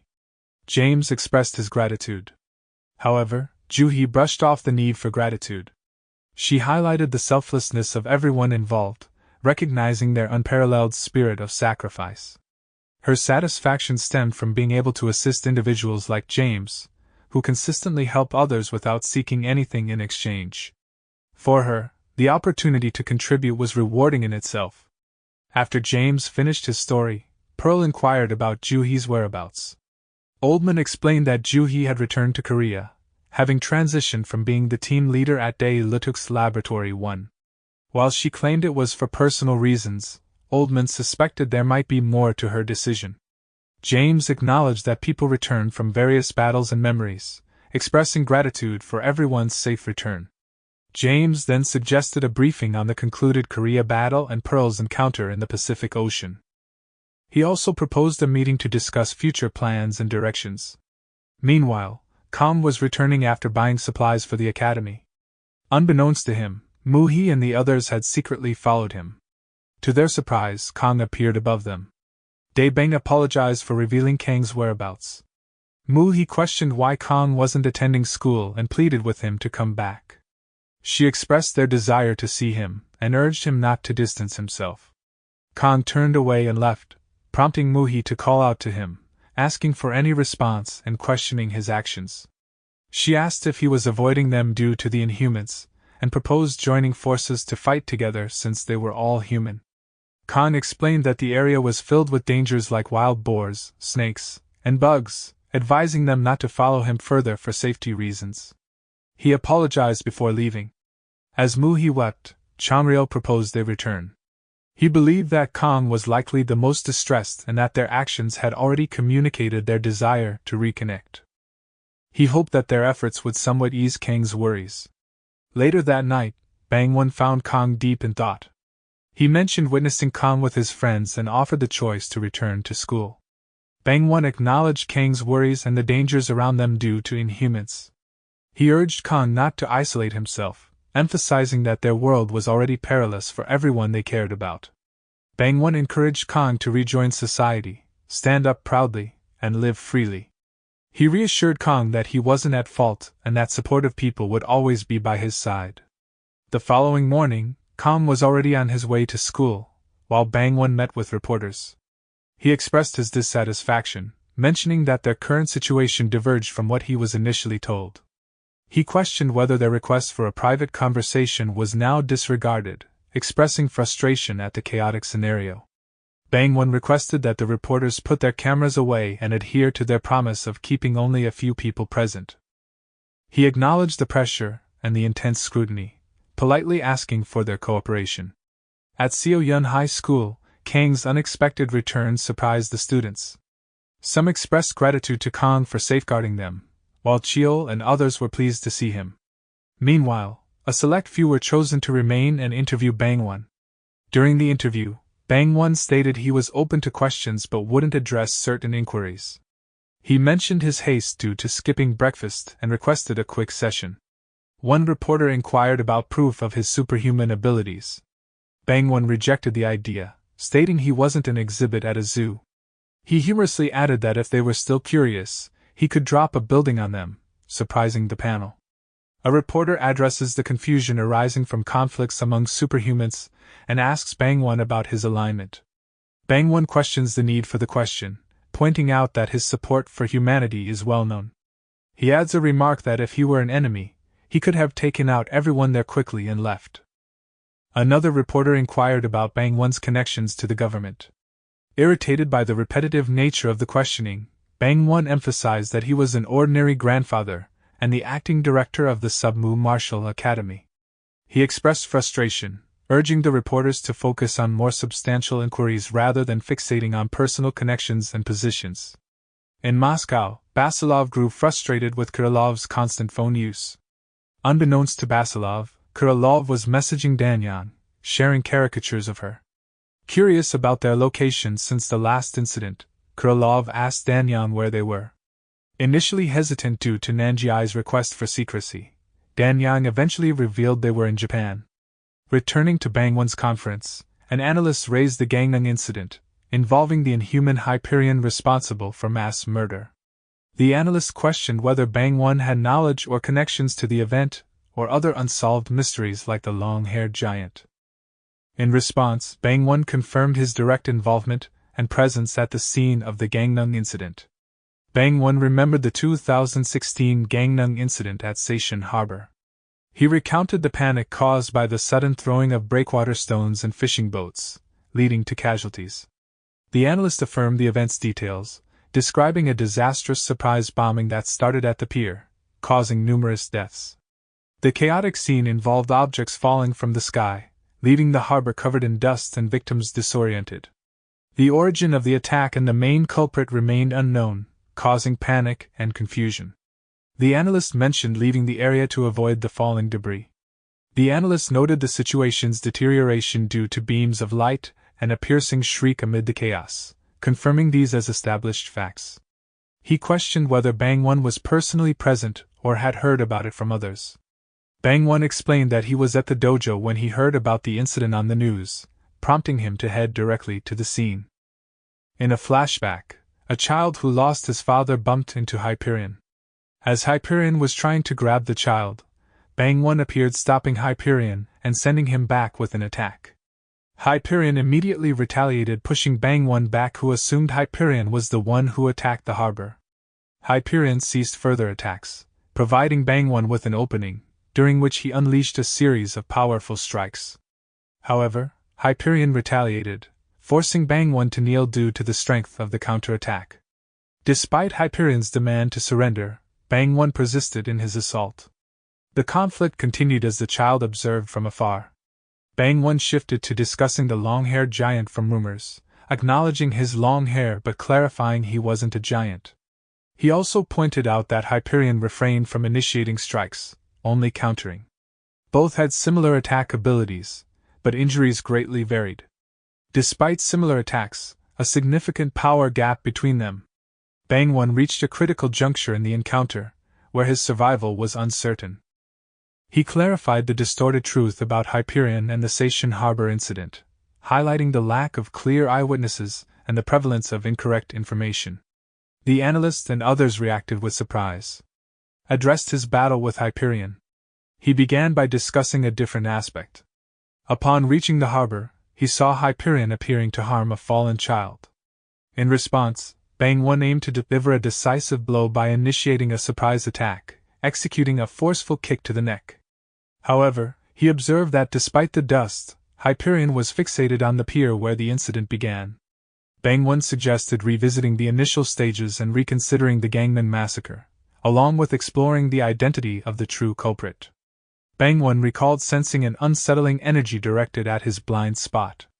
A swiftly approaching beam of light caught his attention, but before the impact, Hyperion intervened, forcefully pushing Bang Won aside. This action spared him from the potentially lethal strike. The collision with multiple containers left Bang Won gravely wounded. Meanwhile, Pan emerged to confront Hyperion. Subsequently, Hyperion shifted his focus and approached Bang Won. Hyperion emphasized the importance of listening and cautioned Bang Won against seeking him out. He advised Bang Won to concentrate on planning for the future. Hyperion then forcefully propelled Bang Won away from the area. Bang Won described that upon making eye contact with Hyperion, he lost consciousness and was thrown into the mountains. The analyst expressed disbelief at Hyperion's advice to plan for the future. Bang Won insisted on his truthfulness, acknowledging that he hadn't previously had the opportunity to share this story. A reporter questioned the contradiction of Hyperion seemingly saving a human despite his capabilities. Bang Won admitted uncertainty, acknowledging Hyperion's contradictions but cautioning against premature conclusions. He mused that their encounter during the life-and-death battle created a complex dynamic of mutual understanding, rooted in the tension between the desire to kill and the will to survive.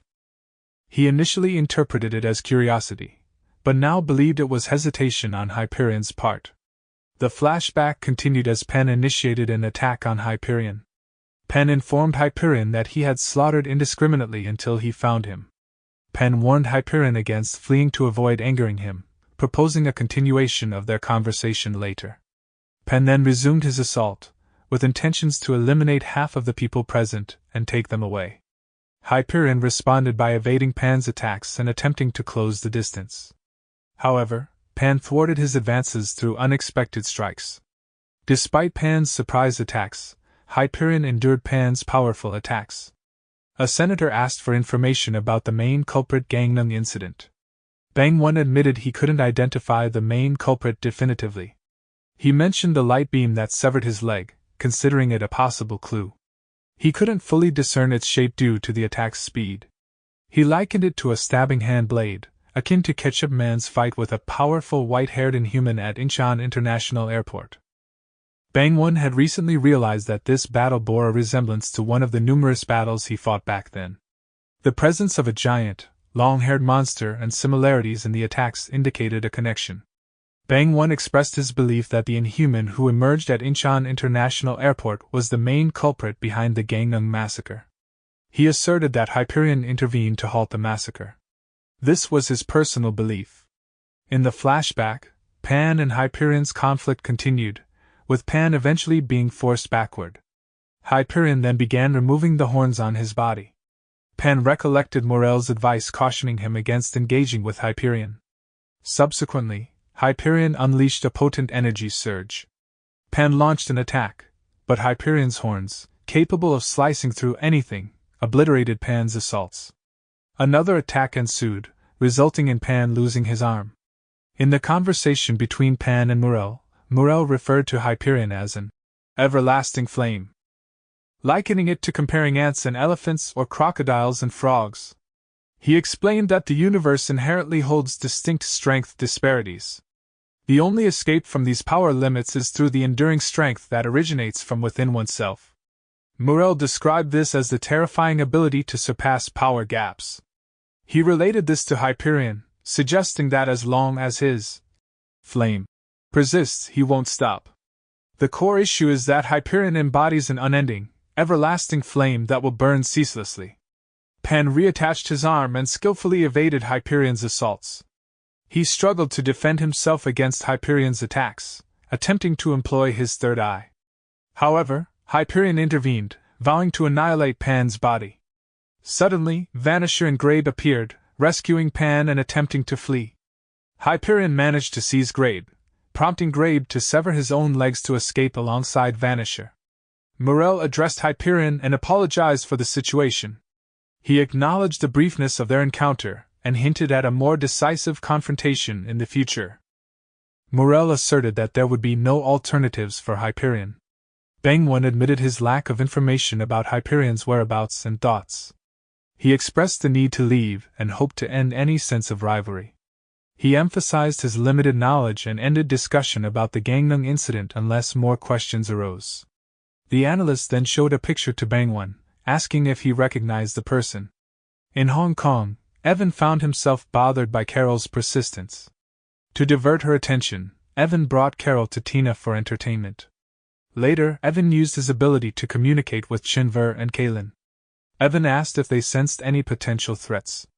Chinver responded that no suspicious activities were detected and there were no indications of energy flow. Kaylin also reported not sensing anything in the vicinity. Evan advised them to maintain their current positions and stay vigilant. Evan was puzzled by his contacts being 2 hours late for their scheduled meeting. He questioned their decision to conduct the trade in Hong Kong, specifically the last trade, which was a traditional method that had been successful until now. Evan considered this trade crucial, and any failure with the Golden Water trade would lead to significant setbacks. Thinking about his situation, Evan realized the importance of meeting Talisman promptly. However, a surprising message from Talisman caught him off guard. In response, Evan swiftly instructed Kaylin and Chinver to return to him. Juhi called James to inquire about Evan. She shared her concerns about Withrow's resurrection and Evan leading a group of resurrected beings, and she sought details about Evan's ability and the differences between the resurrected individuals, including Withrow.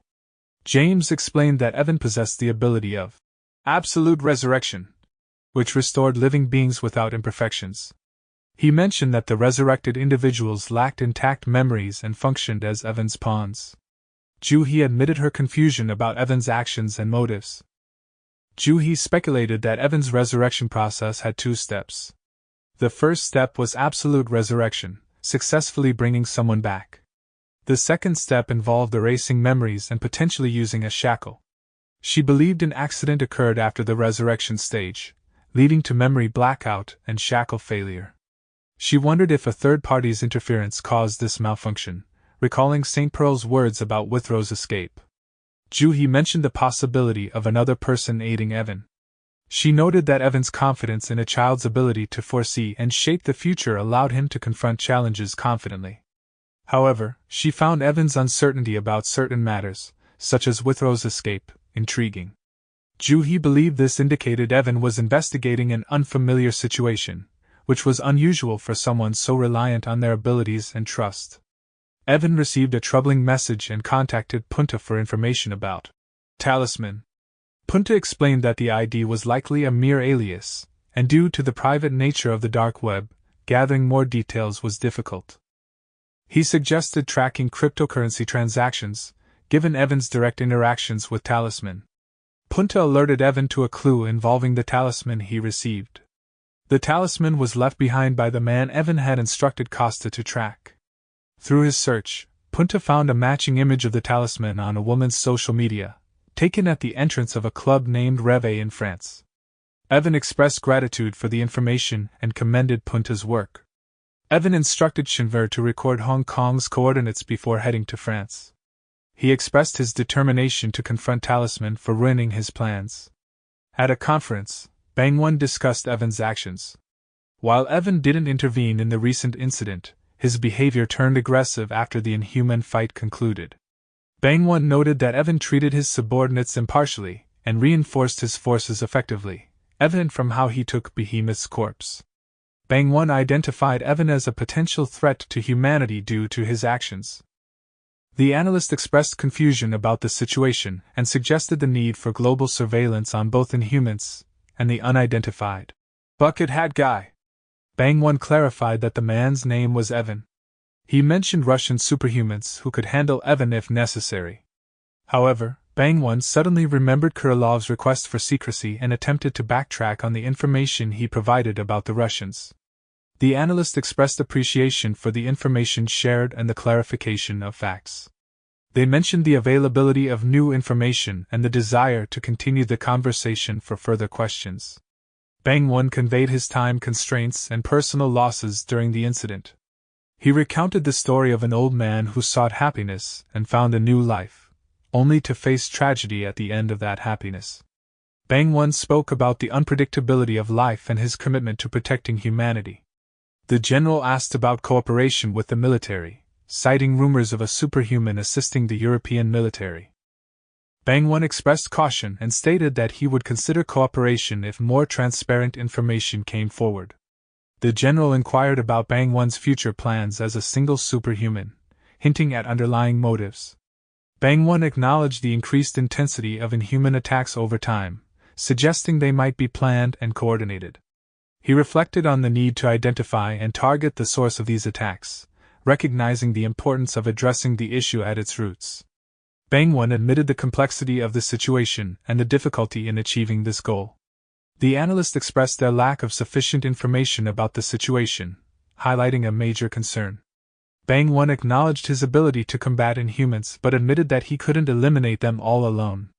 He emphasized the need for all superhumans to collaborate, despite differences in communication, thoughts, and personalities.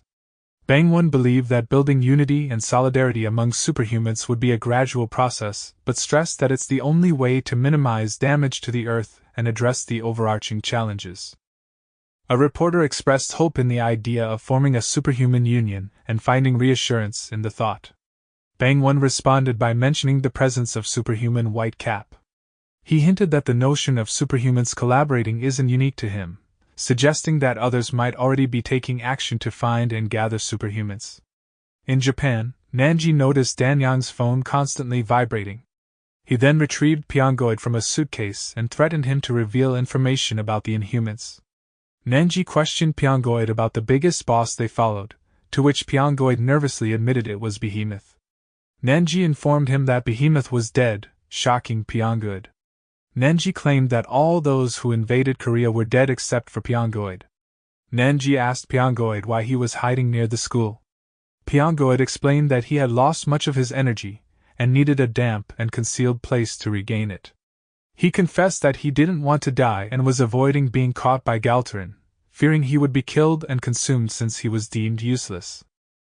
Dan Yang added that Galtarin had also been killed by White Cap. Nanji then continued to question Pyongyang. After the conference, the director recalled his interview with the child following the Gangnam incident. The child had insisted that Hyperion wasn't the villain, and had actually warned him to escape. The child had pointed out that the long-haired monster was even scarier. At the time, the director dismissed the child's words, attributing them to shock. However, he now regretted not giving more consideration to the child's account. Pyongyang revealed to Nanji that he was a subordinate of Behemoth, and followed him as their leader. He explained that there were others who were equal in status to Behemoth. Nanji asked how many leaders there were, but Pyongyang claimed not to know. Nanji pressured him to share whatever information he had, warning him that he might face dire consequences otherwise. Pyongyang reluctantly shared the information he knew under the pressure from Nanji. He revealed that there were several leaders, including Behemoth, Pan, Morel, and Sid. When asked about their abilities, Pyongyang claimed he hadn't seen them fight before, leading Nanji to threaten him once more. Pyongyang described Pan as having white hair and a cape, being feral and hot-tempered. He mentioned that Pan had been responsible for the deaths of others, including nearly killing Pyongyang due to his slow movement. He also shared that Behemoth would sometimes fight on their behalf and had cautioned him to be careful. Pyongyang further mentioned Morel as the one who had given orders for the battle in Korea. Pyongyang continued to share information, stating that despite his allegiance to Behemoth, it appeared that everyone in the group followed Morel's decisions. He expressed his belief that Morel might be the closest person to being the leader among them, although he admitted not knowing much about him. Pyongyang then mentioned Sid, describing him as the return of the catastrophe, and referring to him as disaster incarnate. Nanji abruptly sensed a presence outside and signaled for silence among the group. Dan Yang accused Pyongyang of communicating with someone outside. Nanji clarified that he hadn't deactivated his ability, preventing Pyongyang from communicating. Nanji then went to investigate the presence he sensed but initially found nothing. However, he suddenly confronted someone on the roof. Meanwhile, Kang and his friends were playfully interacting, while others admired Kang from afar. Juri arrived and playfully teased Kang, calling him a traitor for being with Muhi. Juhi also appeared, greeted Kang warmly, and praised his efforts during the recent incident. Muhi seemed to give Juhi an intense look, but Juhi assured her that Kang is like a brother to her. Later, Kang was called to the teacher's office. As Kang entered the office, Juhi and Juri stayed outside to eavesdrop. The teacher expressed his fondness for Kang, mentioning his good qualities despite being a superhuman. The teacher struggled to convey the news and hesitantly told Kang that he won't be allowed to attend school anymore, starting from the next day onward. Nanji mocked the masked man's mask and fighting style. The masked man launched an attack, but Nanji effortlessly dodged his strikes. Recognizing the masked man's martial arts skills, Nanji countered with his own techniques, pushing the masked man back. Nanji's proficient use of martial arts surprised the masked man. Nanji expressed his respect for martial artists, but criticized the masked man for using stolen techniques. Nanji remarked that he had missed the intense feeling of combat after dealing with the aftermath of fighting a giant inhuman. Expressing his boredom, he eagerly launched an attack. The teacher expressed the irony that while Kang was saving people, he himself was worrying about Kang's safety. The aftermath of the battle at the school led to rumors and fear about Superhuman White Cap, which caught the government's attention. The teacher explained that due to these events and the panic that ensued, local residents petitioned and a vote was held, resulting in the majority voting against Kang. He shared his embarrassment, and called the situation disgraceful, acknowledging Kang's efforts in saving humanity. Kang reminisced about his school memories and Bangwon's advice that while separation is inevitable, he can still hold on to fond memories. The teacher reiterated that due to the situation, Kang can't attend school anymore, but he offered ongoing support and a welcoming atmosphere for Kang to return whenever he wants. Kang expressed his gratitude, acknowledging that he had never thanked the teacher before. He appreciated the teacher's guidance, care, and presence in his life, and emotionally thanked him for everything. Kang then shared a heartfelt hug with the teacher. As Nanji continued to dominate the masked man in their fight, he taunted the man for underestimating the seriousness of their confrontation. Nanji noticed the masked man's declining ability, and questioned his next move.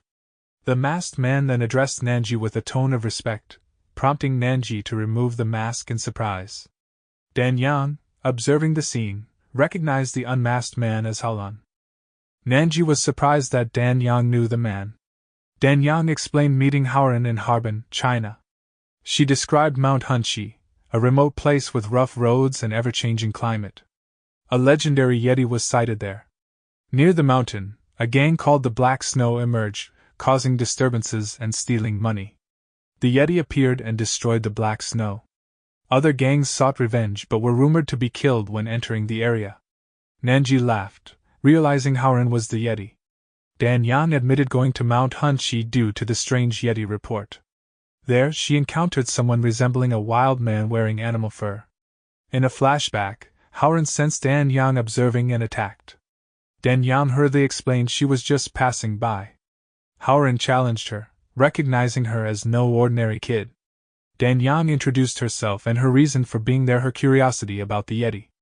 Nanji was glad to meet another superhuman but puzzled by Haoran's use of Sunbei. Meanwhile, Kang's friends searched for him, questioning his whereabouts. Chio revealed that Khan had left, leaving a message that he was quitting school. Khan expressed gratitude and wished his friends luck, asking them not to visit but promising to come see them occasionally.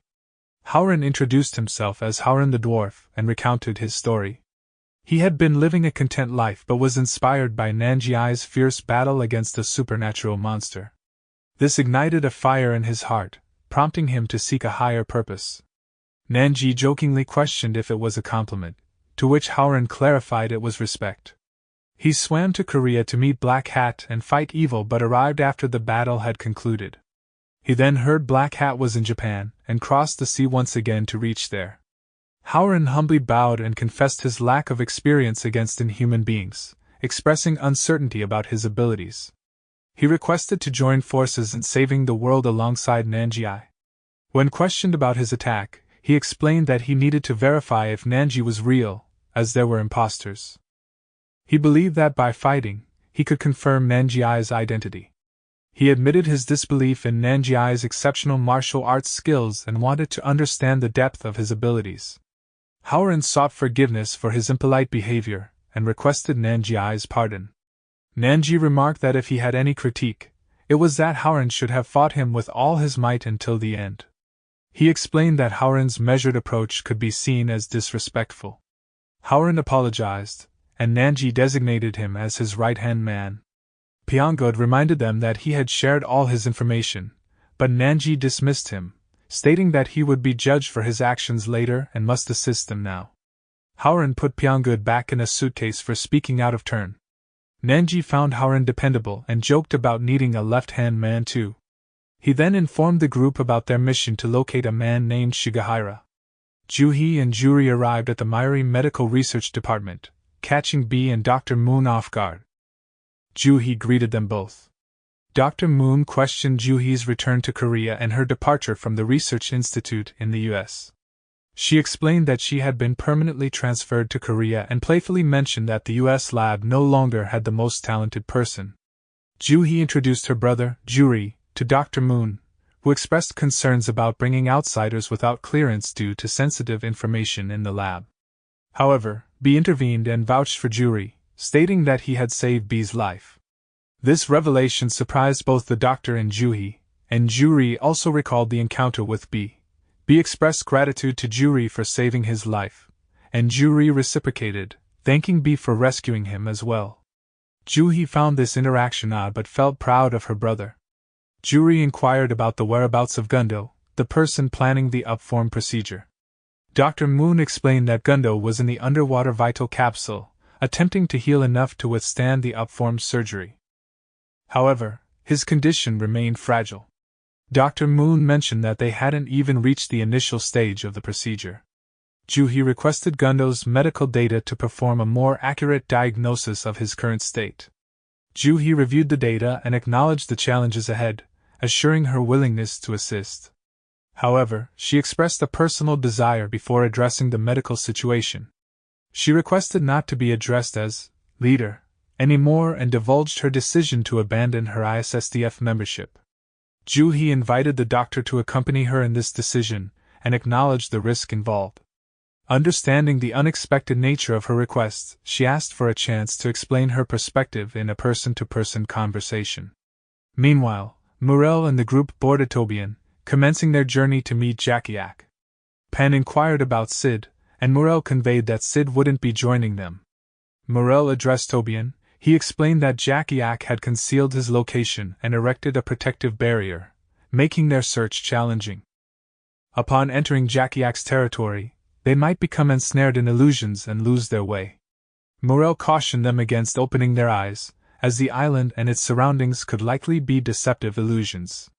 He advised them to keep their eyes shut, maintain control over their physical abilities, and swim only in the specified direction he would indicate. Morel directed Tobian to the southwest, prompting immediate movement. Pan questioned Morel about their strategy if they were to encounter Jackie-Ak, asking if they would attempt to defeat him. Morel responded that he couldn't provide a definite plan until they confronted the situation. He acknowledged that Jackie-Ak might not disregard their prior conversation but remained uncertain. He admitted inability to foresee Jackie-Ak's mood or actions, implying that the situation might escalate to violence.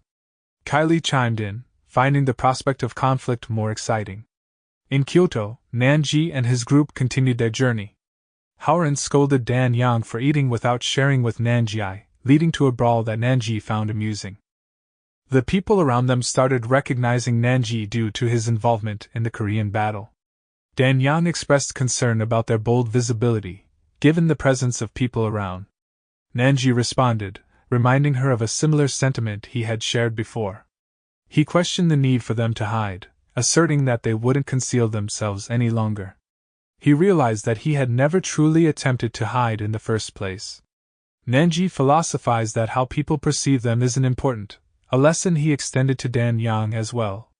Dan Yang inquired about their destination, to which Nanji explained they were heading to a bamboo forest in the suburbs.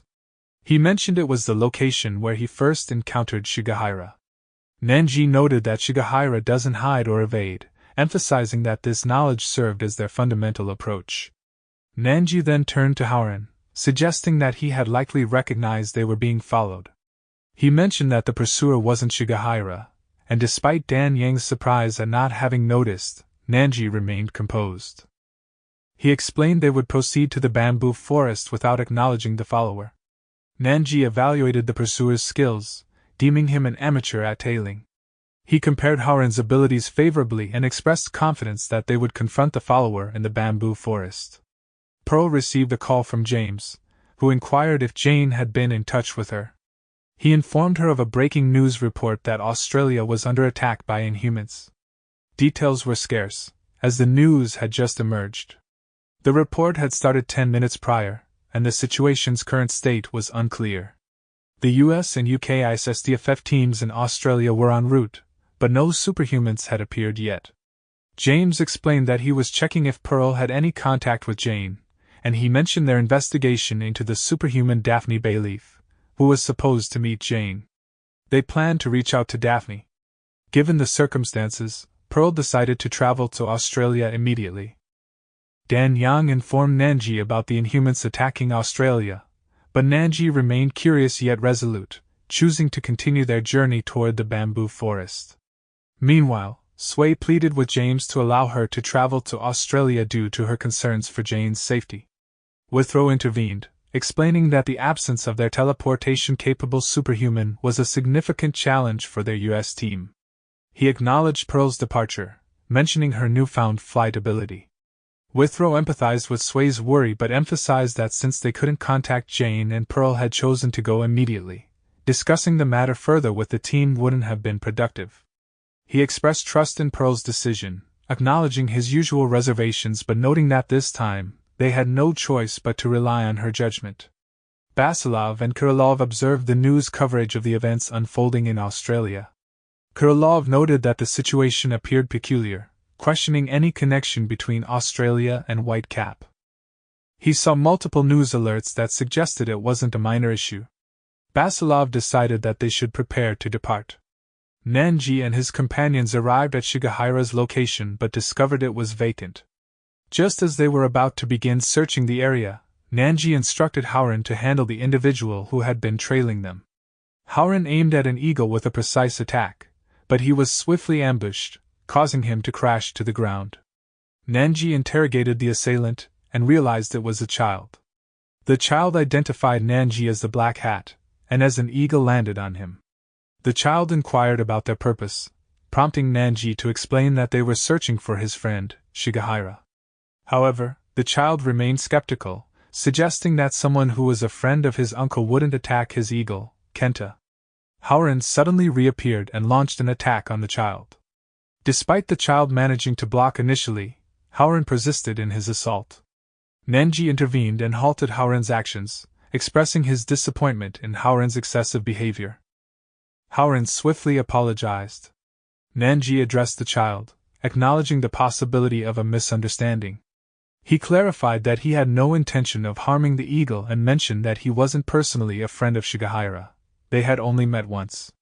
He assured the child that he wouldn't inquire about Shigehira's whereabouts, as he was solely looking to find him. The child's demeanor shifted abruptly, and he began to cry, imploring Nanji for assistance in rescuing his uncle, Shigehira. Meanwhile, as Pearl made her way to Australia, she was consumed by worry for Jane's well-being. Pearl voiced her hope that Jane might have encountered Daphne and received healing, although she acknowledged the difficulty of such an outcome. She recognized that if Jane couldn't be healed, her return might be in jeopardy. Nanji and the group learned that the child's name was Miura Chisaki. Chisaki proceeded to inform them that Shigehira had been missing for 1.5 years. Nanji introduced himself and asked about his relationship with Shigehira. He encouraged Chisaki to share all the details, including their connection and the events that led to Shigehira's disappearance. Chisaki recounted their first encounter a year ago in the pampas grass fields of Sengokuhara. He described the context of the Inhuman alarm sounding in Atami City, with the Inhuman moving northward and causing extensive damage.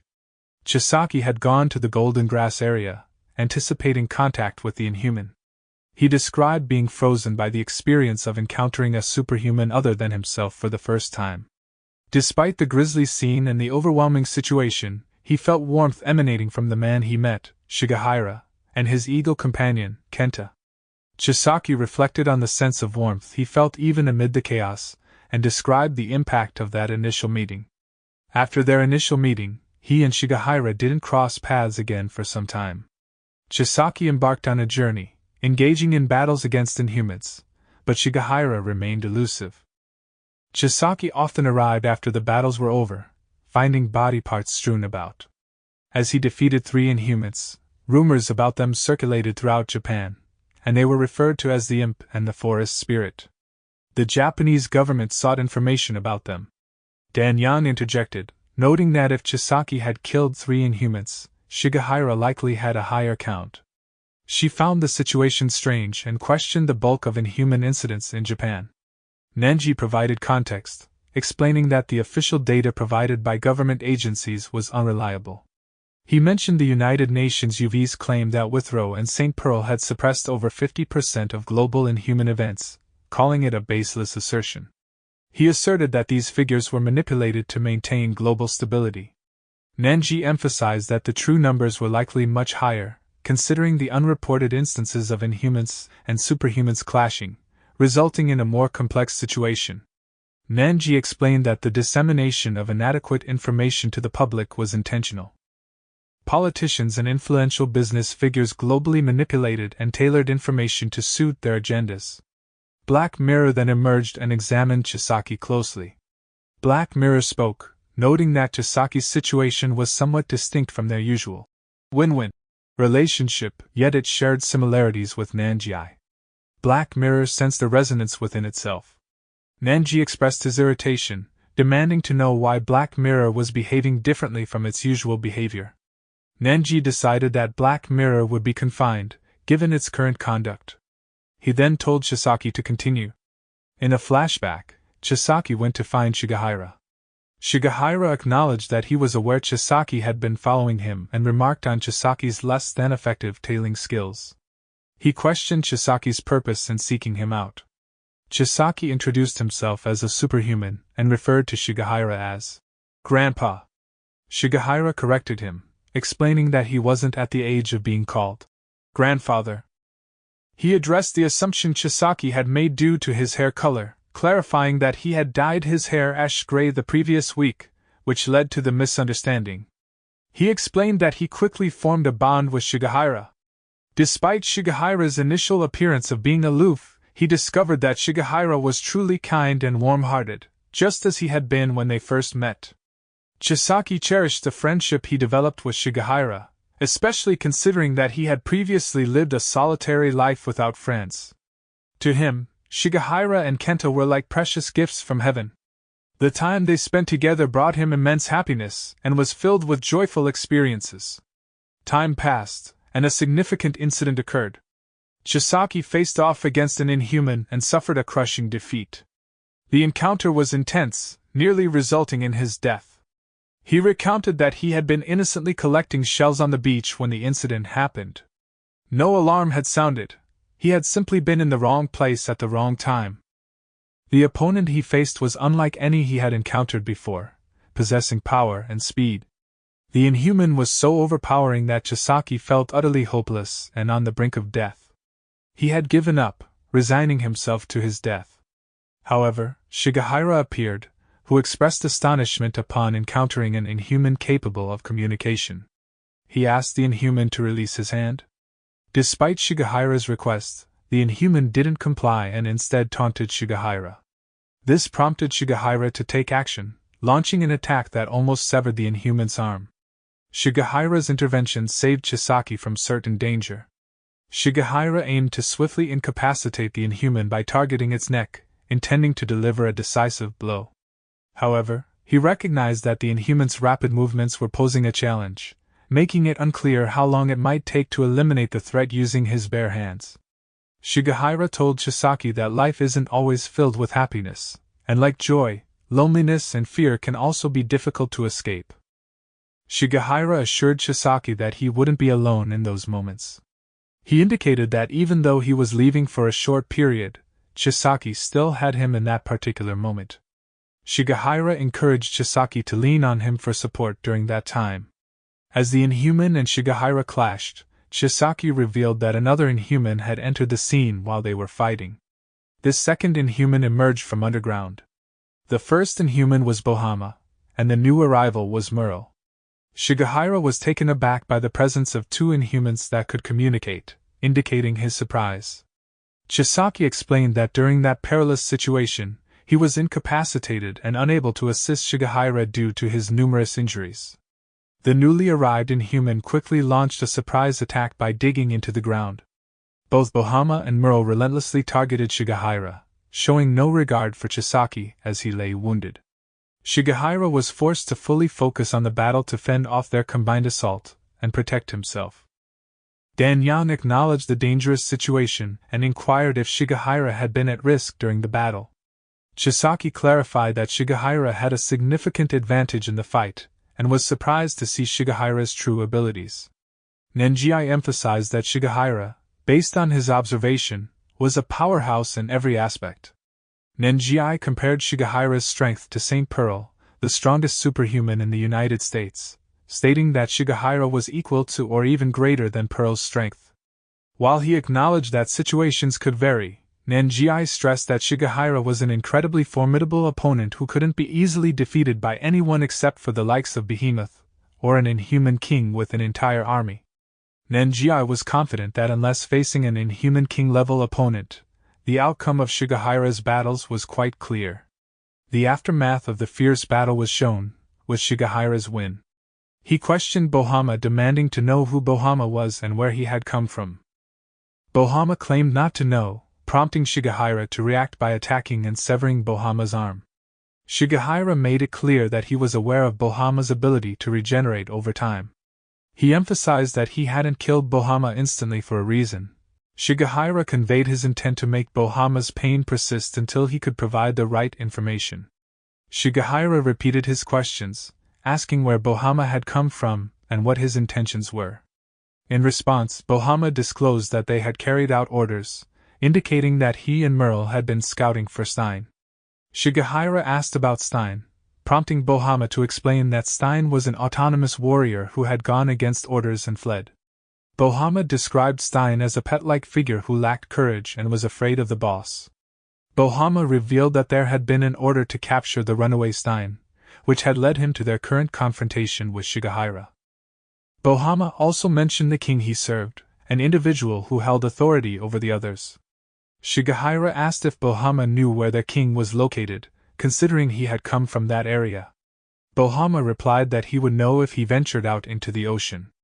Shigehira warned Bohama not to test his patience, and threatened to cut him if he attempted anything.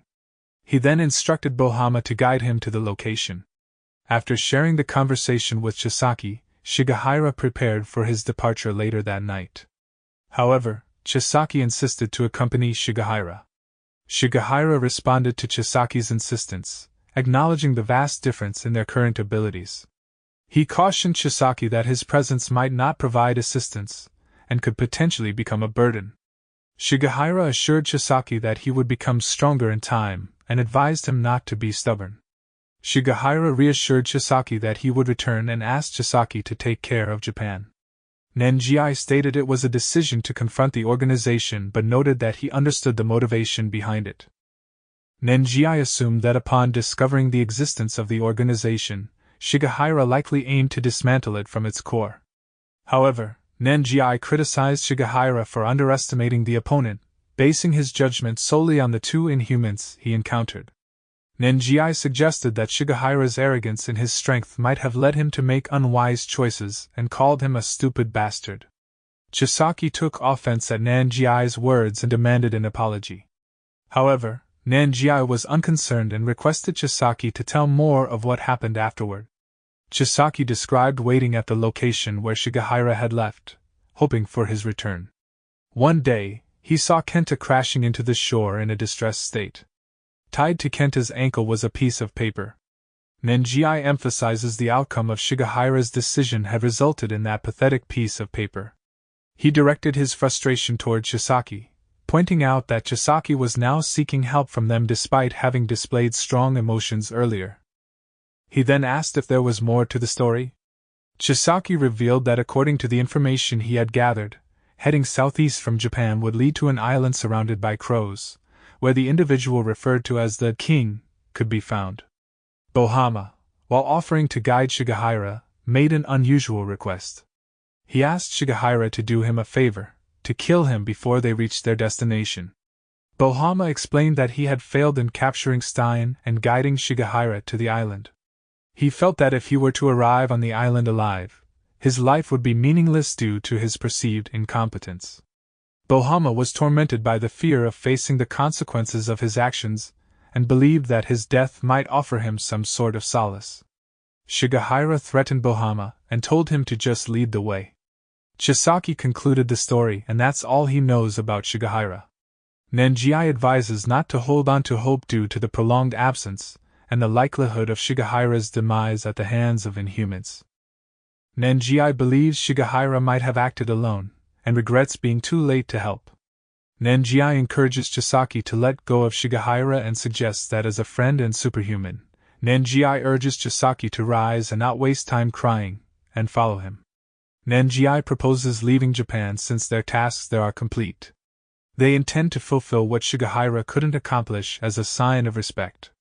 Howren asks about Crow Island, but Nenji explains they won't go there immediately. Instead, he plans to monitor the situation in Australia first. At Griffith University in Australia, Professor Daphne Bayleaf discusses the flute mushroom, which produces flute-like sounds when the wind passes through its holes. This unique mushroom is primarily found in Asia, and although rare, it's not just a legend. It holds significant value and can be sold for a high price when discovered. The mushroom is believed to possess curative properties for any disease, can restore lost sense of taste, and is associated with bringing good luck to its finder. Two students engage in gossip about Professor Daphne Bayleaf, revealing her nickname as the Witch, due to her seemingly uncanny ability to read people's thoughts and emotions. A sudden ground tremor startles everyone. Simultaneously, at Gold Coast Beach, numerous rocks crash into the ground, astonishing onlookers. Remarkably, the rocks avoid harming anyone, a large cluster of rocks was among them. Authorities arrive, evacuating civilians and guarding the rock cluster. Daphne arrives at the scene, attempting to approach the rocks but encountering resistance from guards. She demonstrates her strength and confesses to being a superhuman. She explains that her friend is inside the rock cluster. Daphne addresses her friend, Jane, seeking answers but receives no response. Daphne acknowledges that to comprehend the situation, she needs to look into Jane's memories and requests her to remain still. Daphne activated her ability, and witnessed Jane and St. Pearl's battle against Pan. Expressing her gratitude on behalf of humanity, Daphne acknowledges their sacrifice to protect Earth's people. She plans to take Jane home and understands the role of the henjas absorbing nutrients from the land, even if Jane doesn't respond. Later, Daphne is astonished by Jane's survival despite her injuries. Scotch arrives, and Daphne updates him on Jane's condition, seeking his assistance. Meanwhile, an Inhuman arrives in the area and begins searching by scent. After killing a guard, the Inhuman moves toward the city. Scotch recalls the shocking event where stones fell from the sky without causing much harm, disappearing seamlessly into the ground. This led to rumors about the British superhuman, Jane Sanada. Now, face to face with Jane Sanada and Daphne, Scotch expresses amazement at Daphne being a superhuman. He notes the numerous accounts of her being near the stones and mentions police officers' statements about her breaking their light stick. The rumors about a witch professor at Griffith University have turned out to be true. Daphne admits to being a superhuman, mentioning that the time has come to stop hiding due to the impending threat. Recognizing the need to prepare for the impending attack, she apologizes for lying and offers Scotch the choice to distance himself if he's uncomfortable. She expresses gratitude for their memories together. Recalling their shared memories, Scotch responds with a mix of humor and irritation. He reminds Daphne of how she often seeks his help, expressing frustration at being cut off now. He asserts his commitment to supporting her, and refuses to let her be lonely. He encourages her to stop talking nonsense, and outlines his readiness to help in any way possible. Daphne hands Scotch a list of items necessary to treat Jane and stresses the urgency due to the limited time. Meanwhile, the Inhuman has located them and is observing from a distance. Alram informs Calbus about the situation, regurgitating a crow to him. Calbus responds, instructing Alram to let the crow do its job. Calbus communicated through the crow, instructing Alram to hide and await further orders. Scotch expressed confusion about the items on the treatment list, questioning their efficacy for a superhuman like Jane. Daphne explained that despite being superhuman, Jane is still human in essence. She clarified that conventional medical approaches wouldn't suffice due to the severity of Jane's injuries, emphasizing the need to harness the power of nature to stabilize her body and mind, which is their primary focus. A car arrived outside, honking and irritating Scotch, who recognized the driver. Scotch scolded his daughter Isla for the late-night noise. Isla playfully teased him for not picking her up earlier and greeted Daphne. Scotch assured Daphne that they would gather the items she needed and left with Isla. Scotch emphasized to Isla that despite Daphne being superhuman, their friendship will remain unchanged. He then discussed their plans with Isla, deciding to start in Canberra and emphasizing the urgency of their journey, estimating it would take over 5 days due to the numerous locations they need to visit. After a challenging journey, Isla and Scotch successfully return with the required items. Daphne expresses her determination to save Jane and activates her ability to begin the healing process. The next day, Scotch visits Daphne to check on her, only to be surprised by the sight of her bleeding. Meanwhile, Isla is outside observing the crow. Isla reflects on her father's behavior, finding him lazy, and now realizes Daphne's interest in him. She notes how her father's obliviousness mirrors her own one-sided affection. After a few days of contemplation, Isla comes to a realization. Despite not sharing biological ties, she recognizes similarities between herself and her father. While she pondered her thoughts, she was seemingly unaware of the Inhuman beside her. After being burned by a cigarette, Alram became furious and attacked. Isla swiftly countered with a powerful blow. The crow also joined the fight, catching the attention of both Scotch and Daphne, who recognized Isla's involvement. Daphne stopped Scotch from going out. Daphne explained to Scotch that the anticipated dangerous time had possibly begun. She revealed that the earlier quake was a result of a battle outside and informed him that Isla was fighting against the Inhumans. This revelation shocked Scotch. Daphne assumed that Isla made the same decision as her. Isla hid the truth, fearing Scotch would leave. She proposed discussing further details over a drink later but mentioned having unfinished tasks at the moment. Daphne concentrated on healing Jane, while Isla pursued Alram. During the chase, Isla was struck by the crow, prompting Calbus to instruct Alram to hide in the sea. Isla continued her pursuit, realizing that the crow was defending Alram. She remained puzzled about Alram's behavior in fleeing. In the meantime, on Crow Island, Calbus briefed the others about a superhuman appearance and the situation going wrong. Recognizing that Alram couldn't escape, Calbus commanded Alram to use a cube, which created a gateway. Through the gate, Calbus and 3 other Inhumans emerged. Calbus commended the humans' bravery but warned Isla that fear would grip her later. Isla issued a warning to the Inhumans, but they proceeded with their attack. She used Alram as a weapon to attack, and advised civilians to evacuate, which allowed Cerberus to land and attack. Isla countered with a formidable attack, only to be hit by Bohama, followed by attacks from other Inhumans. Meanwhile, Scotch expressed his desire to go to Isla. Daphne stopped him. She emphasized that while he cared deeply for Isla, she was not only his daughter but also a superhuman. Daphne stressed that some issues could only be resolved by superhumans, and that Scotch might hinder more than help if he got involved. Daphne urged Scotch to trust Isla despite the uncertainty of the situation. She recalled a story about a witch in Australia who runs across rooftops like a ghost. Daphne revealed that the nickname, witch, given to her was misplaced, as the true identity of Australia's witch is Isla. Isla wielded her anchor-like weapon, attacking Alram that continued toward Calbus, who barely avoided the onslaught. However, an arm appeared, altering the weapon's trajectory, narrowly missing Astiom, and instead hitting Cerberus. Bohama attempted to strike Isla but was ensnared by multiple arms. In a flashback, Isla discussed her unique ability with Daphne. Isla explained that she hears the voices of the deceased 24/7, spanning past and present. These voices encompass emotions like remorse, vengeance, forgiveness, love, happiness, and sadness, with their volume increasing at night. Isla shared that she engages in conversations with these voices. The anchor she wields embodies their grudges. By accessing the power within the anchor's embodiment, Isla transforms, adopting the tattoo of their anguish, and becomes a conduit for their power. Isla revealed that the touch of the dead serves 2 purposes: an obsession with the anchor and protection, and an obsession with her. She then asked Daphne to keep this information secret from her father. Back in the battle, Isla struck Bohama with a powerful blow. Meanwhile, in Japan, Pyongoid cautioned against going to Crow Island. Nenjiai and the others were surprised by Pyongoid's warning. He explained that Crow Island is filled with dangerous Inhumans, and highlighted Calbus, one of the most trusted 2-star Inhumans, guarding the island.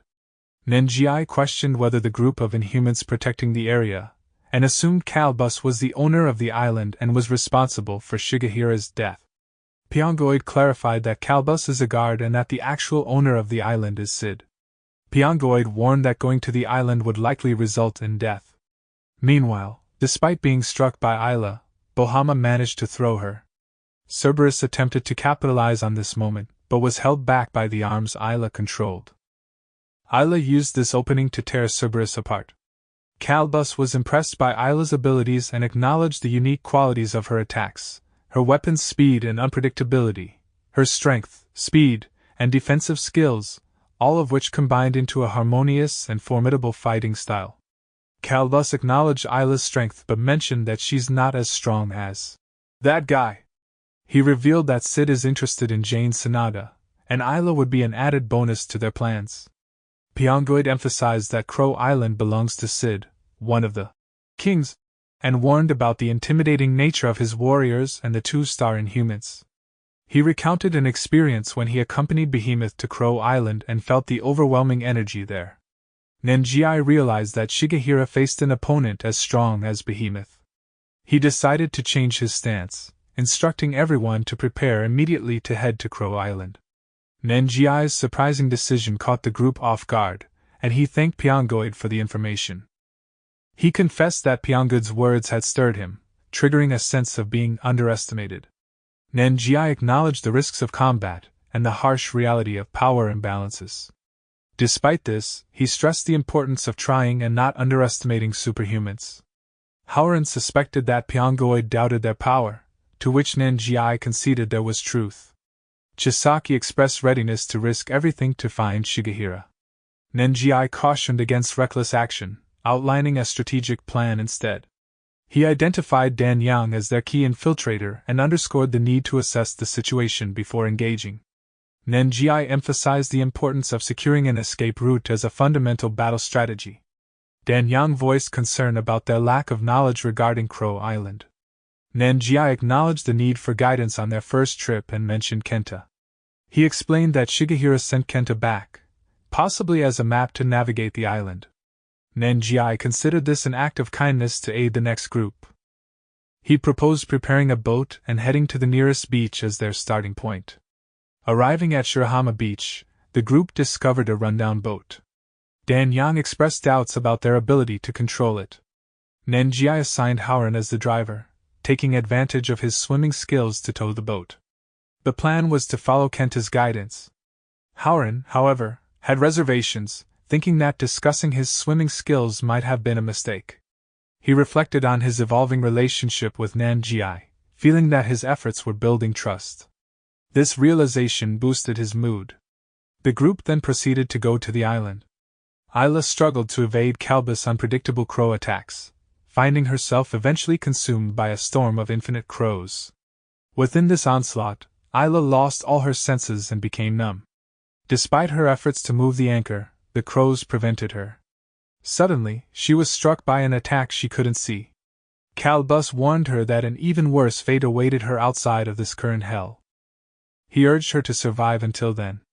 Meanwhile, Asteung swallowed the injured Inhumans, regenerating and then releasing them into Calbus' crow vortex. After a while, Isla was overwhelmed by Calbus and the regenerated Inhumans. Amid her confusion, she heard Scotch's voice, realizing he had arrived and was calling out to her. Isla remembered how Scotch had cared for her. Isla recalled that despite her sleep troubles, she would sometimes feign sleep because she found comfort in her father's care and love. She acknowledged that she appreciated seeing him, even though she knew he couldn't change her situation. She thanked her father for coming. Scotch responded with a mix of frustration and encouragement, telling Isla not to be defeated in such a situation because she's a superhuman. He implored her to stand up, addressing her both as superhuman and daughter. Calbus commanded Cerberus to eliminate Isla, but suddenly, Jane emerged and crushed Cerberus using the henges. Though Cerberus attempted to rise, Jane sent it flying once more. Jane greeted Isla, expressing her surprise at the immediate trouble she faced upon awakening. She thanked Isla for her efforts in saving her. Isla shared crucial information with Jane, warning about Cerberus's ability that disrupts the center of gravity by inhaling the atmosphere. She explained her own sensory impairments and the poison within Bohama's body. She also mentioned that she almost killed the two. But somehow their injuries have been healed, suggesting that the starfish Inhuman hold the power to heal their injuries. Isla pointed to Calbus as the leader who possesses unknown power. She revealed that she had been defeated by this individual's strength. Jane noticed Isla's severe blood loss and urged her to step back from the fight. Isla, however, insisted on supporting, mentioning that her wounds were healing over time. Turning her attention to Scotch, Jane advised him to leave and return home, instructing him to care for Daphne. Sensing the immense power emanating from Jane, Calbus realized that her ability to crush Cerberus flawlessly indicated that the stone she possessed was no ordinary object. Observing the stone's coordinated movement, he grasped the nature of her power and understood Sid's perspective. Jane unleashed her power and employed Vlad Pyle, bombarding Calbus' group with the henges. In a flashback, Daphne advised Jane about the risks of transferring accumulated damage. She explained the mechanics of transferring damage to herself, noting that the caster experiences reduced harm. However, Daphne expressed her difficulty in enduring the transferred damage entirely. She warned Jane to monitor the laurel leaves on her wrist, as their state reflects her condition. If the leaves turn red, it signifies danger. Daphne advised caution to Jane, who thanked her and promised to return. Jane and Isla were currently on the offensive, with Jane dominating Bohama and Calbus struggling against the Henges. Calbus acknowledged the difficulty of catching Jane due to her teleportation and the chain-wielding adversary's elusive attacks. He found their combined strength unexpectedly formidable. Krylov and Basilov were en route to Australia. Basilov expressed dissatisfaction with their vehicle and inquired about the time left to reach their destination. Krylov estimated their location over the North Pacific since leaving the Kamchatka region and couldn't provide a precise duration. He teased Basilov about being more irritable due to his diet. Basilov attributed his discomfort to the cramped space of the vehicle. Basilov detected a foul odor, which Krylov initially doubted due to their location in the middle of the sea. Despite Krylov's skepticism, Basilov persisted. Krylov used a telescope to investigate the direction Basilov indicated, and was shocked to spot Pan and a group of Inhumans. The sight made Krylov anxious about the potential danger and consequences of being caught. Basilov asked for the telescope, but Krylov unsummoned the vehicle they were using and apologized. Krylov contemplated the group's proximity and the risk of being seen from the sky. He decided to stay close to the surface to avoid detection, and noticed that they appeared to be moving away from each other. Krylov felt relieved that they hadn't been detected by the enemy, and summoned a pillow for them to land on. Basilov questioned Krylov's plans. Krylov apologized for acting on his own and promised to explain everything later. Meanwhile, Kylie sensed Krylov and Basilov's presence, and instructed Tobian to stop. Kylie expressed her frustration with the pursuit of Jakiak and her impatience. She immediately dashed toward Basilov and Krylov.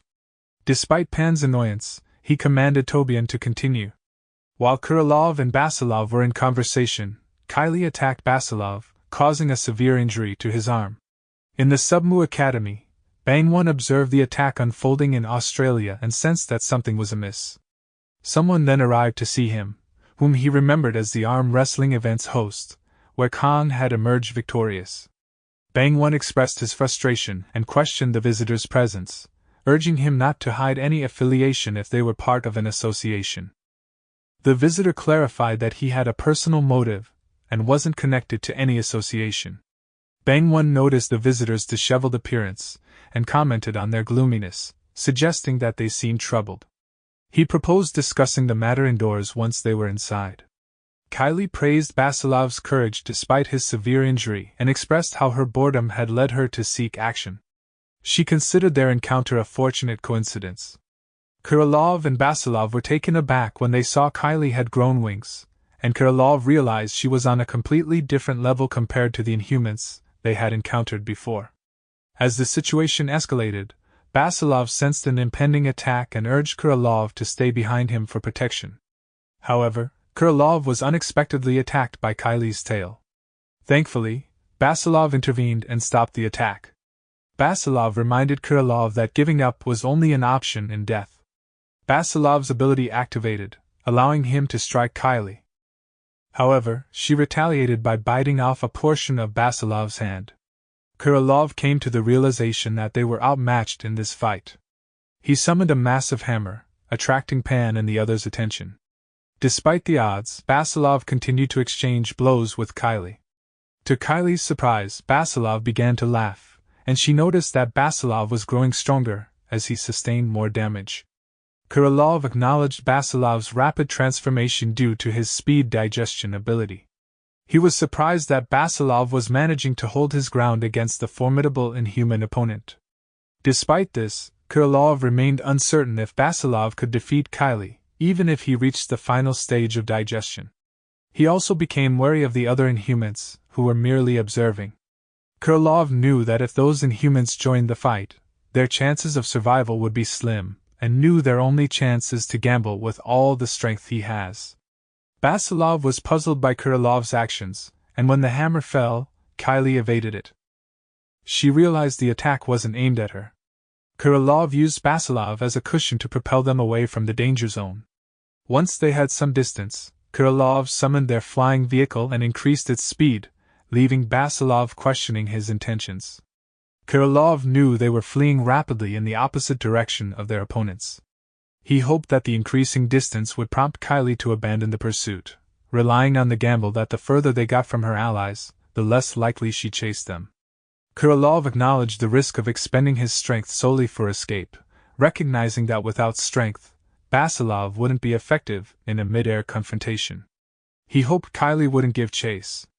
As Kylie was about to pursue Kirilov and Basilov, she received a message from Morel that stopped her. The message informed her that they had located Jakiak. Kylie reflected on her recent battle with Basilov. She recognized that his fighting traits had been progressively increasing during their fight. She realized that Basilov's seemingly reckless approach had been a deliberate plan to trigger his ability.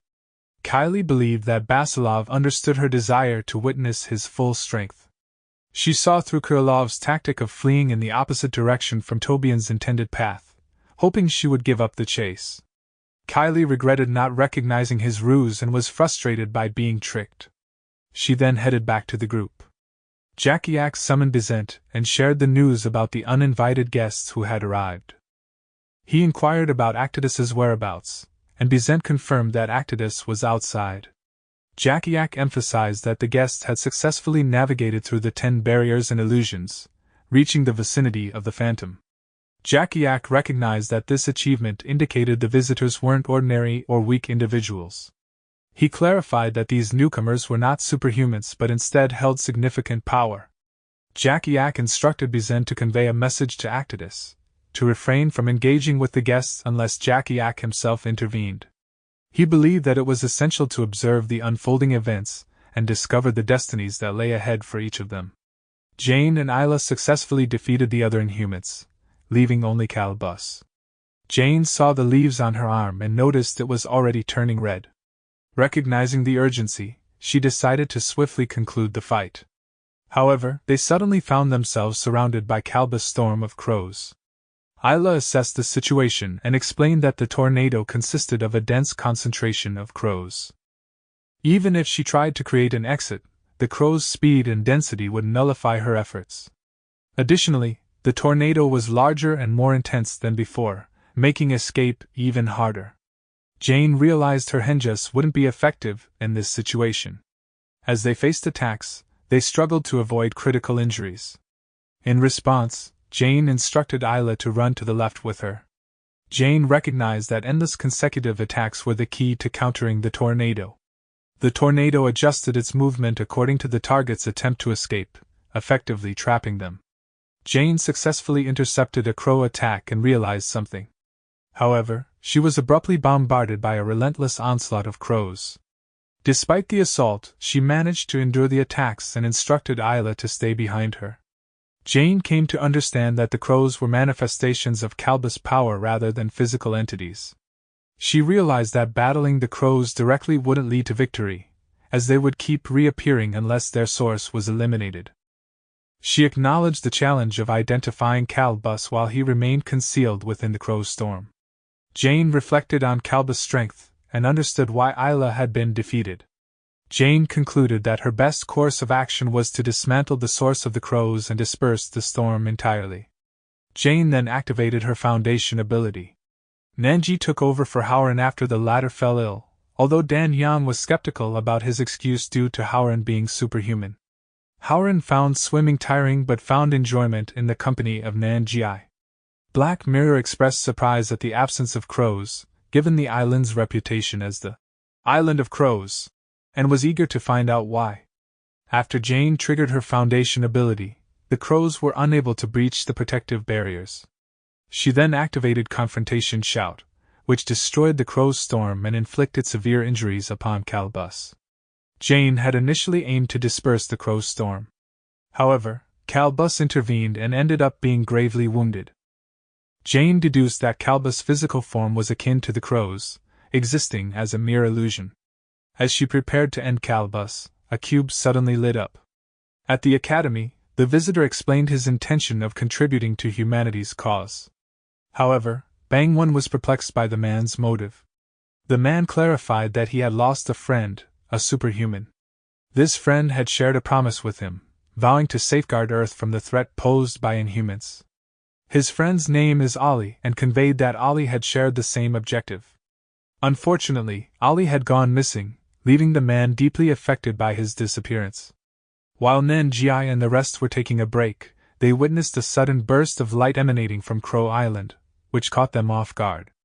In Australia, a group of Inhumans emerged, comprising members such as Manta Ray and Herringbone. The group also included individuals who resembled Ali and Shigehira, with Sid leading them.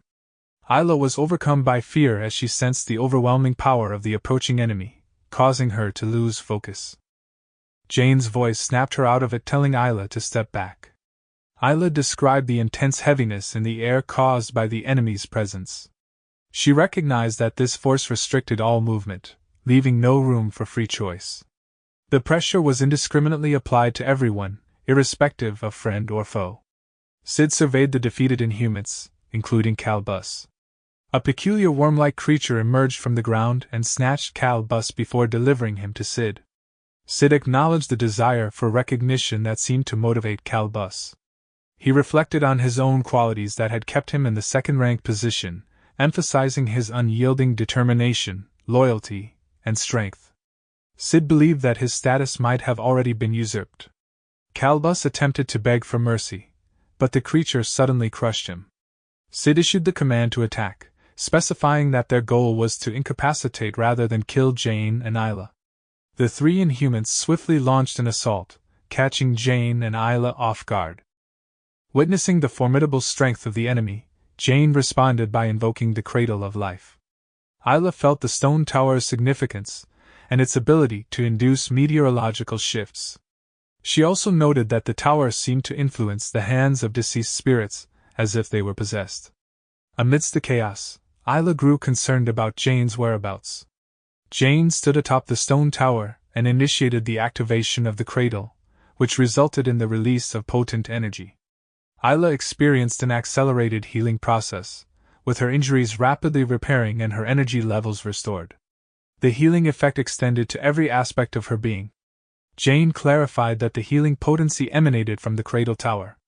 She explained that proximity to the tower would facilitate the continuous healing of both physical and mental wounds. Isla pondered the phenomenon, observing that the recovery effect appeared to be not working on Jane. She marveled at the tower's composition, a conglomerate of Stonehenges, and reflected on the astonishing capabilities of the Foundation powers. Jane remembered Shigehira's previous attack and grew cautious. She warned Isla about the gang led by Sid, noting his distinct danger. Isla also recalled her own encounter with Herringbone, and realized the hands of the dead couldn't halt the inhuman assault. Isla expressed concern about Sid's strength, and asked how to defend against him. Jane reassured her that victory was possible by protecting the tower, and seizing the right moment. Shigehira surprised Isla with a swift attack, but Stone Knights suddenly appeared and stopped him. One knight greeted Jane, who reminded them of the challenging battle ahead. Shigehira relentlessly attacked, generating a powerful shockwave. Orlando successfully blocked the strikes, leading to a series of clashes. After several clashes, Orlando's weapon shattered. Seizing the opportunity, Shigehira advanced, only to be confronted by a mace-wielding knight.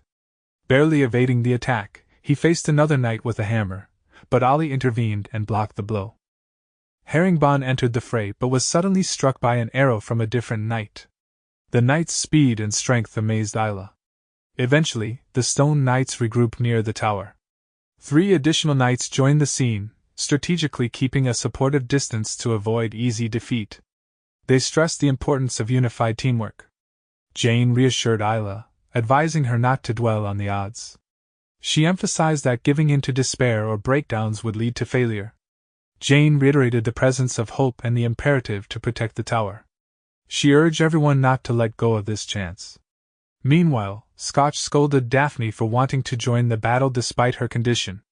Daphne explained to Scotch that she could still heal herself even if she couldn't fully heal the others. She acknowledged that the damage she inherited from Jane was significant, making her recovery slower. However, her self-healing ability was efficient, allowing her to use less than half the normal energy to heal herself.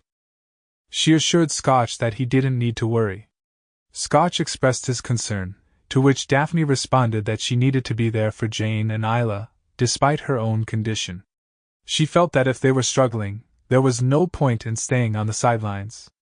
She considered it her mission to contribute as a superhuman, regardless of Scotch's agreement. Daphne insisted on leaving, urging Scotch to find a safe spot. Scotch, determined, expressed his desire to accompany her.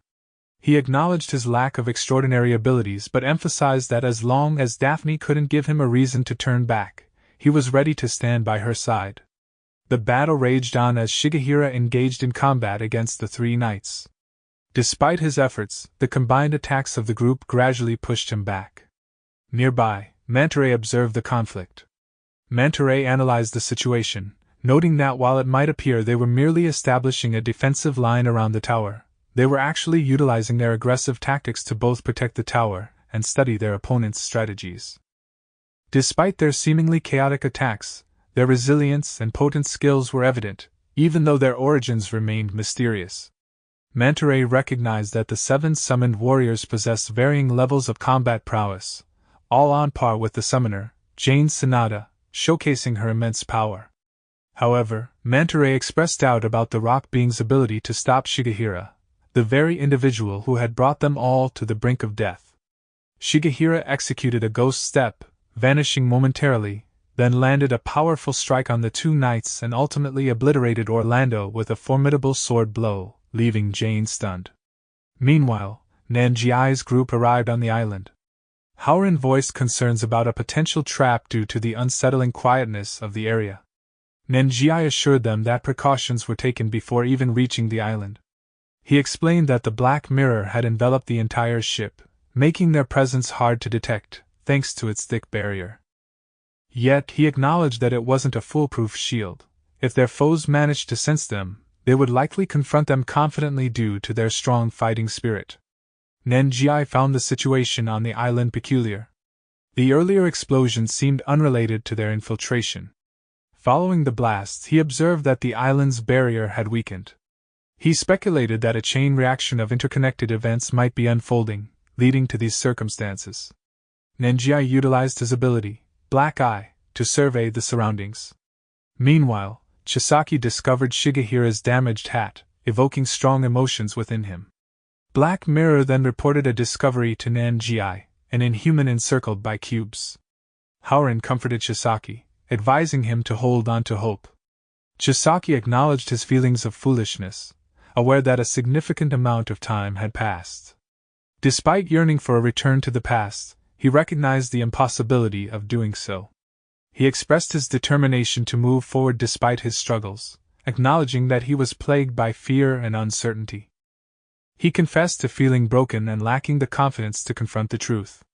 Nanjiai reminded Chisaki of their prior conversation that if he whined he will kick him out. He urged Chisaki to stand up, emphasizing their need to move forward. After dispatching the knights, Shigehira's attention shifted towards Jane. Meanwhile, Isla managed to repel Ali using her anchor.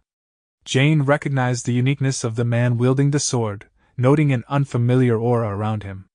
Though unsure of the reason, she sensed a distinct difference about him. Shigehira unleashed his ability, creating an intense flash of light. In an instant, Jane and Isla found themselves surrounded by bamboo trees. Isla struggled to perceive her surroundings and believed she had entered another dimension. Mantaray recollected a prior encounter with Shigehira using this very ability. Mantaray described it as an expansive forest of endless bamboo, causing disorientation and eliminating any sense of direction. The area was enveloped in dense fog, severely limiting visibility and fundamentally altering the environment. It was a profound and extensive illusion crafted by Shigehira. Out of nowhere, Jane was attacked, sustaining an injury to her shoulder.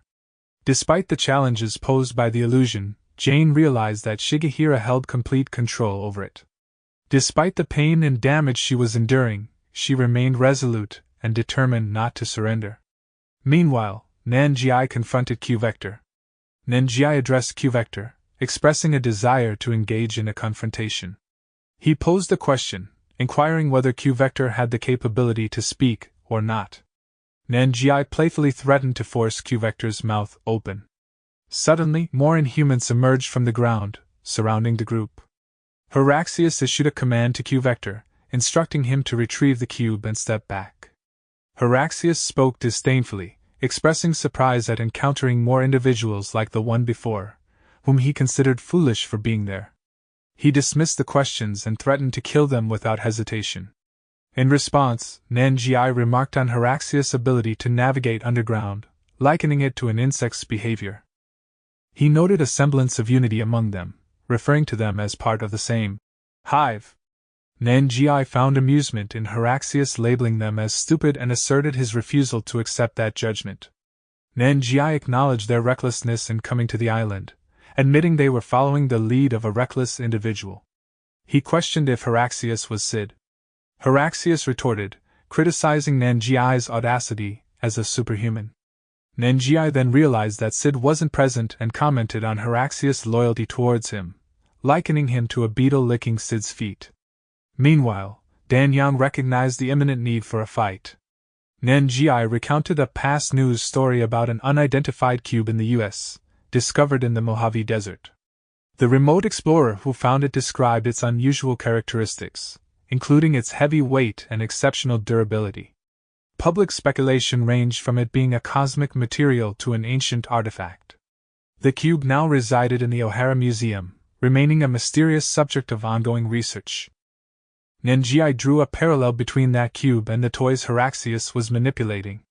He also observed that the red cube in the center emitted a much brighter light than the others. Nanjiai theorized that cubes of the same color were a linked pair. Activating these paired cubes would trigger a space-time effect, allowing movement between them without distance limitations. Upon witnessing the power emitted by the red cube, he sensed a significant drop in their own energy. He speculated that the activation of the paired cubes might have divided their powers, leading to the upheaval now witnessed in Australia. However, Nanjiai remained cautious about his hypothesis. He concluded that the cube's location was irrelevant, as wherever it was situated, its power could be harnessed to wreak havoc and destruction whenever desired, regardless of its environment. Nanjiai asked about Shigehira's whereabouts. Haraxius responded dismissively, stating that such an individual no longer existed in the world. The Inhumans then initiated their attack. Howrin came forward, launching an attack that sent one of the Inhumans flying. However, he was struck by Haraxius. Meanwhile, Isla headed towards the cradle tower but paused upon seeing Herringbone gripping one of the knights. Jane observed the challenges of their surroundings. The thickening fog made escape difficult, and she speculated that evading the next attack might be impossible. Despite this, she identified two factors. First, Shigehira's sword movements and footsteps left discernible traces. He couldn't erase all noise completely. She planned to use these cues to predict the direction of his attack. Second, she deduced that his target would likely be her neck. Jane located Shigehira and prepared to intercept his attack. However, he suddenly vanished and reappeared behind her, launching a strike that seemingly injured her. In reality, it was one of the knights who had received the attack. Another knight emerged and grabbed hold of Shigehira. Seizing the opportunity, Jane descended from above and dealt a destructive blow to Shigehira. Ali appeared and swiftly took Shigehira away, causing the fog and forest to dissipate. Upon emerging from the illusion, Jane appeared weakened, causing concern for Isla. Orlando explained that the cradle tower, couldn't aid Jane's recovery. It was described as the Earth's breath and the source of life. It was responsible for the continuous restoration of the paladins, and the ongoing growth of Isla's strength. However, it was rooted in Jane's life force. Due to her role in maintaining life during combat, the tower's structure prevented it from healing Jane. Jane assured Orlando that she is fine and is determined to press forward. She emphasized that the cradle tower couldn't be stopped. Turning her attention to Isla, Jane acknowledged the difficulty ahead but urged Isla and the paladin to remain focused on the battle. She recounted her attempt to strike Shigehira with all her strength but admitted that exhaustion had hindered her, resulting in a broken hand. Jane acknowledged the shock but downplayed its severity, emphasizing the need to be cautious of Shigehira's sword. She cautioned against facing him in one-on-one combat and likened Shigehira's strength to that of Pan. Juhi assessed Gundu's critical condition and anticipated lingering effects even after his mobility returned. Juri recognized him from Kang's school and wished for his recovery. Juhi discussed Gundu's medical needs with Dr. Moon, including a necessary craniotomy to address brain damage. Gundu's injuries involved broken bones, internal damage, and the amputation of his left arm. The focus was on his vertebrae, which had multiple compression fractures across cervical, thoracic, and lumbar areas. The medical team was determining the best treatment approach for his spinal injuries. Juhi aligned the care plan with her approach, advocating for spinal fusion once Gundu's breathing stabilized. She introduced them to the advanced technology, the Wrangler field, which would not only fuse Gundu's spine but also repair his damaged organs. She assured Sukjun that she had the necessary knowledge and materials, negating the need for external support. Juhi highlighted that code name, B's success story would aid Gundu's recovery journey. Juhi suggested putting aside further discussion for the moment and focusing on saving Gundu. She proposed revisiting the conversation after Gundu's recovery. She rallied the team, urging them to get to work as there were important revelations ahead. She unveiled the name of the new organization, Cosmo.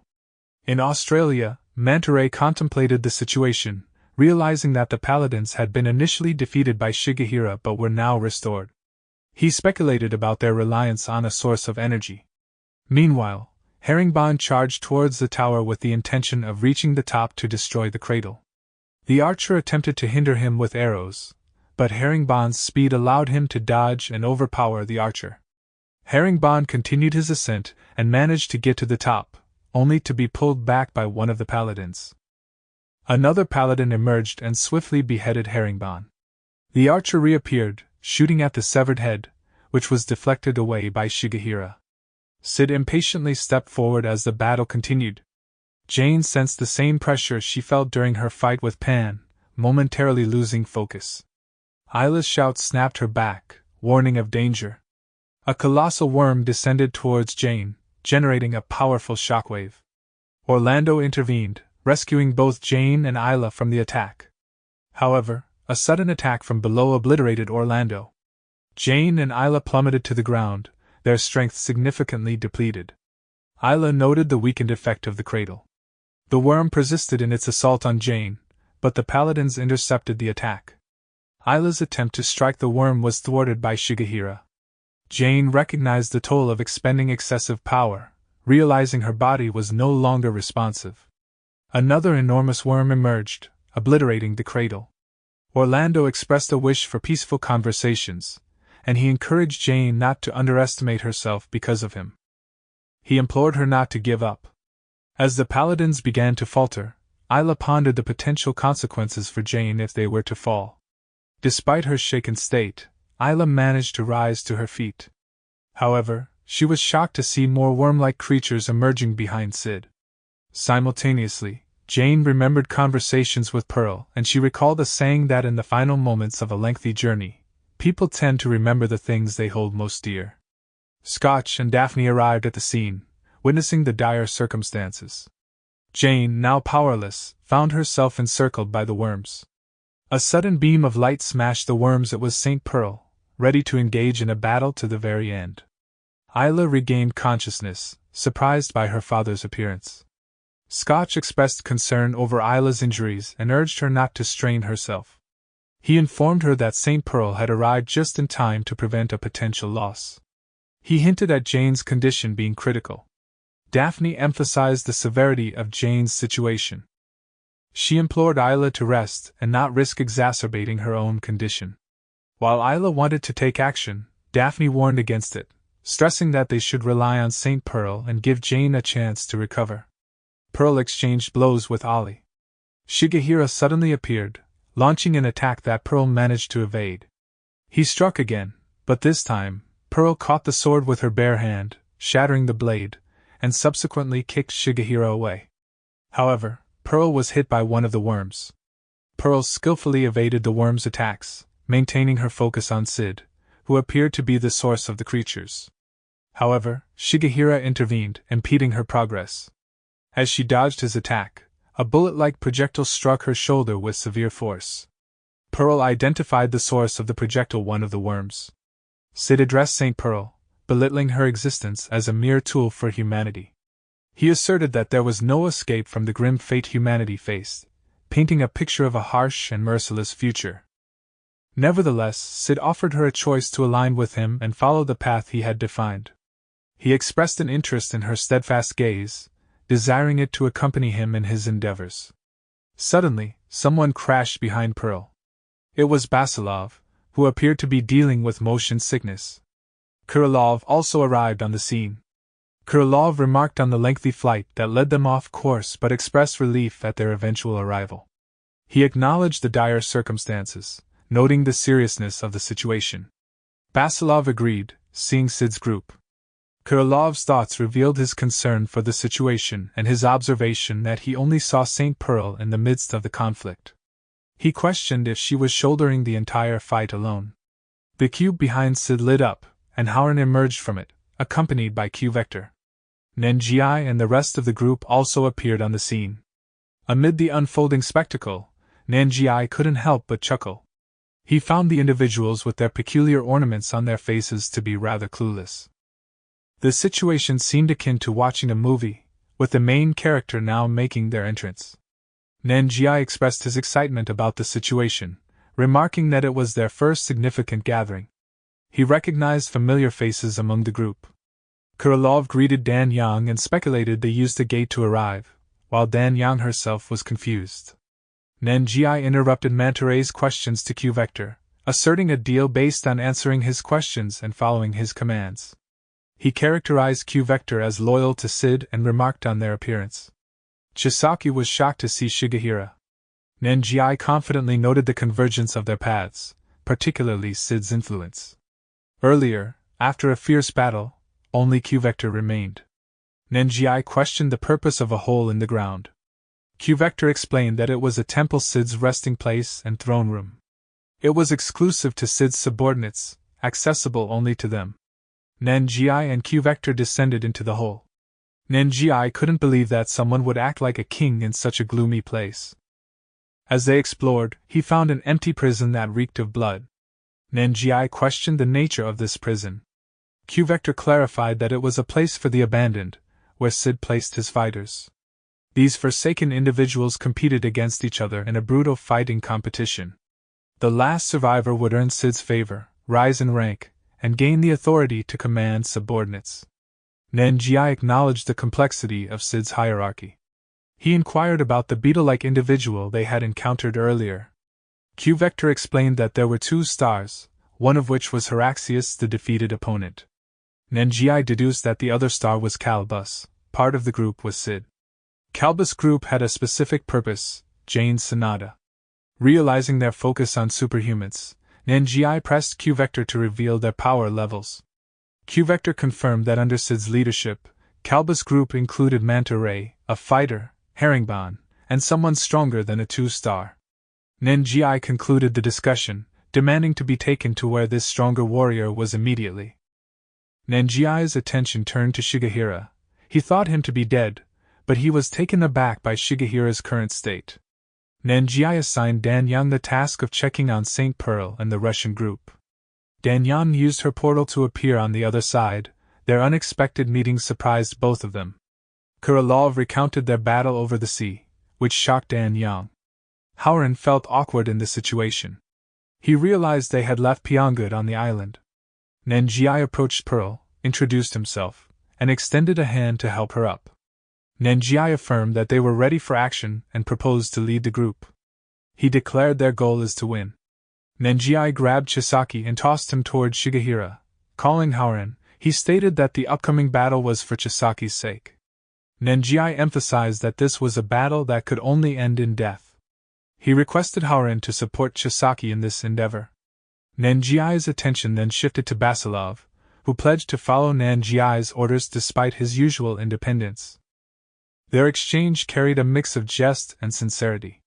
Basilov, in turn, addressed Krylov, instructing him to remain distant from the confrontation and not risk his well-being. Despite their rough dynamic, Basilov expressed appreciation for Krylov's efforts and contributions. He didn't want to see Krylov harmed. Basilov leaped into action, positioning himself in front of Ali. The scene set the stage for intense confrontations, Chisaki and Howren facing Shigehira, while Basilov took on Ali. Nanjiai addressed St. Pearl, inquiring if she was prepared for the forthcoming challenges. Pearl responded affirmatively, expressing that she was only beginning. She provided insights into the nature of the tentacle attacks, describing them as irregular and incredibly fast. The tentacles' rapid expansion and contraction, coupled with their immense destructive power, made direct confrontation futile. Pearl emphasized the strategy of avoiding the long tentacles and extending them to create an opening to attack their roots. As the battle unfolded, Nanjiai and Pearl engaged Sid's tentacle attacks. Meanwhile, Muhi's messages to Kang went unanswered, leading her to reflect on their past get-togethers. Jinju offered comfort and suggested they spend time together. In the forest, Kang saw Muhi's calls but chose not to respond. Daebang and Chamriel followed Kang secretly, but Kang was already aware of them and called them out. The two approached and updated him on school events and Muhi's behavior. Kang admitted his mistake in ignoring her and explained the dangerous situation they were in. He cared for his friends but believed their safety was at risk if they stayed together due to perceived danger in the area. Suddenly, Hyperion appeared in front of them, surprising Kang and the others. Like and subscribe if you want me to continue the next chapters, and thank you for watching.